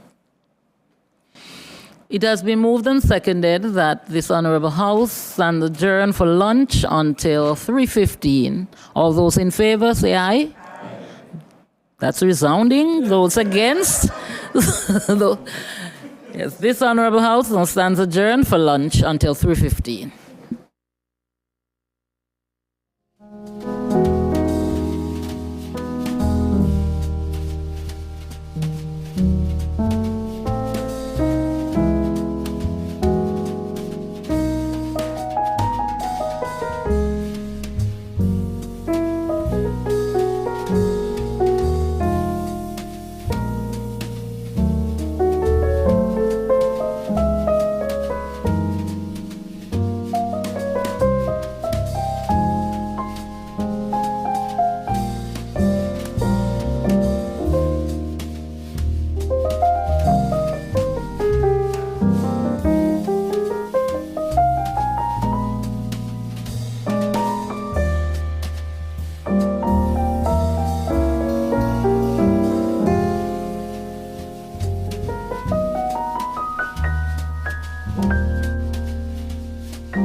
I recognize the Honorable Premier.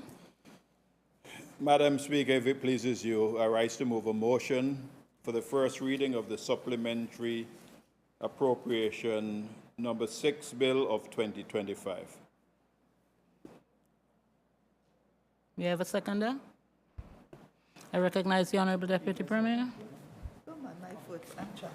Sorry. Go ahead. I recognize the Honorable Minister of Agriculture. Sorry. Sorry. Madam Speaker, I rise to second the motion for the supplementary appropriation bill, number 6 of 2025. It has been moved and seconded that the supplementary appropriation bill number 6 of 2025 be read a first time. All those in favor say aye. Those against, nay. The ayes have it. The bill will be read a first time. Supplementary Appropriation 2025, Bill number 6 of 2025. Recognize the Honorable Premier. Madam Speaker, if it pleases you, I rise to move a motion for the second reading of the Supplementary Appropriation number 6 Bill of 2025. Madam Speaker, this is a bill to sanction certain payments from the Consolidated Fund in excess of the sums provided by law for the services of the Government of Montserrat for the period ending 31st day of March 2026. Madam Speaker, from time to time, we need to release funds, especially those coming in from funding agencies, to facilitate the continued work of the government. The various sums of money are set out under the schedule, totaling $849,000, in addition to the sum of $136,200,000 granted under the Development Fund votes by the Appropriation Act of 2025, number 2 of 2025.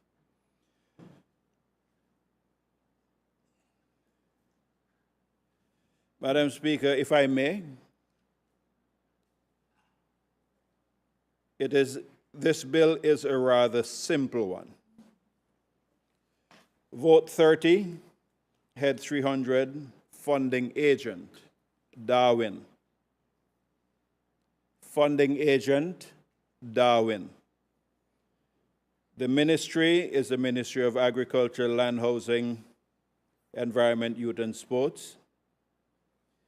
The project is managing the invasive fire ants species which we have in Montserrat, and we're allocating $19,700 to that to complete the spending under the Darwin Initiative. The second one is on the ability. It's to deal with the energy lighting and disposal. This is really for concluding this particular project. We have to deal with the auditing and other such requirements to ensure we can close out this project properly. In like manner, the post-COVID energy efficiency, which is similar to the one enunciated above, is for the sum of $71,800. So both of those are pretty much for the same project. Ministry of Health and Social Services, improving triage and remote monitoring capacity to the sum of $626,000. And what we're doing is removing $449,000 and reallocating it in the line above.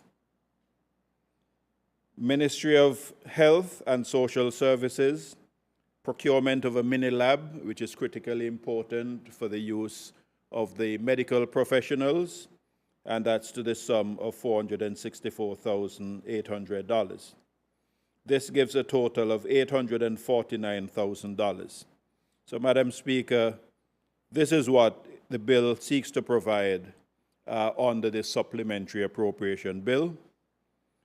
The funding agents, and I want to remind us again, they're Darwin, the European Union, and the United Kingdom Health Support Agency.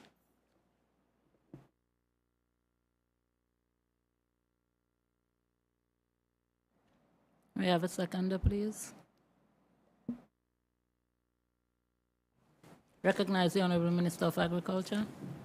Madam Speaker, I just rise to move the motion for the second reading. Okay, honorable members, the floor is now open for debate. I recognize the Honorable Leader of the Opposition. Thank you, Madam Speaker. Madam Speaker, indeed, this is pretty much a simple bill. I, however, have some observations that I want to bring to light. I too support the 19,700 to manage the invasive fire ants project. I appreciate the fact that these ants, Madam Speaker, can be a real bother to people and a destruction to your yard, your lawn, etc. And I'm happy to know that there are funding left to put towards this project to allow them to complete, well, I don't know if they'll be able to complete the assignment, but at least complete the funding under the Darwin project. Madam Speaker, I know that this supplementary, it's basically coming to the end of the parliament, this parliament year. However, it's not the end of the financial year. And I'm hoping that coming forward, Madam Speaker, because my observation here is that I am pretty much aware that there is no assignment of funds here for some of the issues that are plaguing farmers. That's going to come out of the same department as the department or ministry that's dealing with the invasive fire ants. And I'm sure the minister would be able to confirm that they do have a lot of issues, not only with fire ants, but from the farming point of view, the wild rabbits, the agouti, the birds, and sometimes the human beings who see themselves as borrowing stuff, not returning them. So, Madam Speaker, I would have liked to see some funds in that area, especially where the nets and so forth are concerned, as some farmers saying that's all they would need to help capture some of these pests, so to speak.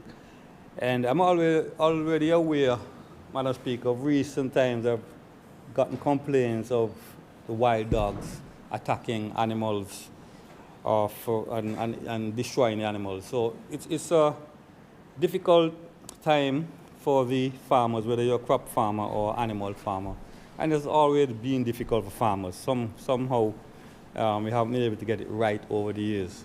So any funds that could have been put or included in the supplementary to address these would have been welcome, and I do trust that the next supplementary that comes to the House would have in funds to deal with these issues. I also, Madam Speaker, realize that we have touched on the abattoir in previous questioning, and the Minister himself would have indicated, of course, he would like to get further funds. The importance, Madam Speaker, when we came up with the abattoir some time ago, was not just to have an abattoir, but to ensure that when you're slaughtering, that is done under international standards, and so people have that trust that what they're eating, that it was done under the standards, and therefore no need to be worried. Because we really want to move away from the slaughtering in the bushes and so forth. Madam Speaker, I looked at the 115,800 under the energy efficient lighting project. And be that, Madam Speaker, is an energy related project, I can't help but imagine, Madam Speaker, funding, Madam Speaker, being included to address some issues in terms of the continuous damage of appliances. And of course, Madam Speaker, you know, government will say they don't have the funds to replace all these appliances. But at least I would like to see the funding in place to address the issues or the ongoing recurring issues at Mull, so that going forward, we do not have these destruction of appliances. Madam Speaker, I also see that 626,000 is assigned thanks to the EU to allow for financial audit of the project. And indeed, it's a common practice to audit projects. I can't help but raise at this point, Madam Speaker, given the state of affairs at the port project or port or whatever, as the Premier call it, a jetty, because it's not really a port project, but at the jetty, so to speak. Madam Speaker, I do hope that there are funds available in future supplementary or maybe under the project itself, not just for financial audit, Madam Speaker, but general audits. I'm sure you're mindful that you could have all the finance in the world, and if you don't have the necessary expertise from the construction company side to implement this project will go nowhere. So you could throw how much money you want at it, and it still goes nowhere unless you have this expertise necessary to deliver. So, Madam Speaker, I want to speak also to the mini lab project, and I think this is an excellent move.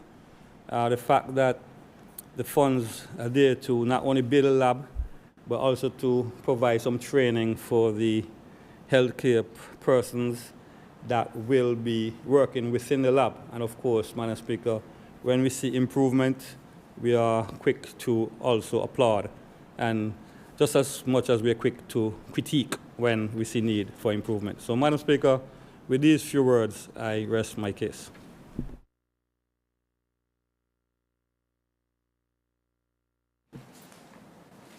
I recognize the Honorable Mulcair.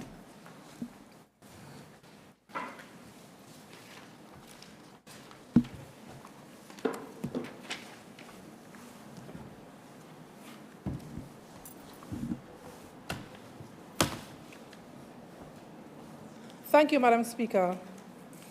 I rise to make my contribution to the debate on this Supplementary Appropriation 2025 bill, which seeks to authorize additional expenditure of $849,000 from the Development Fund for the current financial year. This bill is supported by explanatory notes that outlines various projects across multiple ministries. However, Madam Speaker, I must say that the explanations provided raise many questions as they attempt to answer. Madam Speaker, nearly $1 million of additional funding is being sought primarily to audit, close, or adjust existing projects.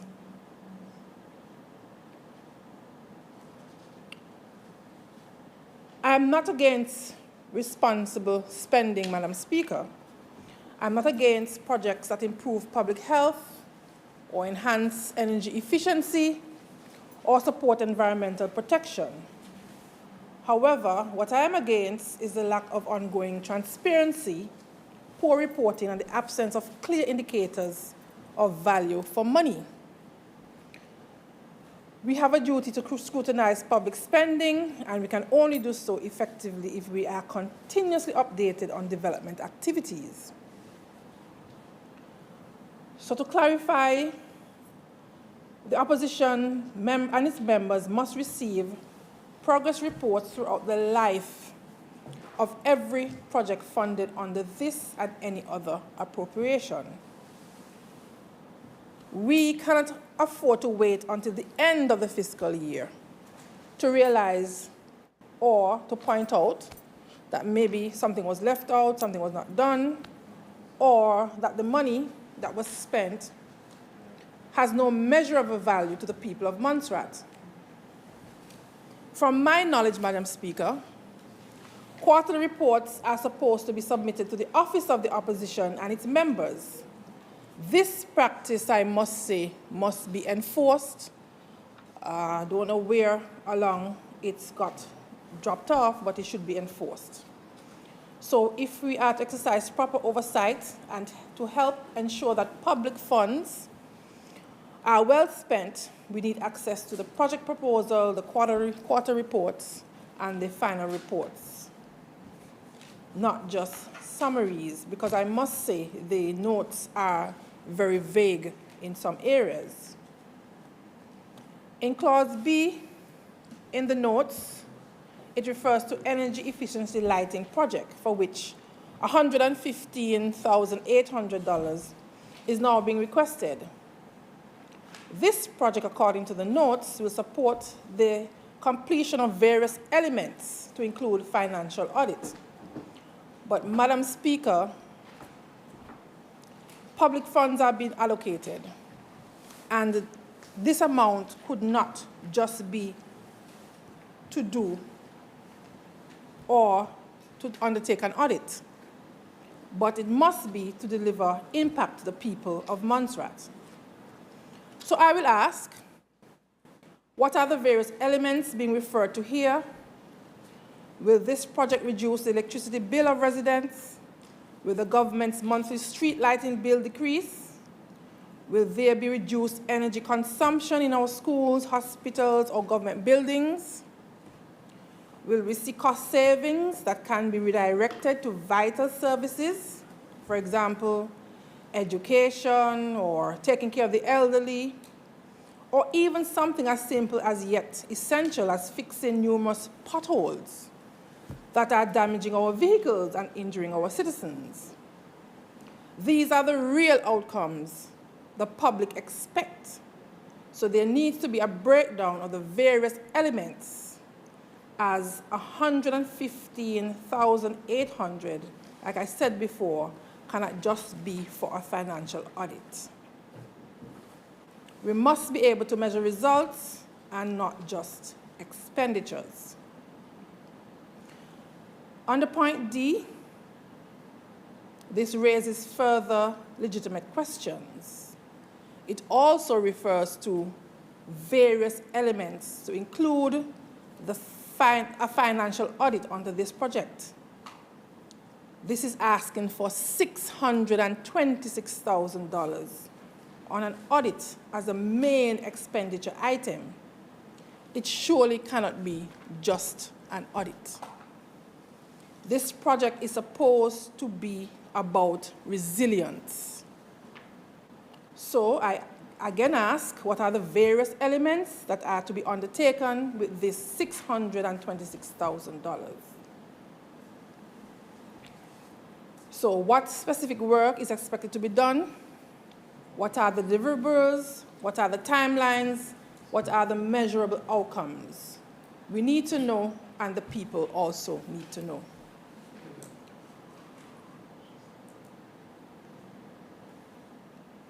So therefore, Madam Speaker, I must emphasize that the explanatory notes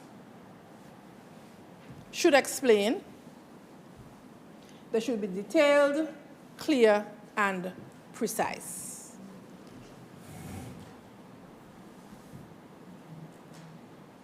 F refers to a mini-lab project for Montserrat,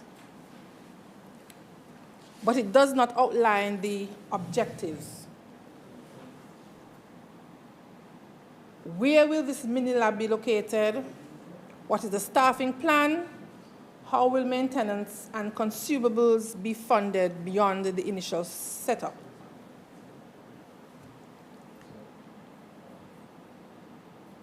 Therefore, Madam Speaker,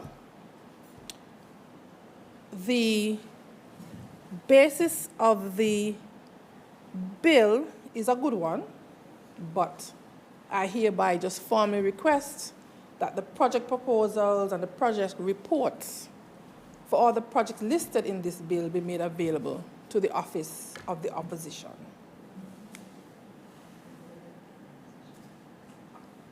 Thank you, Madam Speaker.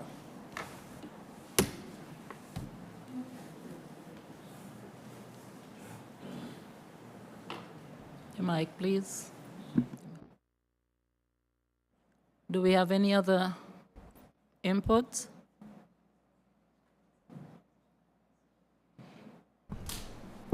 I recognize the Honorable Romeo.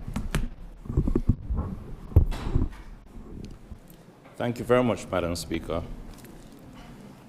Madam Speaker, like the other members of the opposition, I want to make it very clear that I am in full support of this supplemental. I think there are a lot of people out there who never remember when we actually support bills and only think of when we challenge bills. And that is our job, yet they forget that we do actually agree to the majority of bills in this House, majority. Madam Speaker, today we are here to sanction the addition of $849,000. I don't need to repeat what's said before by the Premier, Honorable Lewis and others, but the Premier said that this is a simple bill. And I know when he says that he's hoping that there's not going to be much debate. It's simple, so he doesn't want to hear much debate. It's a psychology, you know, I know. And I don't plan to be very long either. But I also want to agree with Honorable Lewis, leader of the opposition, who clearly stated that while he agreed with various elements of this bill, that there are certain missing things,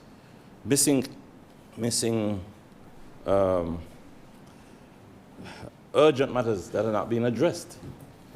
And again, I want to make it plain that I'm not blaming the government of Montserrat, this present government, the 6-month-year-old government, for all of the issues that we're facing right now. They've inherited a very serious situation. They've inherited what was inherited by the previous government and was inherited by me and others. So I don't want anybody to be accusing me now of, by challenging the government, that I am blaming them. So if I sound that way, please, I hope people will correct me. So, like Honorable Lewis, you look at the supplemental estimates and you go under police, no increase, legal, no increase, magistrate court, no increase, Supreme Court, no increase, legislature, no increase, audit, no increase, Office of Deputy Governor, no increase, public procurement, no increase. And I'm only saying that, and please don't take it wrongly. As Honorable Lewis said, there's some urgent issues that need to be addressed. And we are hoping that by next supplemental, that some of these issues will appear in these columns, showing that they're going to be addressed. And again, most people in Montserrat know me. I'm not in the opposition for the first time. I don't just challenge the government before me. I help them to challenge the British government, who, in the end, our government has to have to negotiate with. And how do I put it? We're talking about $71,000 for post-COVID through energy efficiency. And that is important, full support. But we went through an entire COVID period without the substantial help that was needed. And the lack of that support created a socioeconomic hardship that this government is going to have a huge job of addressing. And if we were in England, the United Kingdom government, you know what they would have done? What they did during COVID. If they came into office now, they'd be borrowing money to add supplemental to address the issues. But because we have to negotiate it, it takes a while. And that is why I'm speaking very openly here. It's not just a simple bill, because this supplemental is an extension of the entire appropriation bill. And what I've learned from Mr. Brandt and from Sir Howard Fergus and others in the past, it opens the opportunity to debate the entire appropriation bill, anything in any of these lines here. For instance, Madam Speaker, in support of the government, I want to say that I would have loved to see for the Minister of Agriculture monies provided for grants. You know, you don't have to always buy land and survey it. Grants. Instead of $40,000, $60,000 to $80,000 grants. That would enable people to go to the bank and borrow. And the banks would understand, hey, look, there's a substantial increase in the amount provided as security against a loan. In the UK, what did they do? They offered security to loans during COVID. They offered the bank the security needed so that young people and others could buy a home. That didn't happen in Montserrat. So I would have loved to see that happen here. Again, the government came up with a small amount of money. How much was it? $1 million something? I don't remember. For helping businesses. How much was it? 1 million.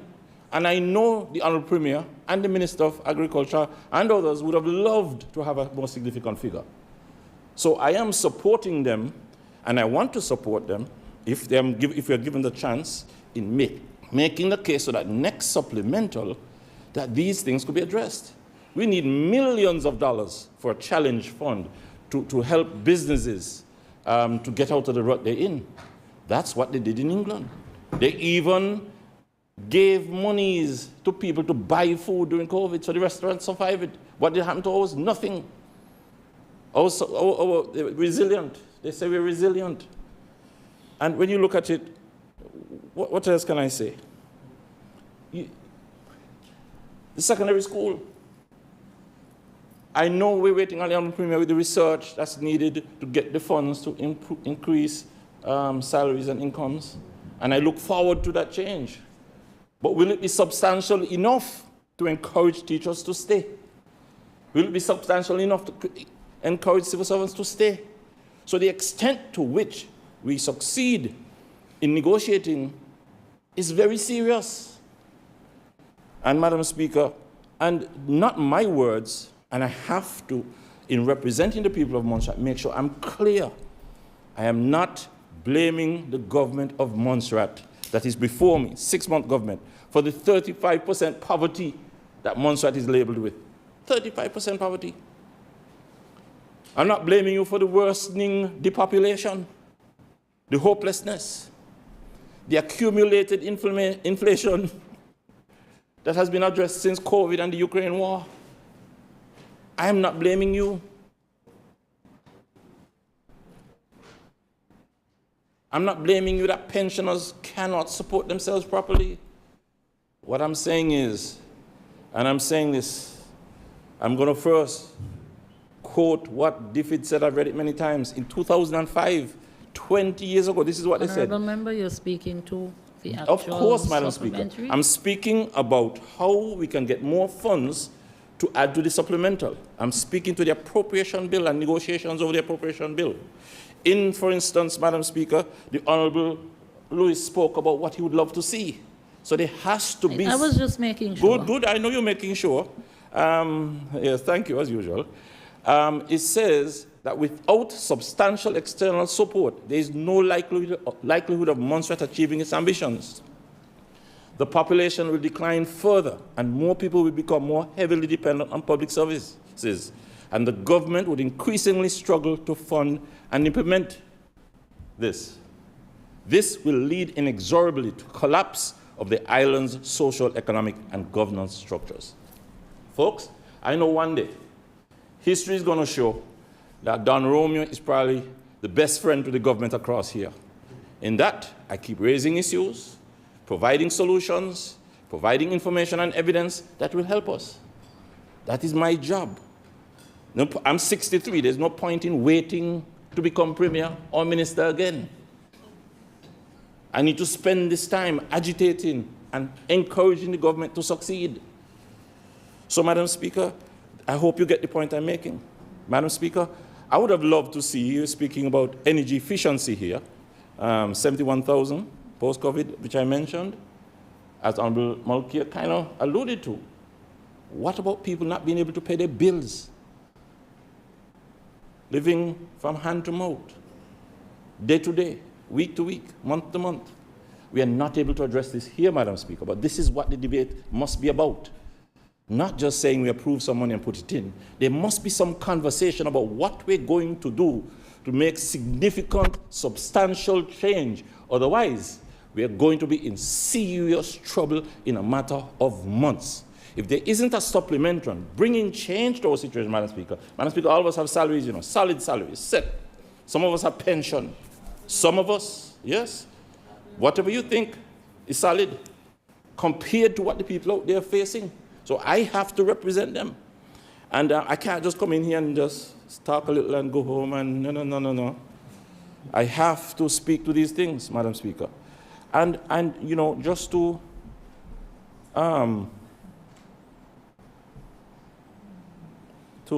help you help us to have a proper discussion here. I want to reinforce again the issue of the need for a ferry, and that there's nothing in here that suggests, except for promises that we're procuring, that a ferry is within the view for December or March. This doesn't suggest, it's not here.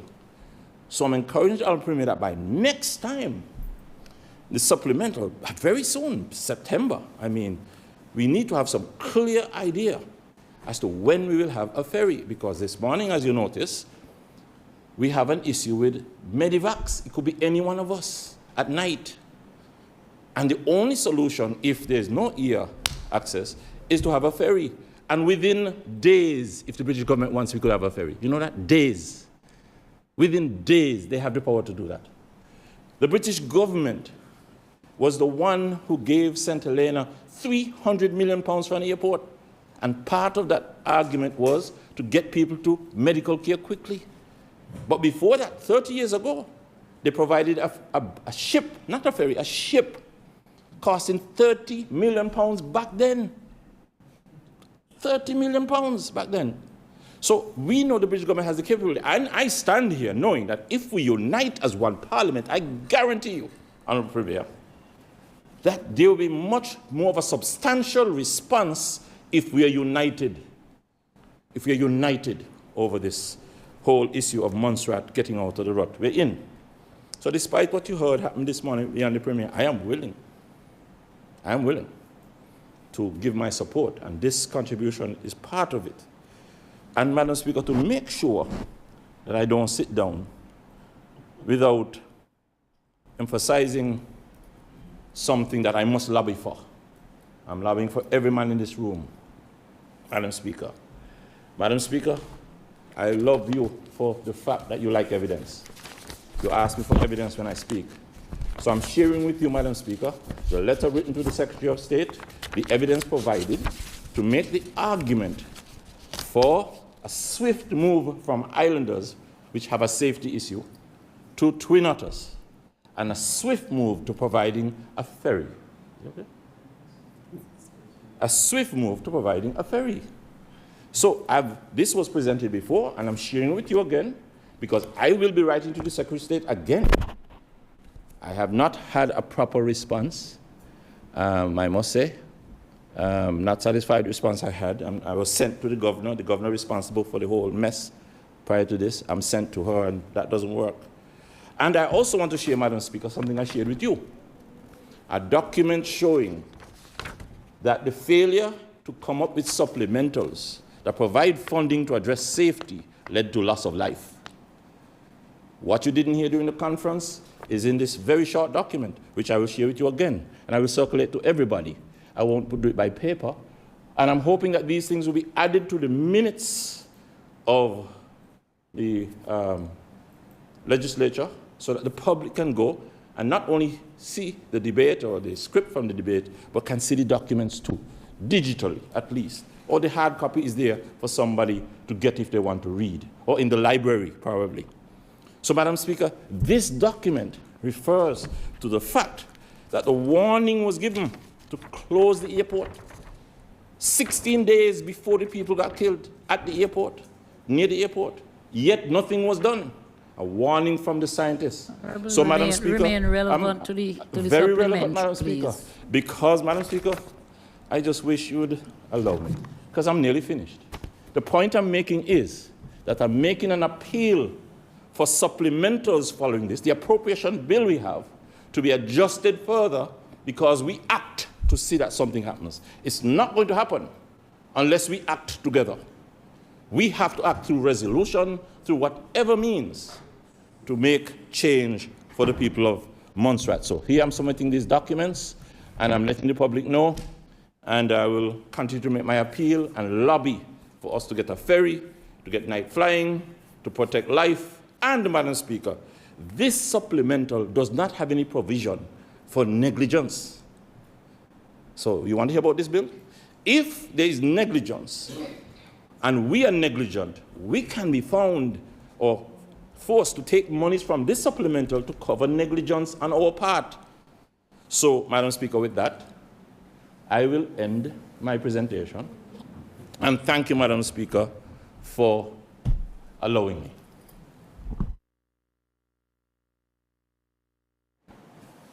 I recognize the Honorable Minister of Agriculture. Thank you, Madam Speaker, and thank you to the opposition for actually supporting the bill.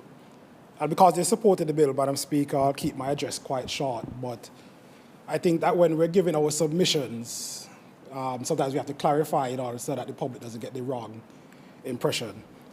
And I'll keep my submission just to the agriculture side of the appropriation bill, the supplementary appropriation bill. If you look at the bill, agriculture has $19,700 in the appropriation bill. But more importantly, you need to look at the funding agents to which those monies are coming from. In the case of Ministry of Agriculture, that funding agent would be Darwin, the Darwin Initiative. And the Darwin Initiative has its own modus operandi, if you want to put it that way, along the lines of biosecurity.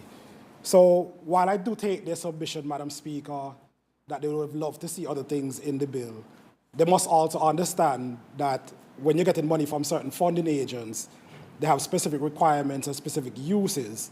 So I cannot then take money from the Darwin Initiative to do other things. Madam Speaker, the Fire Ants project is a Darwin project because, as I said, the Darwin's modus operandi is biosecurity.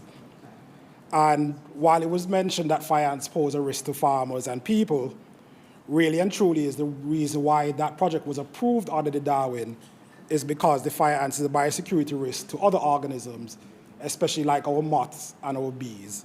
So it was approved under that, Madam Speaker. So needless to say, we cannot use monies from agencies like Darwin for other purposes other than what they have been approved for. The Honourable Leader Opposition, and I must say thank you along with the Honourable Nayota Molkia, because you often visit my office. So thank you for doing so. I would encourage the Honourable Donaldson Romeo to do the same. And we would have spoken about some of the issues that you would have brought up as well too, and I just want to reassure you today that we are looking into those. Honourable Romeo, I don't want to really go down a certain line, but I think if you joined them when they visited, some of the things that you bring up probably... Okay, fair enough. So you're probably off island more than you're here. But some of the things that you brought up, for instance, like loan securities and stuff, if you looked at the original appropriation bill, you would see that the ministry has $2.1 million, of which 1.1 will actually go to one of the financial institutions for exactly what you mentioned in your speech. The other 1 million would then come into the ministry. And recently, we actually did what we call a farmers assessment, well, farmers and fishers and agro-producers assessment. And again, we're trying to be a data-driven government. So instead of me creating policies on a whim, we're using the data from the farmers, and that money, that $1 million, will go into exactly what you spoke about as well, which is direct grants for the farmers. And this year, I can tell you that we have a focus on poultry production. So we're looking at poultry production, and part of the reason for that is, during my travels at the OECS, poultry production seems to be, well, not seems, it is one of those things that is on the rise in the Caribbean, the OECS states. So from that data, we see that most of the OECS states are actually importing more and more chicken, Montserrat also. So we're looking at poultry production as our focus for that. And Madam Speaker, I would just end on that because they haven't been very contentious. But I figured I just wanted to clarify so that persons understand that we can't just take every money that comes into the appropriation bill and do what we feel like with it.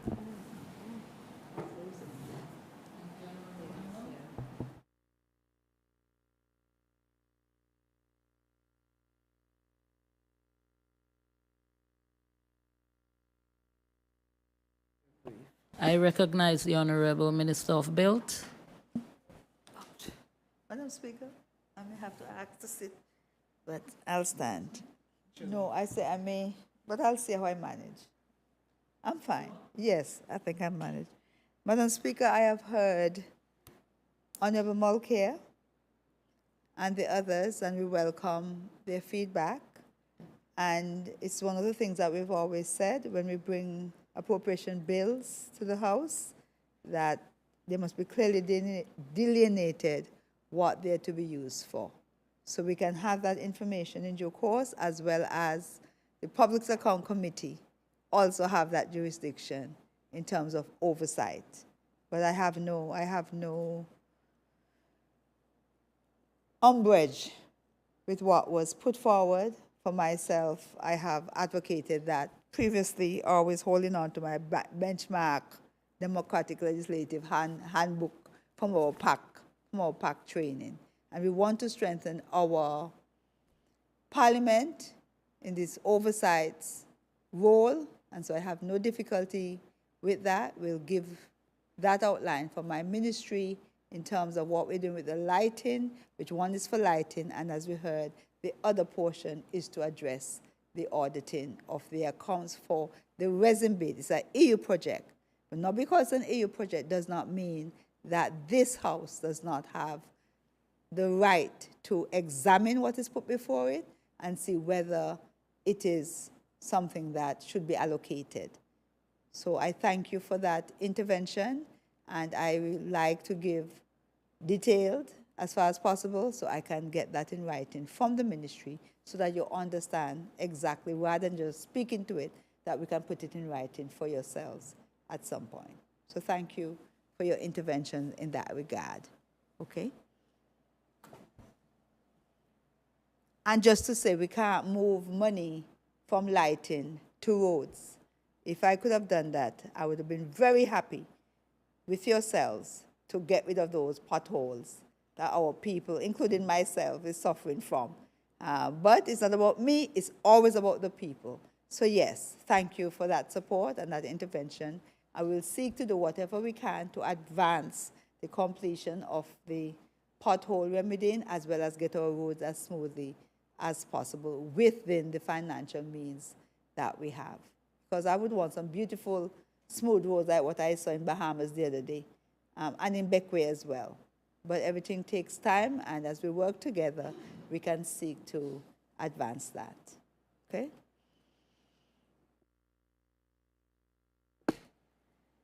I recognize the Honorable Parliamentary Secretary Buffon. Thank you, Madam Speaker. Madam Speaker, just rise to support the appropriation bill. I've said many times before that any monies that comes into the appropriation or through appropriation to our coffers is welcomed, because these will go to benefiting persons, whether you're combating fire ants as a homeowner or you're going to benefit from the mini lab at the Ministry of Health. These will be helping persons. So thankful for the appropriation bill.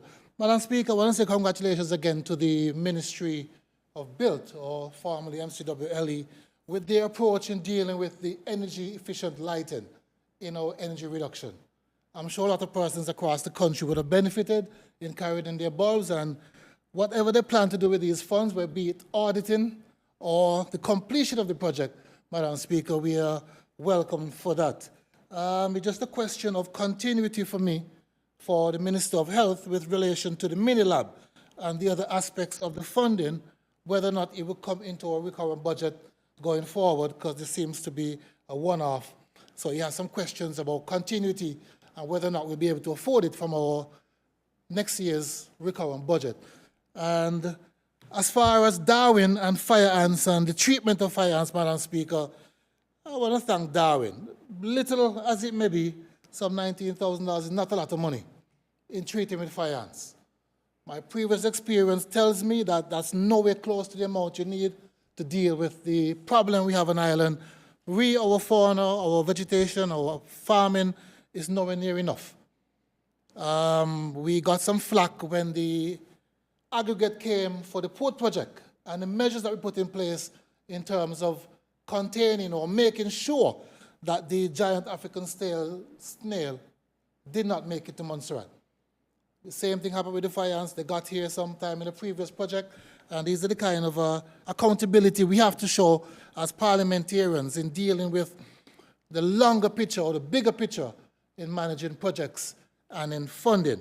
So whatever the ministry can do to aid our citizens in dealing with these threats, especially fire ants, is appreciated by everyone. So again, I support the appropriation bill. Of course, there would never be enough money to solve all the issues we have in Montserrat. And whatever approach we can take, whether it's working with the opposition or lobbying harder, that's what we're going to have to do to move Montserrat forward. Again, support the appropriation bill, and thank you for the time, Madam Speaker.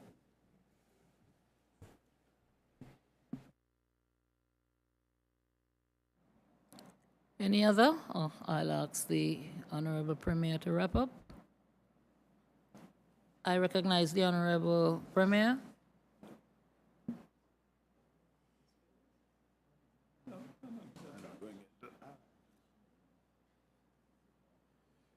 Thank you very much, Madam Speaker. Madam Speaker, first and foremost, I need for us to understand that the Development Fund votes, as submitted here, are funds which have been provided specifically by funding agents. This is not money from FCDO. We had a budget which was approved in April. Unless we have a further uplift of funds from the FCDO, our supplementary appropriation will be based on funds that are coming in from other sources. Or perhaps in September, if in fact we have benefits coming as a consequence of exchange rate gains, then those could be allocated accordingly. But as we speak, we cannot just move funds to say, okay, you want to do roads, you want to do this, that, and the other, and therefore you need to find money for it. We have to follow a budgeting process, and this is what is before us. Funds from Darwin, funds from EU, and funds from the UK Health Support Agency. As it relates to the triage and remote monitoring capability, if in fact there is a need for additional information, there are places where information could be gathered. The Minister for Health is here. I know that she is willing to discuss with anyone anything in relation to health. So we'd have to make it a big issue. As it relates to reporting to this House, and we have to report to the opposition office, absolute rubbish. There is, pardon me? That's not parliamentary? So should I say nonsense? Okay, thank you very much. There is a Public Accounts Committee where members of the opposition are in the majority on the Public Accounts Committee. And they have the opportunity to ask questions on any aspects of the public accounts of Montserrat. You don't have to wait until the accounts are provided to you. If there is an issue, you can raise it in your Public Accounts Committee meetings. So I just wanted to make that clear. Then I think I heard something about some papers circulating that we need to talk to the British government about getting rid of the islanders and bringing in Twin Otters. Madam Speaker, sometimes I wonder if some of us sit on our heads and sit on our ears because they don't hear. We have indicated in this House today that Winair is currently operating 3 flights a week into Montserrat using Twin Otters. And they will be operating 7 days a week in the peak season. And in fact, SVG will be operating Twin Otter services come September of this year. So why do we need to lead a petition to the British government to seek to get money to do what we're doing already? In my earlier statement, I also indicated that we are currently, Madam Speaker, tendering for ferry services. Do we need to lobby the British government for something which we are already doing? Do we just talk for the sake of talking? and believe that people don't hear what we're saying? Yes, we're tendering for a ferry service. This has nothing to do with the British government and lobbying them to provide us with a ferry service. The ministerial statement spoke to that. Madam Speaker, as it relates to budgeting and finance, we need to recognize that supplementary appropriation bills are supplementing the budget that was provided at the beginning of the year. And unless we get additional funding, either from FCDO for special projects or from other agencies, it is pointless for us to say we should be doing X, Y, or Z in supplementary appropriation bills. It cannot happen. It can only happen if you get additional funding. Now, yes, I know you understand you're a Minister of Finance, and therefore, don't talk to we need to give money to farmers, we need to reallocate money for fixing roads. Where are you taking those funds from? Point of order, Madam Speaker. Yes, what's your point of order? Madam Speaker, nowhere in my discourse did I speak about taking money from one place to put anywhere. I spoke about getting additional money. Nowhere in my discourse did I not admit that you're moving to Twin Otters, Madam Speaker. Who did he refer to? Yes, was it you? Madam Speaker, he gave the impression that we're talking about shifting monies from one place. I'm talking about getting additional money. Yes, and but Madam did he say Speaker, you said? Why are you defending? because he's not saying it correctly. He's misrepresenting what was said. And, Madam Speaker, I'm speaking about getting Twin Otters and the ferry urgently. Anything could happen next week. I'm not talking about later. Okay. Honorable Premier, please continue with your presentation, and let's keep the discourse relevant. Yes, Madam Speaker, and I don't want to say what I said this morning about firing stone in Pigpen. So don't say it. No, I'm not going to say it. I'm not going to say anything about firing stone in Pigpen and who get hit will squeal. Not going to say it. But what I want to say is this. You expect us to just jump up and say to the British government, no, we need Twin Otter services tomorrow morning, when in fact we are saying that we have already started the process of procuring Twin Otter services. There are technical issues as to why the SVG Twin Otters cannot land as we speak, and we're dealing with those technical issues to allow them to be able to land come September. That's all I'm saying. So, Madam Speaker, I hope that I've clarified in some respects what this supplementary appropriation bill is about, and I do commend it to the House for a second reading. It has been moved and seconded that the supplementary appropriation 2025 bill be read a second time. Those in favor say aye. Aye. Those against, nay. I think the ayes have it. The ayes have it. The bill will be read a second time. Supplementary Appropriation 2025, Bill number 6 of 2025. The House will now go into committee to consider the bill in further detail.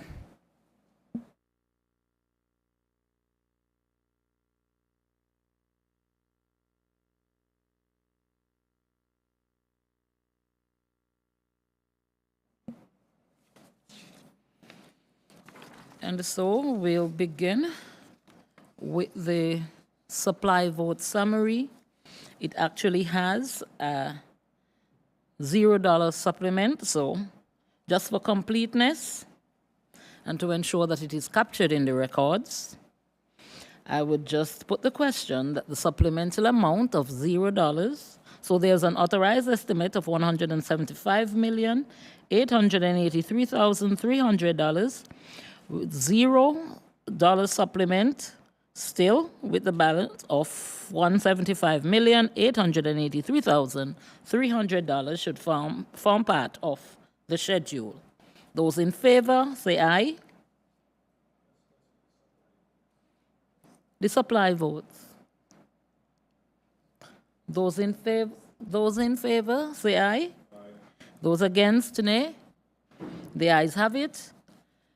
The supplemented amount of $0 now form part of the schedule. And we move on to the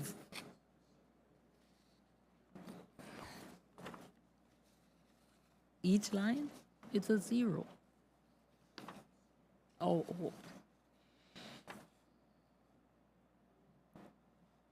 Yes, so the supplemented amount of $0 under the total supply vote stand part of the schedule. Thanks. We move on to the development fund votes. Do we want to read the details since they are going to be captured in the summary? I can read them out and let's put one question.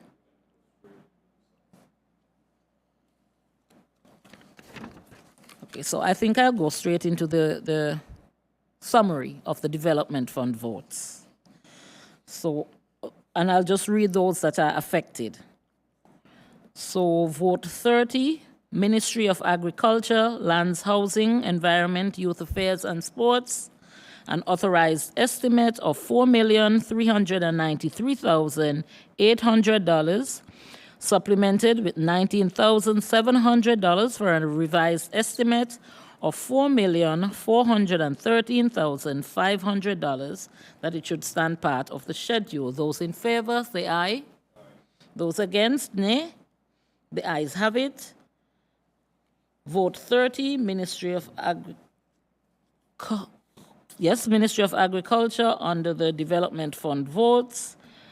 Supplemented amount of $19,700 stand part of the schedule. Vote 35, Ministry of Building, Utilities, Infrastructure, Labor and Transportation, an authorized estimate of $35,719,300 with a supplemented amount of $187,600 for a revised estimate of $35,906,900. The question is that these amounts stand part of the schedule. Those in favor, say aye. Those against, nay. The ayes have it. Vote 35, Ministry of Building, Utilities, Infrastructure, Labor and Transportation, Development Fund vote supplement of $187,600 stand part of the schedule. Vote 45, Ministry of Health and Social Services, authorized estimate of $51,119,000, supplemented amount of $641,700, revised estimate of $51,760,700 should form part of the schedule. All those in favor, say aye. Those against, nay. The ayes have it. Vote 45, Ministry of Health and Social Services, supplemented amount of $641,700, stand part of the schedule. And the further question is that the development fund supplemented with an amount of $849,000 should stand part of the schedule. Those in favor, say aye. Those against, nay. The ayes have it. The development fund vote supplement of $849,000 now stand part of the schedule. And we look at the summary. Total supplies vote supplement of $0. That should stand part of the schedule. Those in favor say aye. Those in favor say aye. Those against say nay.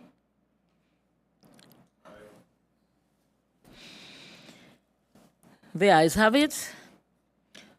The supply vote total of $0 stand part of the schedule. the development vote amount of $849,000, that it should stand part of the schedule. Those in favor say aye. Those against, nay. The ayes have it. The development fund vote supplement of $849,000 now stand part of the schedule. And the total supplementary, therefore, remains at $849,000.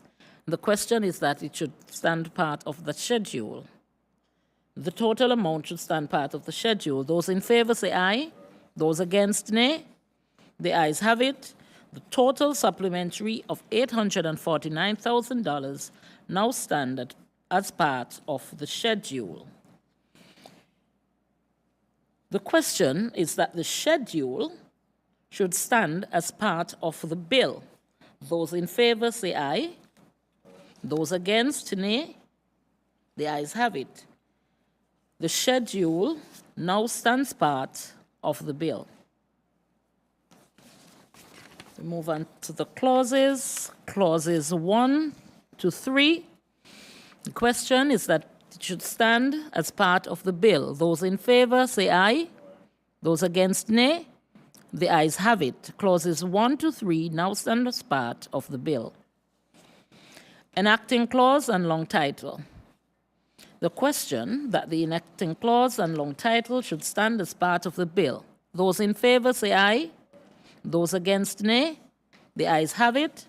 The enacting clause and long title now stand as part of the bill.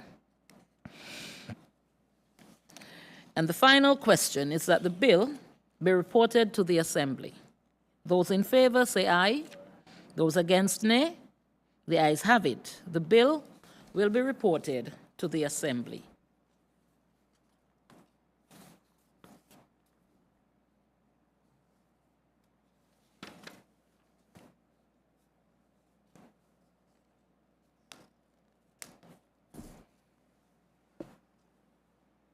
The Assembly will now resume its sitting. I recognize the Honorable Premier, Minister of Finance. Madam Speaker, I wish to report to this Honorable House that a bill shortly entitled Supplementary Appropriation 2025 Bill number 6 of 2025 has gone through the committee stage of this House without any amendments and fully supported by all. Madam Speaker, I crave your indulgence to seek a suspension of the appropriate standing order to facilitate the third reading of the bill. Members, it has been moved. Oh, we need a seconder, sorry. Recognize the Honorable Minister. I rise to second the motion for the suspension so that we can go forward and complete this bill. Today, under normal circumstances, we would not be, but because it's a finance bill, we can apply that rule. Thank you. It has been moved and seconded. And I also second the... No, you don't need to second the third reading. It has been moved and seconded that Standing Order number 53 be suspended to allow for the third reading of the Supplementary Appropriation Bill 2025. Those in favor say aye. Those against, nay. Those in favor say aye. Those against, nay. The ayes have it. Standing Order number 53 has been accordingly suspended.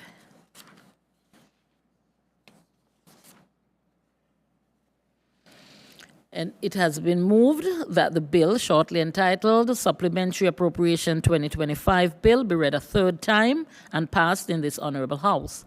Those in favor say aye. Those against, nay. The ayes have it. The bill will now be read a third time. Supplementary Appropriation 2025 Bill number 6 of 2025. The bill has been read a third time and is accordingly passed.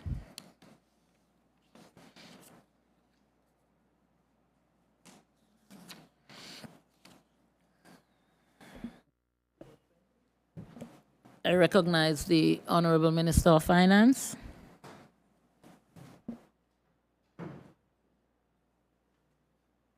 Madam Speaker, I beg to move a motion for the second reading of the Procurement Bill 2025, number 5 of 2025. Madam Speaker, this is a bill which is very important in terms of doing things right and making adjustments where adjustments are necessary. And I think it is important for me to go through certain sections of the bill.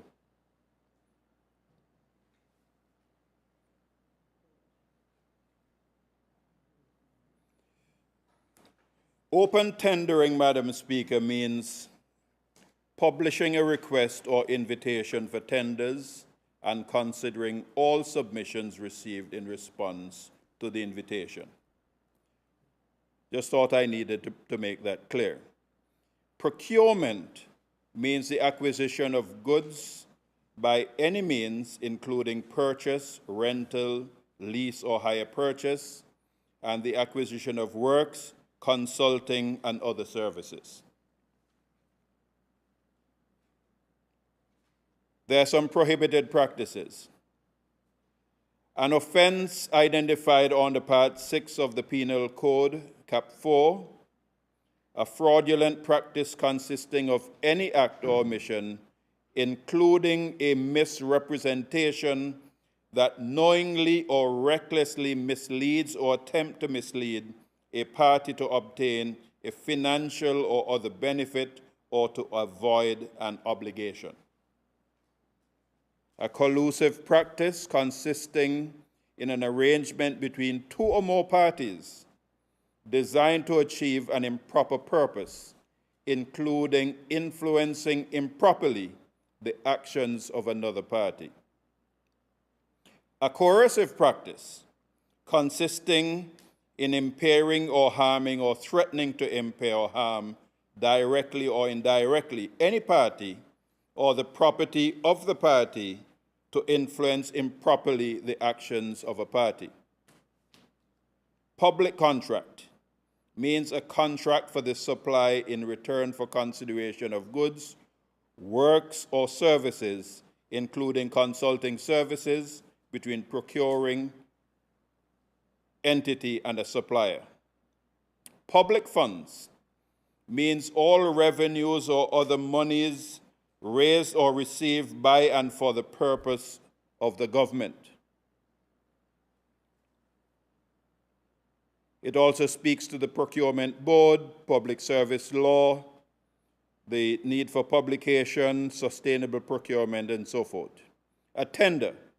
A tender means an offer made by way of tender or a proposal or quotation, including any amendment issued by a supplier to a procuring entity for the purpose of responding to an invitation for request to participate in a procurement process or participating in a procurement process. What's the purpose and application of this bill? The purpose of this bill is to promote positive economic, environmental, and social value outcomes for Montserrat, to maximize the value for money and quality, to maximize value for money, quality, and efficiency, to promote competition, ensure fairness, transparency, and integrity, and ensure that funds are managed in accordance with the Public Finance Management and Accountability Act.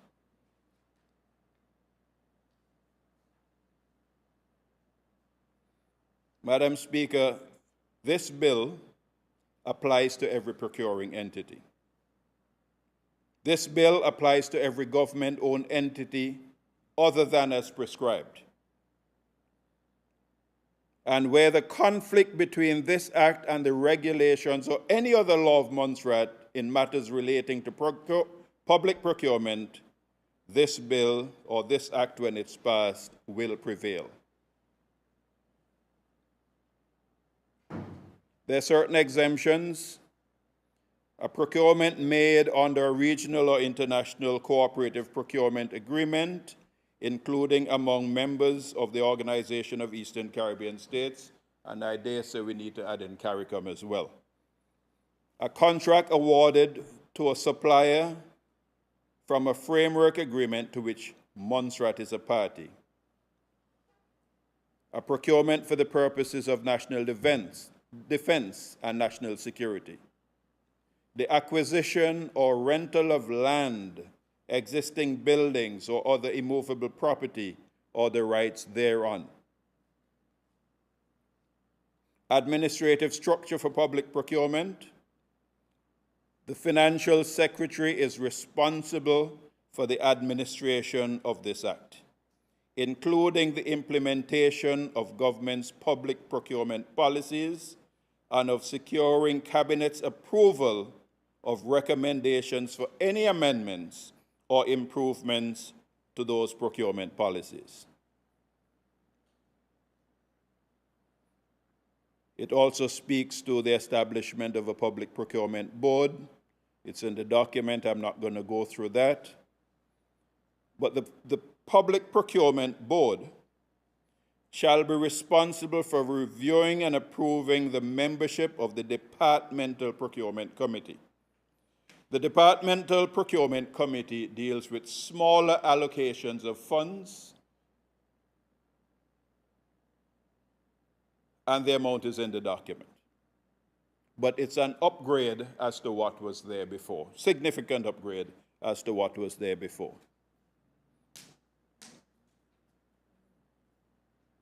The Public Procurement Board may appoint committees, either generally or with respect to a specific matter, to advise the Public Procurement Board. So if you're dealing with technical issues, you can have a committee with responsibility for advising the Public Procurement Board on those matters.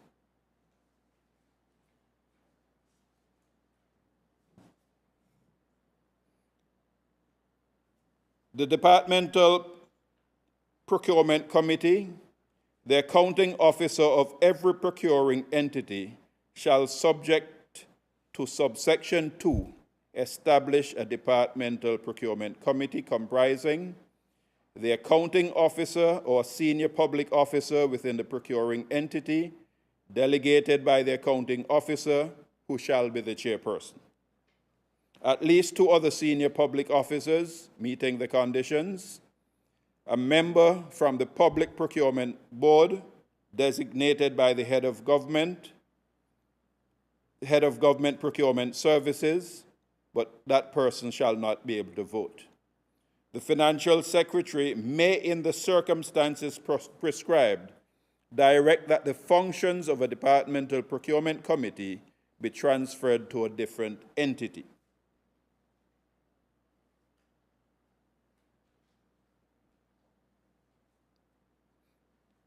It speaks to the evaluation panels and then their general provisions.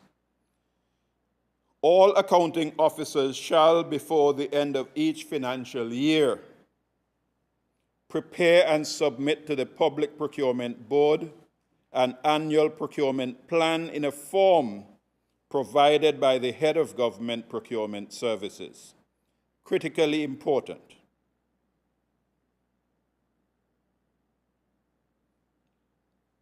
Government can also get into early market engagement. In preparing its procurement, a procuring entity may, in coordination with the head of the government procurement services, engage with suppliers and other parties in a non-discriminatory way for the purpose of developing the procuring entity's requirements and approach to the procurement.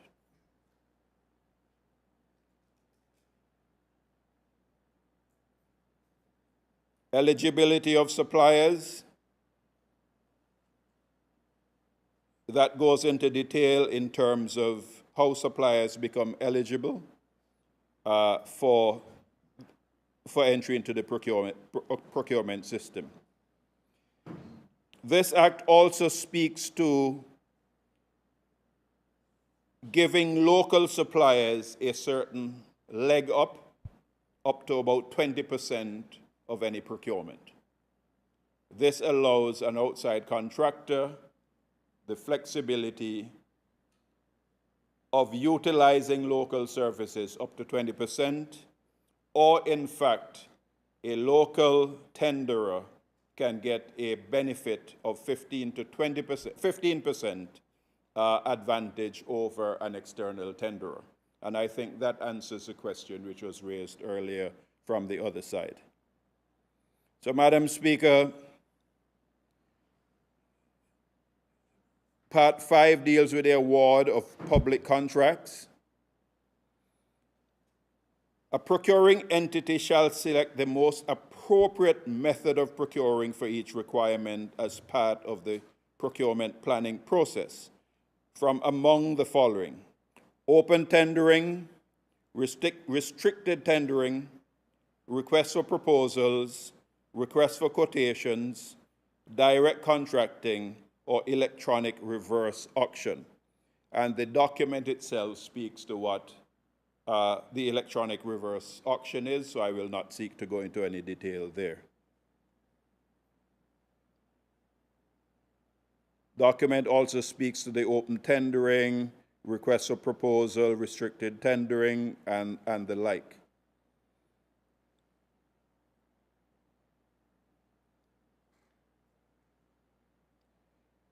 Part 6 deals with the award of public contracts, and it gives the key procedural steps, which I will not go into. Evaluation and award, I will not go into the details of that, it's there in the document. Rejection of tenders, a procuring entity may reject any or all tenders, proposals, or quotations at any time prior to their acceptance when the tenders, proposals, or quotations submitted are not substantially responsive, or there is evidence of lack of competition, or the supplier has a conflict of interest, and these are aspects which can lead to rejection of tenders along with others. We can also deal with cancellation of procurement procedures. The cancellation of procurement proceedings shall be avoided whenever possible, but is permitted where the procurement need has ceased to exist or changed significantly. Importantly, if there is insufficient funding which is available for the procurement. So in other words, you can't do the procurement unless you have sufficient funds to complete the project. Part 7, sustainable procurement, deals with social value, environmental objectives. And then Part 8 deals with transparency and integrity. Deals with the publication of notices, procurement records and reports, conflict of interest,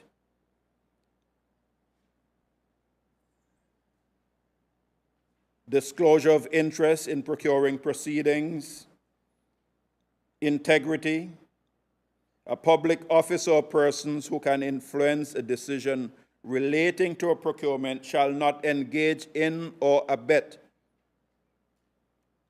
prohibited practices in a procurement process or the execution of a contract. So, Madam Speaker, fairly comprehensive. And Part 9 provides for challenge procedures. The right to challenge, suspension of procurement, as I'd mentioned before, review of complaint by the procuring entity, appeal to the independent adjudicator. Part 10 deals with the regulations. The governor, acting on the advice of cabinet, may, after consultation with the Public Procurement Board, make regulations generally for giving effect to the provisions of this act. And their transitional arrangements, repeal of regulations, and the transitional arrangements, a procuring entity may continue any procurement proceeding in respect of the procurement of goods or services or works commenced before the coming into operation of this Act, and which have not been determined, terminated, or completed. So if a procurement process is started before this bill comes into effect as an act, then that procurement is permitted to continue. Madam Speaker, I trust that in going through in this level of detail, that I would have made a presentation which makes this bill a bit more understandable. I thank you, Madam Speaker.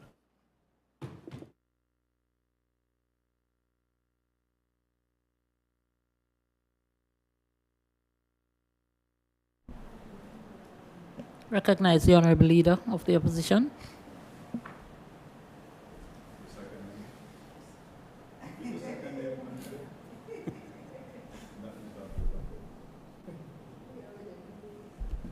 Madam Speaker, I rise. I'll second the proposal of the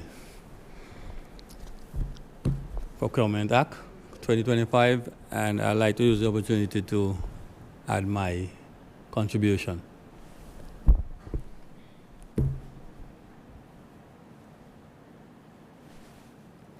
Yes, Madam Speaker, I rise to address this Honourable House regarding the Procurement Bill 2025, a piece of legislation that marks the significant moment in Montserrat's journey towards modern governance and transparency. I acknowledge the diligent work of the drafters and recognize their commitment to aligning our procurement systems with international standards. Yet it is the solemn duty of the opposition to engage in rigorous scrutiny and to ensure that every law we pass serves the best interests of the people of Montserrat. Public procurement is more than a technical exercise. It is a direct expression of our national values, an opportunity to advance fairness, inclusion, and prudent stewardship of public resources. It is in the spirit of constructive engagement that I present the following observations and recommendations aimed at elevating this bill to its highest potential. This legislation presents us with a rare opportunity to overhaul outdated processes, strengthen public trust, and ensure that our procurement framework is fit for purpose in the present day. Accordingly, I submit 7 key recommendations for the consideration of Parliament. 1, update procurement thresholds to reflect current market realities, thereby increasing efficiency and reducing unnecessary bureaucracy. 2, enhance democratic oversight by mandating Cabinet and Parliament involvement in high-value or strategically important awards while preserving the integrity of technical evaluations. 3, establish a safe, confidential channel for reporting concerns, protecting both the integrity of our system and the individuals who serve within it. 4, require publication of award outcomes, ensuring that the public can readily access information about who was awarded contracts, the amounts involved, and the rationale behind decisions.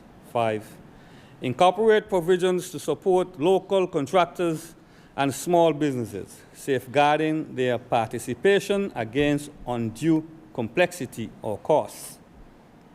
6, mandate the annual procurement report to be laid before the Legislative Assembly, facilitating ongoing scrutiny and performance assessment. 7, strengthen due diligence requirements for design, build, and turnkey contracts in large-scale projects to ensure robust governance at every stage. Each of these recommendations addresses practical challenges related to cost, transparency, opportunity, and accountability. Taken together, they would significantly reinforce the effectiveness of the proposed bill. Madam Speaker, I will now elaborate on each recommendation for the consideration of this Honorable House.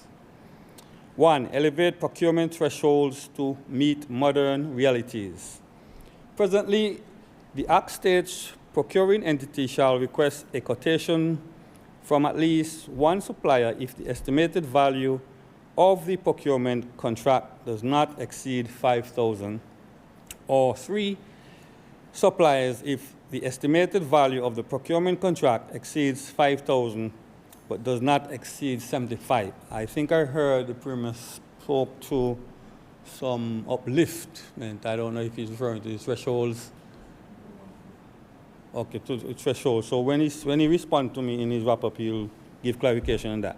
So, honorable colleagues, it is clear that the bill existing procurement thresholds, for example, a fixed figure of $5,000 when requesting quotation from one supplier, yes, I know it's only one supplier, but have long since been outpaced by the economic realities we now face. Inflation and evolving market conditions have rendered these numbers, such as 5,000, inadequate. I therefore urge this House to champion the raising of procurement thresholds across all tiers. Let us empower our departments to work with greater agility and efficiency, cutting needless bureaucracy and ensuring that our processes reflect the true cost of doing business in Montserrat.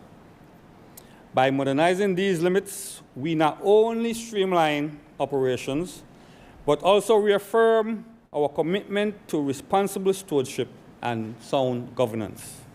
2, strengthening parliamentary and cabinet oversight. Madam Speaker, procurement boards are important, but elected officials must also have a clear oversight role in major public spending, especially on strategic projects.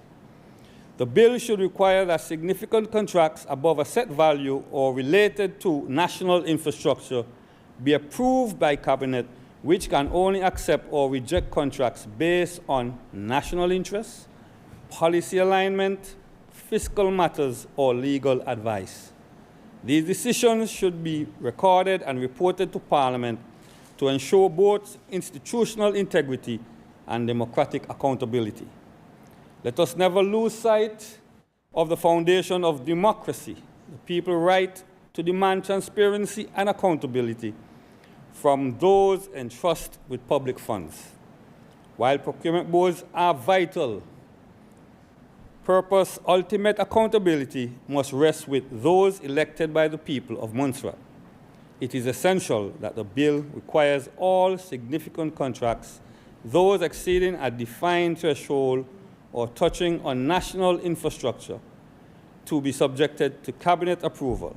Cabinet's role is not to meddle in technical evaluations, but to weigh these decisions in the balance of national interests, policy alignment, fiscal responsibility, and some legal guidance. Additionally, let these decisions be not whispered behind closed doors. Such decisions should be formally recorded and reported to the Legislative Assembly for the country to see. In safeguarding both institutional integrity and democratic accountability, we affirm that public service is a trust and that the people of Montserrat are always its rightful guardians. 3, establish a protected reporting channel. I must highlight a persistent challenge within our procurement framework. Individuals, be they public officers, suppliers, or concerned citizens, often hesitate to report suspected irregularities for fear of reprisal or damage to their reputation. This silence undermines both the integrity and effectiveness of our public service. I therefore urge that the bill formally provide for a confidential, legally protected avenue for reporting wrongdoing in procurement, such as a channel would not promote early intervention, but would also reassure all stakeholders that their voices can be raised without fear. This is not about encouraging sensational whistleblowing. Let me repeat. This is not about encouraging sensational whistleblowing, but about fortifying our system with responsible, protected reporting to ensure that transparency and accountability remain at the heart of public business. 4, increase transparency around contract awards. Madam Speaker, I move now to address an issue that strikes at the very heart of public trust, the capacity that often surrounds our contract awards. Too frequently, skepticism and doubt thrive not due to any proven misconduct, but because the public is left in the dark, unaware of who has won contract and what grounds or at what cost. I therefore recommend that beyond simply advertising tender opportunities, this bill requires that final decisions be made public. Let us ensure that the names of successful bidders, the contract values, and the reasons for selection are published openly and accessibly. This is especially vital in a small community as close-knit as ours, where perception can be as powerful as fact. By shining a light on the outcomes of our procurement processes, we can bolster public confidence and assure all Montserratians that fairness and merit guide our stewardship of public funds. 5, empower local suppliers and small businesses. Madam Speaker, I speak with conviction to champion the backbone of our economy, our local suppliers, our small contractors, our micro enterprises, energetic, ambitious, and productive Montserratians who strive each day to build and serve our homeland. Too often, these pillars of our community face exclusion, hindered by convoluted registration processes and the daunting intricacies of procurement law. It is time for the bill to boldly affirm what we all know to be true. Montserrat's future prosperity depends on unleashing the full potential of our local talent. I call upon this House to enshrine within the very fabric of our procurement law an explicit local empowerment clause. Let us direct the Procurement Authority to actively simplify requirements for small businesses through provisional registrations, targeted outreach, and practical support. Presently, many local suppliers and contractors are locked out of the opportunity to benefit from large projects in Montserrat. Let us not merely open doors, but roll out the carpet for our own people. In doing so, we send a clear signal that Montserratian enterprise is valued, welcome, and essential to our progress. Let the passage of this bill echo with the promise of opportunity for every hard-working entrepreneur in our land. 6, demand parliamentary oversight through mandatory annual reporting. Madam Speaker, as a principal voice, I assert that genuine accountability in procurement cannot thrive without full and regular scrutiny by the Legislative Assembly. It is not enough for oversight to rest solely with the executive. The people's representatives must have unimpeded sight of how public contracts are awarded and managed, especially in the wake of the Port Project fiasco. Port Project fiasco is a real example of the importance of this very point I'm making. Therefore, I call for this bill to include a binding requirement that the Procurement Authority or the responsible minister must present an annual procurement report to the Legislative Assembly. This report should comprehensively detail all significant contracts, outline supplier participation, and highlight trends in compliance and enforcement. Only through such transparent and systematic reporting can we as elected officials uphold the values of democratic oversight and ensure that public procurement truly serves the interests of Montserrat. Honorable colleagues, let us instruct, not merely suggest, that procurement data be laid before the House each year, empowering all parliamentarians to question, to challenge, and to champion the highest standards of integrity in the stewardship of public funds.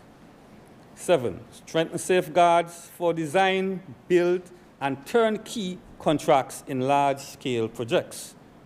Madam Speaker, the painful lesson of the Montserrat Port project stands as a stark reminder. The complexities and risk of design, build, and similar contracts, especially for major infrastructure, can leave the public exposed to unacceptable uncertainty, cost overruns, and unfinished works.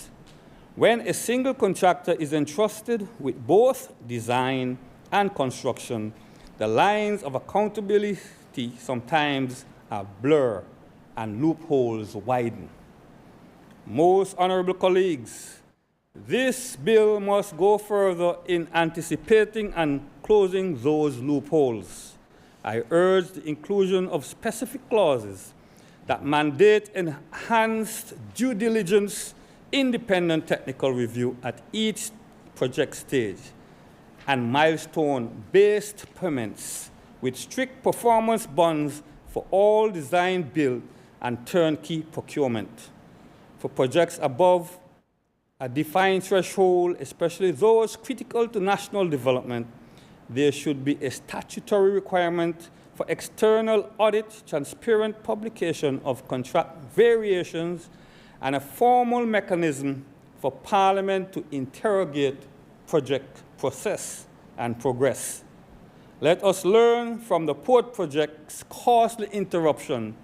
Procurement arrangements must be as watertight as the infrastructure we seek to build.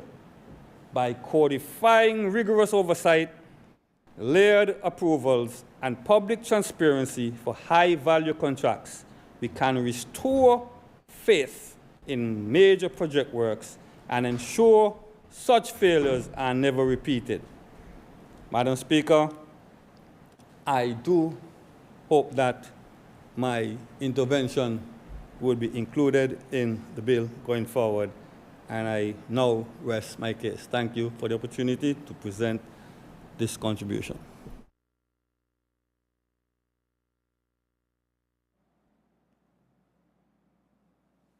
Other members of the House who wish to make an intervention can do so at any time now.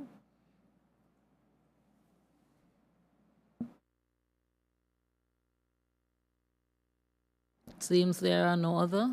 Honorable Premier, are you ready to wrap up? I recognize the Honorable Premier. Madam Speaker, I wish to thank the Honorable Leader of the Opposition for his support and intervention.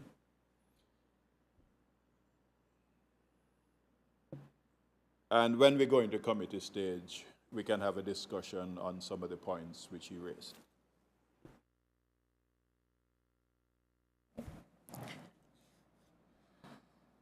So it has been moved and seconded that the Public Procurement Bill 2025 be read a second time. All those in favor, say aye. Those against, nay. The ayes have it. The bill will be read a second time. Public Procurement Bill number 5 of 2025. The Assembly will now go into committee to consider the bill in further detail.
Recognize the Honorable Premier. Thank you very much, Madam Speaker. Madam Speaker, I'm pleased to report to this Honourable House that the bill shortly entitled Public Procurement Bill 2025, number 5 of 2025, has passed through the committee stage with very robust discussions and amendments. And I commend the bill as revised with the amendments to this Honourable House for a third reading. And while I'm at it, I wish to thank all members of the House for the robustness of the discussion within committee. You have a seconder? Madam Speaker, Recognize the Honourable Minister of Build. Madam Speaker, I rise to second the motion. It has been moved and seconded that the bill shortly entitled Public Procurement Bill 2025 as amended should be read a third time and passed. Those in favour say aye. Those against nay. Think the ayes have it. The ayes have it. The bill as amended will now be read a third time. Public Procurement Bill number 5 of 2025. The bill, Public Procurement Bill 2025, has been read a third time and is accordingly passed.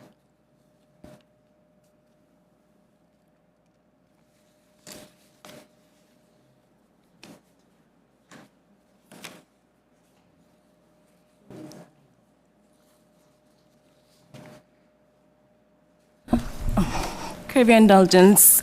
Recognize the Honourable Attorney General. I crave your indulgence for a brief period. I crave your indulgence briefly, Madam Speaker.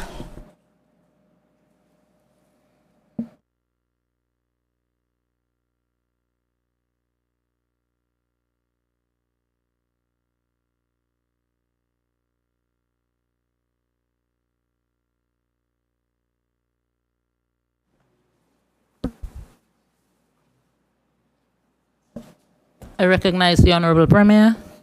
Madam Speaker, after consultation with members of the opposition, in particular, and members on this side, we're recommending that the second and third reading of the bill, Police Amendment Bill 2025, be withdrawn and will be resubmitted to the House for first reading in the new session.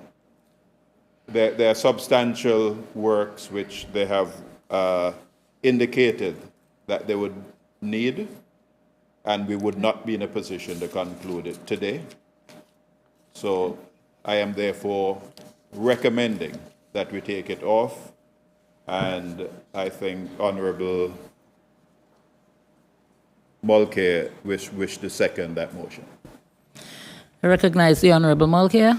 Thank you, Madam Speaker. I stand to second that motion.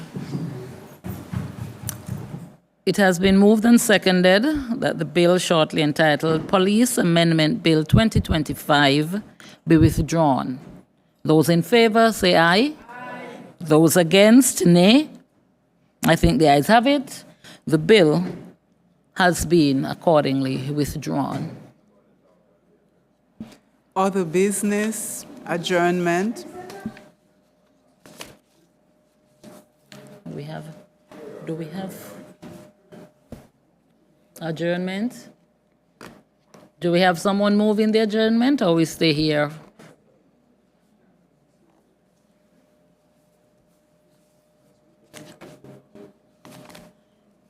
Excuse me? That's up to you. The opportunity is given to you.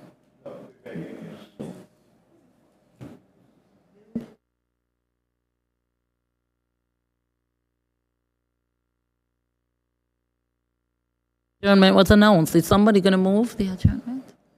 Madam Speaker, I move an adjournment of this Honourable House. Signed, Madam Speaker. Point of order, Madam Speaker. Yes, Honorable. Madam Speaker, this morning you offered the opportunity to rebut what was done, and I think I have a responsibility to say something. I offered the opportunity, and it is up to the members to accept, but nobody said anything, so we have to proceed with it. So are you now going to make your statement? I think it usually comes after the call for an adjournment. Yes, I'm willing. Okay, but you were also designated a time of 10 minutes. Each member was given a 10-minute. So you may proceed. Recognize the Honorable Romeo. I recognize the Honorable Romeo.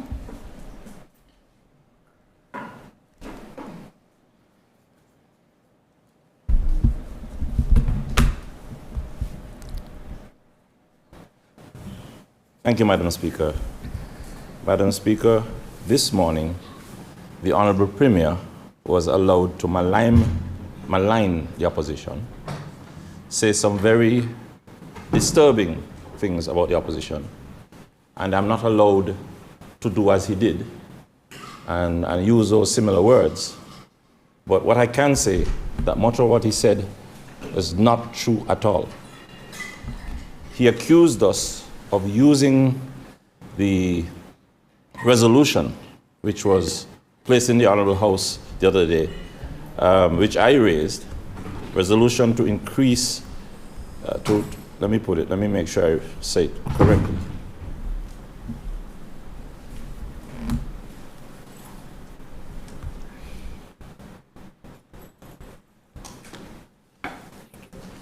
Is a resolution calling on the government and all relevant departments without imposing any obligation whatsoever on them, without the approval of the Cabinet under Section 70 of the Montserrat Constitution, Order 2010, to discuss an urgent adjustment to support for the vulnerable pensioners, public servants, and other working poor in the public and private sector.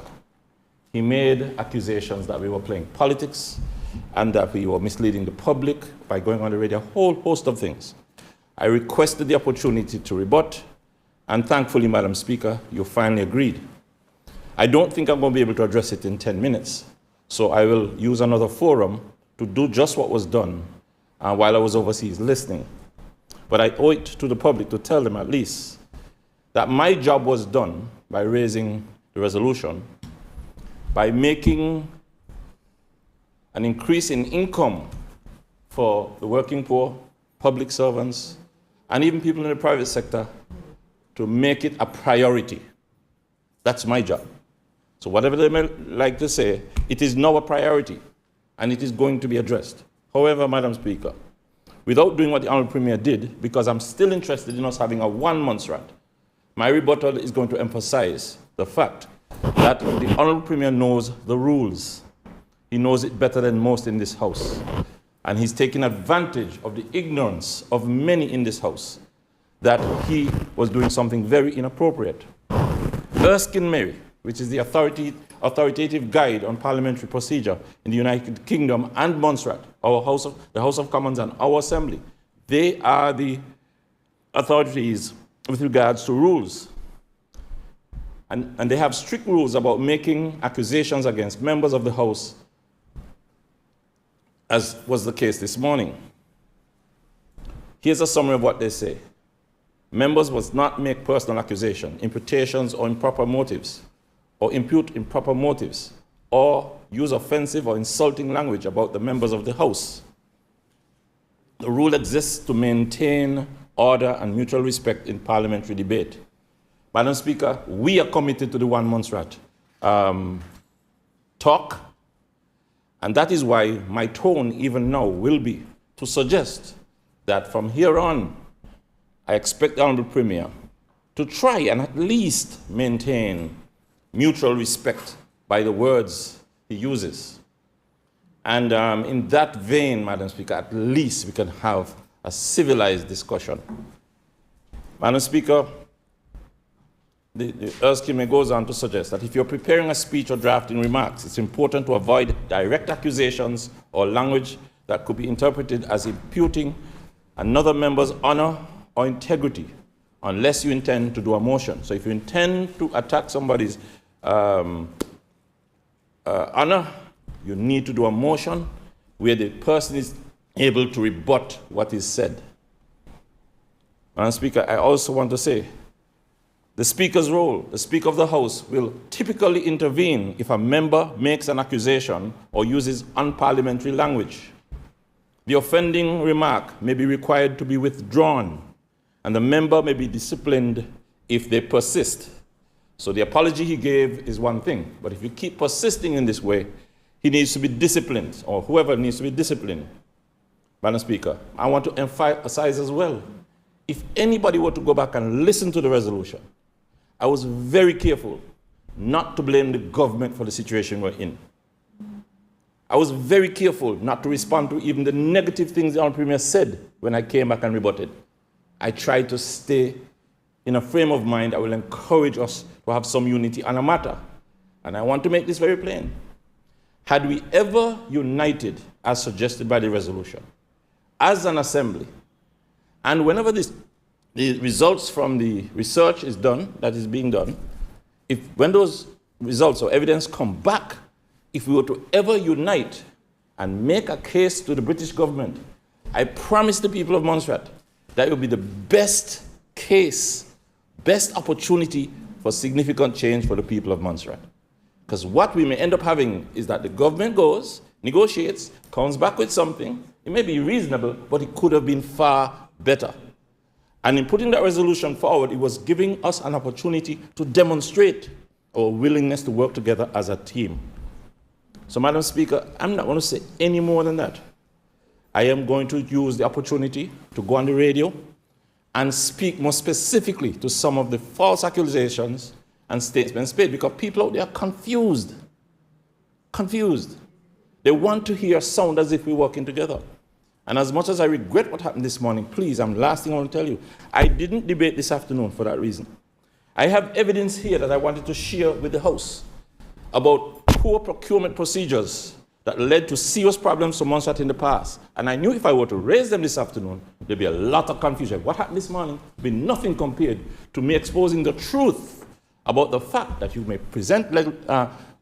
you may pass rules in this House, but if you don't obey them, and it's possible not to obey them, it's useless. Rules that govern this House need to be respected. We make mistakes, correct us. Rules that govern procurement, I am going to get my chance to speak to the people of Montserrat and let them know that the accusations that have been made against me are unfounded, and that the people continue to be misled by a voice. And I'm going to hold back, because I gave the information, a certain tenure that led to the loss of life of the people of Montserrat. Loss of life on Montserrat. Misleading the public, not providing proper information, has led to loss of life. And I didn't call any names. Madam Speaker, on a point, and I'm going to end. On a point of order. What's your point of order, please? I was not in government when persons lost their lives in Montserrat. Honorable Romeo, I didn't call any names, Madam Speaker. I was coming to that. Let me call your name either. I was coming to that. Don't worry. But people are taking offense to statements that have been made without their names actually being called. Okay, good. However, Yes. let us refrain from casting accusations at each other and move on. Are you done? And Madam Speaker, anything I say in this House, I'll provide evidence to back it. And I end right there. Thank you. Do we have a seconder for the adjournment, please? I recognize the Honorable Mulcair. Madam Speaker, thank you. I rise to second that motion, the adjournment. Thank you. Madam Speaker, I think I have a right to respond to the statement made by Honorable Romeo. Briefly. And if you will permit me, Madam Speaker... You wouldn't get more than the time he has gotten, though. No, I don't need more time than that. If one was to go back on Facebook... No. The point I'm making, he's saying that they did not, and I impugned certain things. And I'm saying I will provide the evidence as provided on Facebook. and I stand by the statements which I made on the basis of what was on social media. I was copied in on those. So I'm not withdrawing those statements. Those statements are fact. Let us move on with the adjournment. No. It has been moved and seconded that this Honorable House stands adjourned. Sign it aye. All those in favor say aye. Aye. Those against? Nay. The ayes have it. This Honorable House now stands adjourned. Sign it aye.